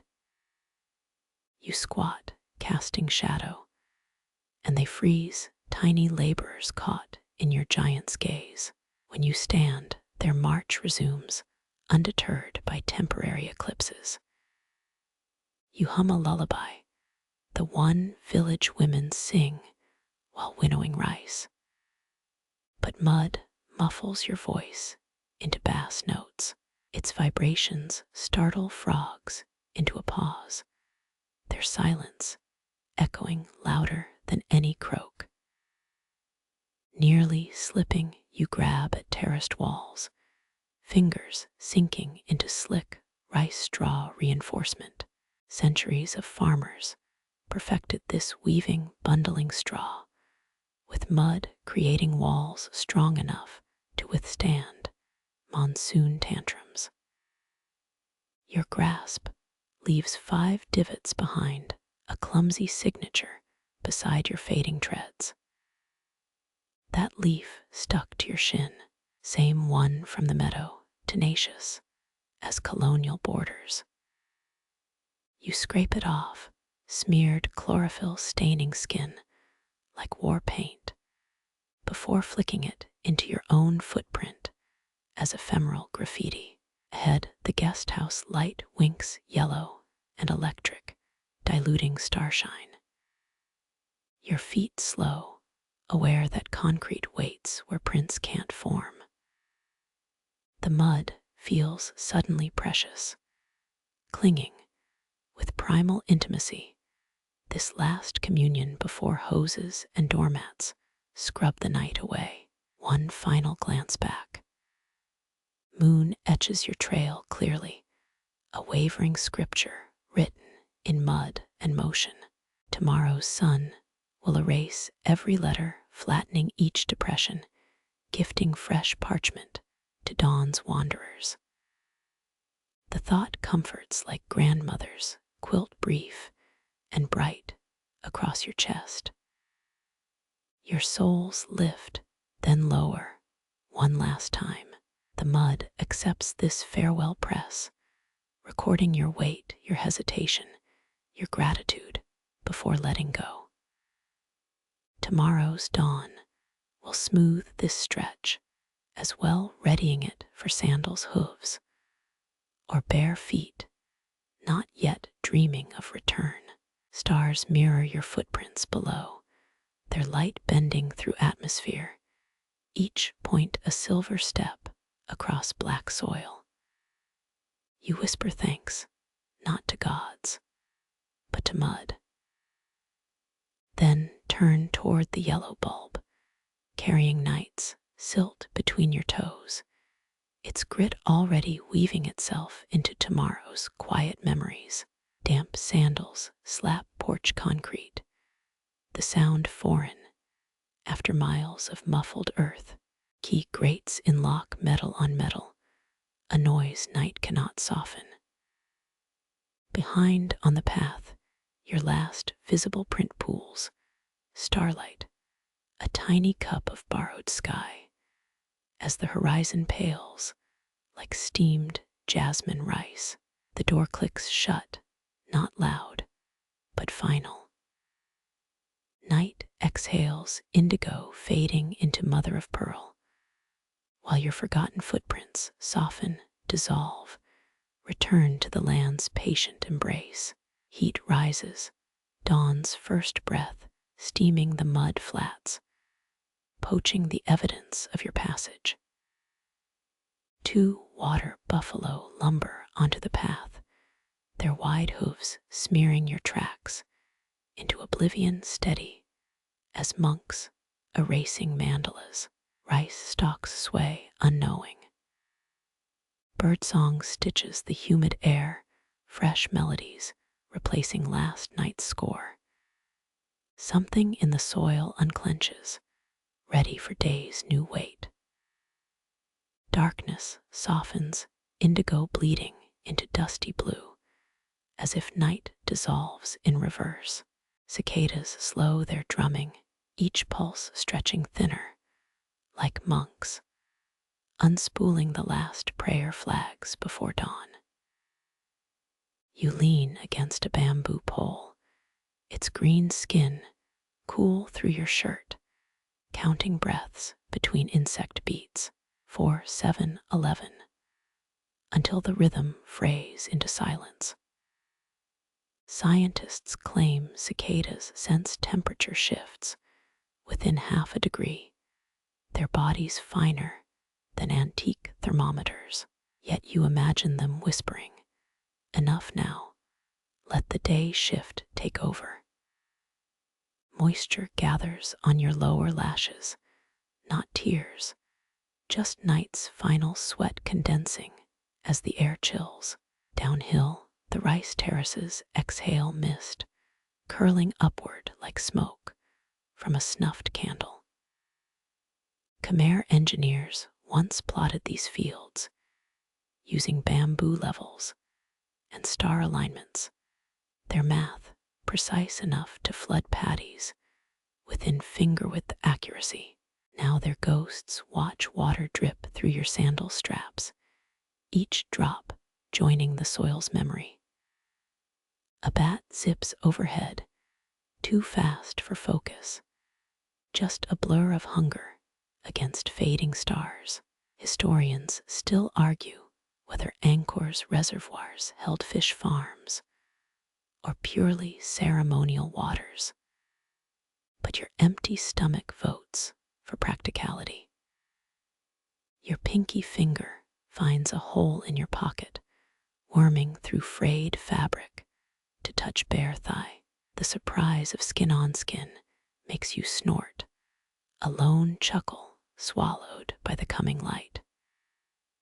Birds begin rehearsals, one brave sparrow chirping off-key, then stopping mid-note as if embarrassed. Others soon join, feathery alarms set to staggered intervals. You used to mock those birdwatching apps until learning Cambodian tailor birds stitch leaves into nests using spider silk. Suddenly, their gossip feels worthy of attention.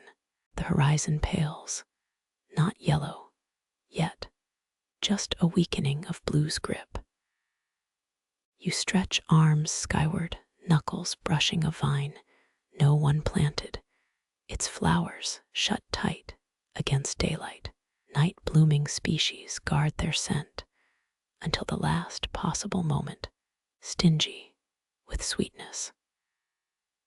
3 fireflies blink, emergency signals in the dim, before winking out forever. Their larvae will feast on garden snails come noon. A grisly truth, unsuited for poetry. Something moves in the irrigation ditch below, water swirling behind lotus roots. Could be a snake, could be carp stirring, could be your eyes inventing motion where stillness reigns. You toss a pebble, the plonk echoing off mud walls, and a dozen frogs curse you in wet croaks. One sandal strap snaps, just as you pivot toward home leather, giving up after 80 monsoons worth of rot. You hop backward, bare heel kissing dew-slick grass, before ripping the other strap off for balance. Twin flaps of nonsense, leather dangle from your fist. Coolness climbs your shins, unexpected, as clouds exhale their final dampness before sunrise. Your shirt clings, suddenly aware of itself, cotton stiffening with evaporated sweat. Walking feels different barefoot, each pebble an opinion, each blade of grass signing its name on your souls. Thatched roofs emerge down the valley, their edges sharpening into focus like daggers drawn slowly. A single candle flickers in a kitchen window, some early riser boiling rice, its flame too weak to steal starlight's authority. Your toenails gleam with mud, black polish applied by the path, as feet relearn ancestral calluses. Before rubber sandals, Khmer farmers treated foot cracks with beeswax and turmeric, staining soles golden for weeks. Their ghost skin tingles beneath your own. Light spreads now, lavender seeping into indigo, star by star flickering off like forgetful street lamps. Only Venus holds firm, a stubborn spark above mango trees. Astronomers insist it's just atmospheric refraction. But you side with the grandmothers, who called it the rice star, first to fade when seedlings needed shade. Gentle thunder rumbles, except it's a bullock cart half a mile off, wooden wheels groaning toward market. The driver sings, voice rasping through bamboo stands, a tune about frogs marrying moonlight. You scratch an itch beneath your ribs, fingernails collecting grit, suddenly aware of every crease in your shirt. Night has that effect, magnifying small discomforts as distractions dwindle. Stopping one last time, you turn full circle, scanning the terraces, now glowing silver green. All footprints have vanished. Yesterday's storms erased them. The mud floor reset for new stories. Cicadas surrender completely, their silence louder than any song. Birds fill the vacuum, sparrows now swiftlets, a lone shrike preaching from a dead branch. Fingers find your damp wallet stiff with tropical bills and fish out a plastic hair tie. You rake curls into a knot, exposing nape hairs to dawn's first breath. Then pocket the tie again before it joins the landfill afterlife. Your big toe finds something solid, half buried near the path. Kicking it loose reveals a rusted harmonica. Reed plates green with neglect. History buzzing between its teeth. Farmers tell of Viet Cong soldiers leaving these behind, hiding caches beneath rock piles during monsoons. Light bleeds faster now, peach-colored, smeared beneath purple, as if painting sky's underbelly. Your throat clicks, dry from night breathing, so you scoop ditch water into your palm. It tastes of mud, iron algae, and something sweet waiting at the back of your tongue. Swallowing feels ceremonial, this final draft of darkness. Granite warms underfoot as you climb the last ridge, stones storing yesterday's heat like dutiful batteries. Fields spread below, no longer hidden, their water channels gleaming like scattered necklaces. Two bats dart past, late shift workers rushing home, wingtips nearly brushing your ears. Myths claim their spirits stealing bad dreams, but you've seen them eat enough mosquitoes to vote pragmatically. That single kitchen candle dies, its smoke curling into dawn unseen, leaving only your silhouette cast long across the waking earth. The road home feels foreign, pebbled concrete, where toes expect mud. Your sandals hang limp from one hand, broken relics, as you pass farmers cycling toward fields. They nod, faces shadowed by wide hats. No need for words this early. Your heel finds a thorn, tiny revenge from some vigilant weed, and you bend to pluck it free. Blood beads, perfectly round, as sky blues overhead, with sudden certainty. Last night's clothes feel heavy now, sodden with dew, and creak crossings, as the guest house gate squeals on its hinges. A gecko chirps from the eaves, its sticky toes proof that gravity takes holidays here. You pause, door half open, to watch a dragonfly claim your porch light. Its wings shiver, translucent sails catching the sun's first slant before darting toward the rising day. East glows peach, glaring through mist, as field after field releases dragon puffs of condensation into the air. You turn toward home, thin morning light crawling under your collar. All those rice shoots craning necks toward sunrise with blind optimism.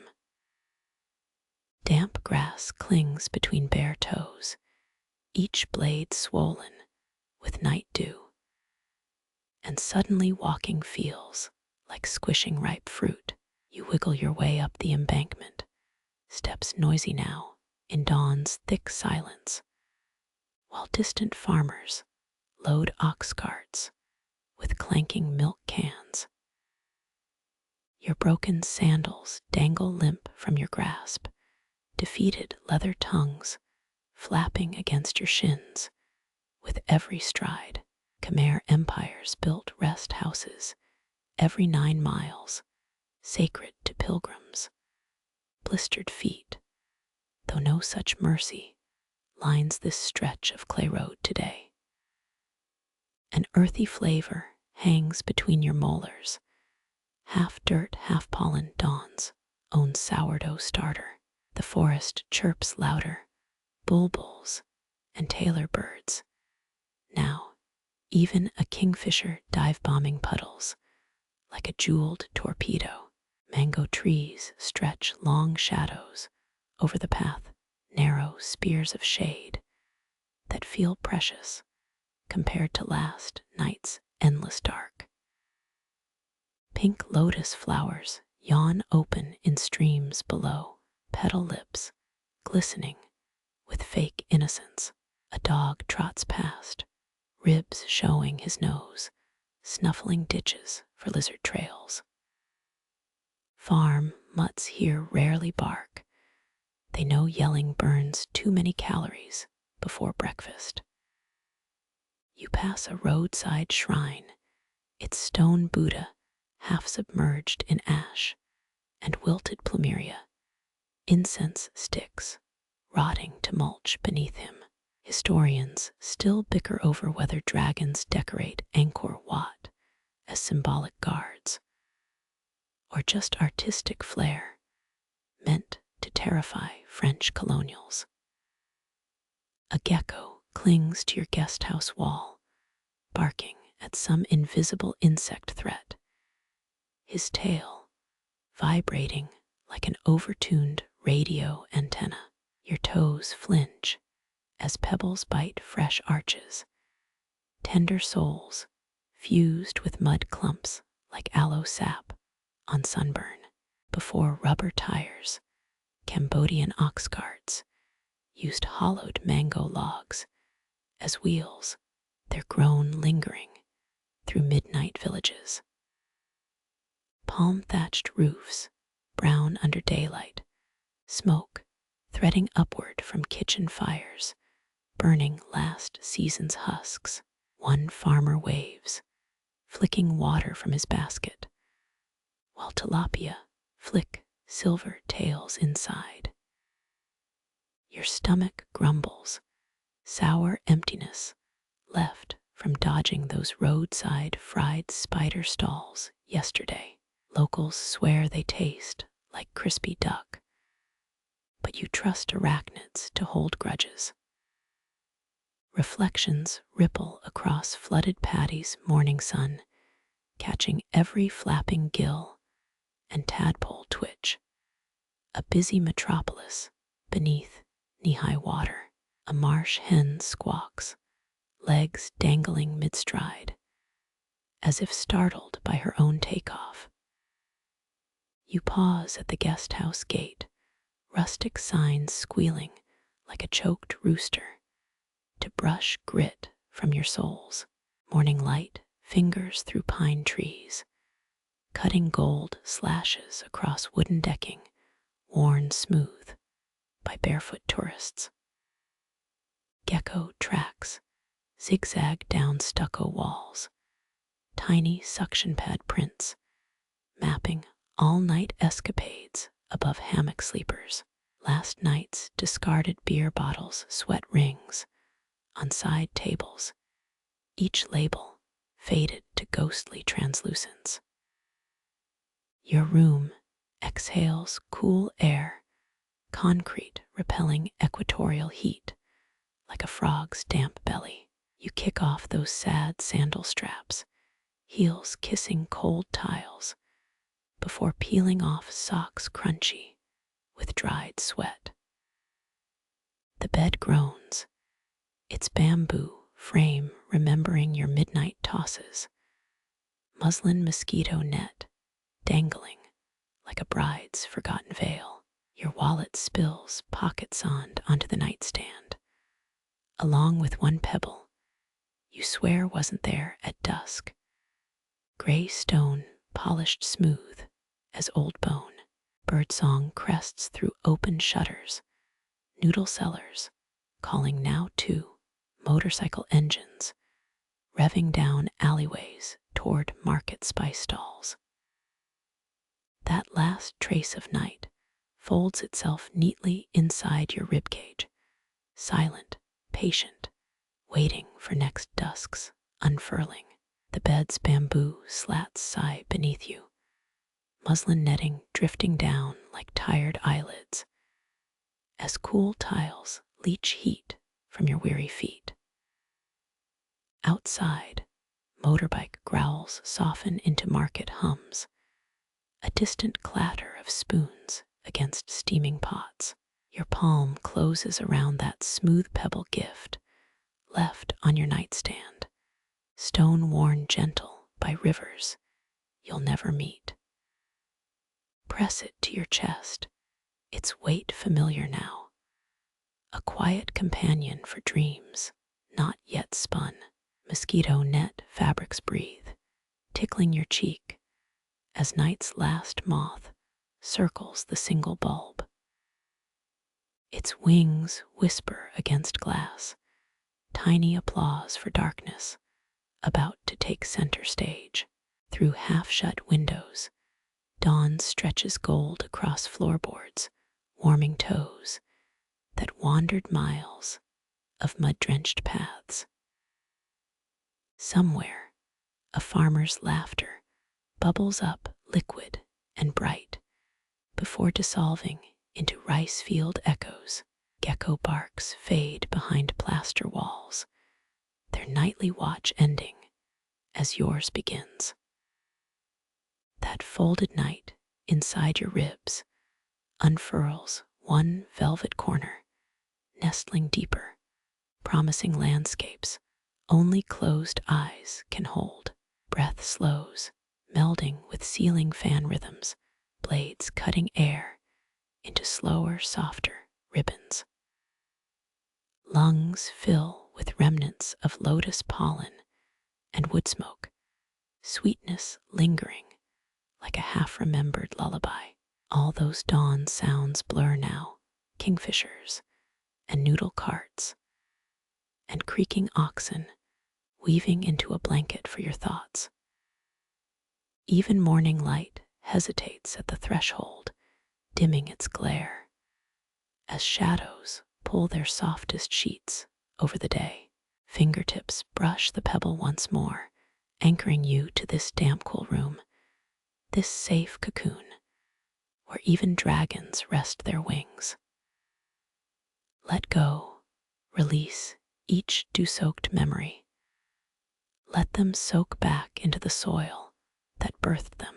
The world spins on without your eyes to map it, trusting tides, trusting roots, trusting nights return to gather you up again. For now, there is only this breath, stillness, and the earth's slow whisper beneath your dreaming bones.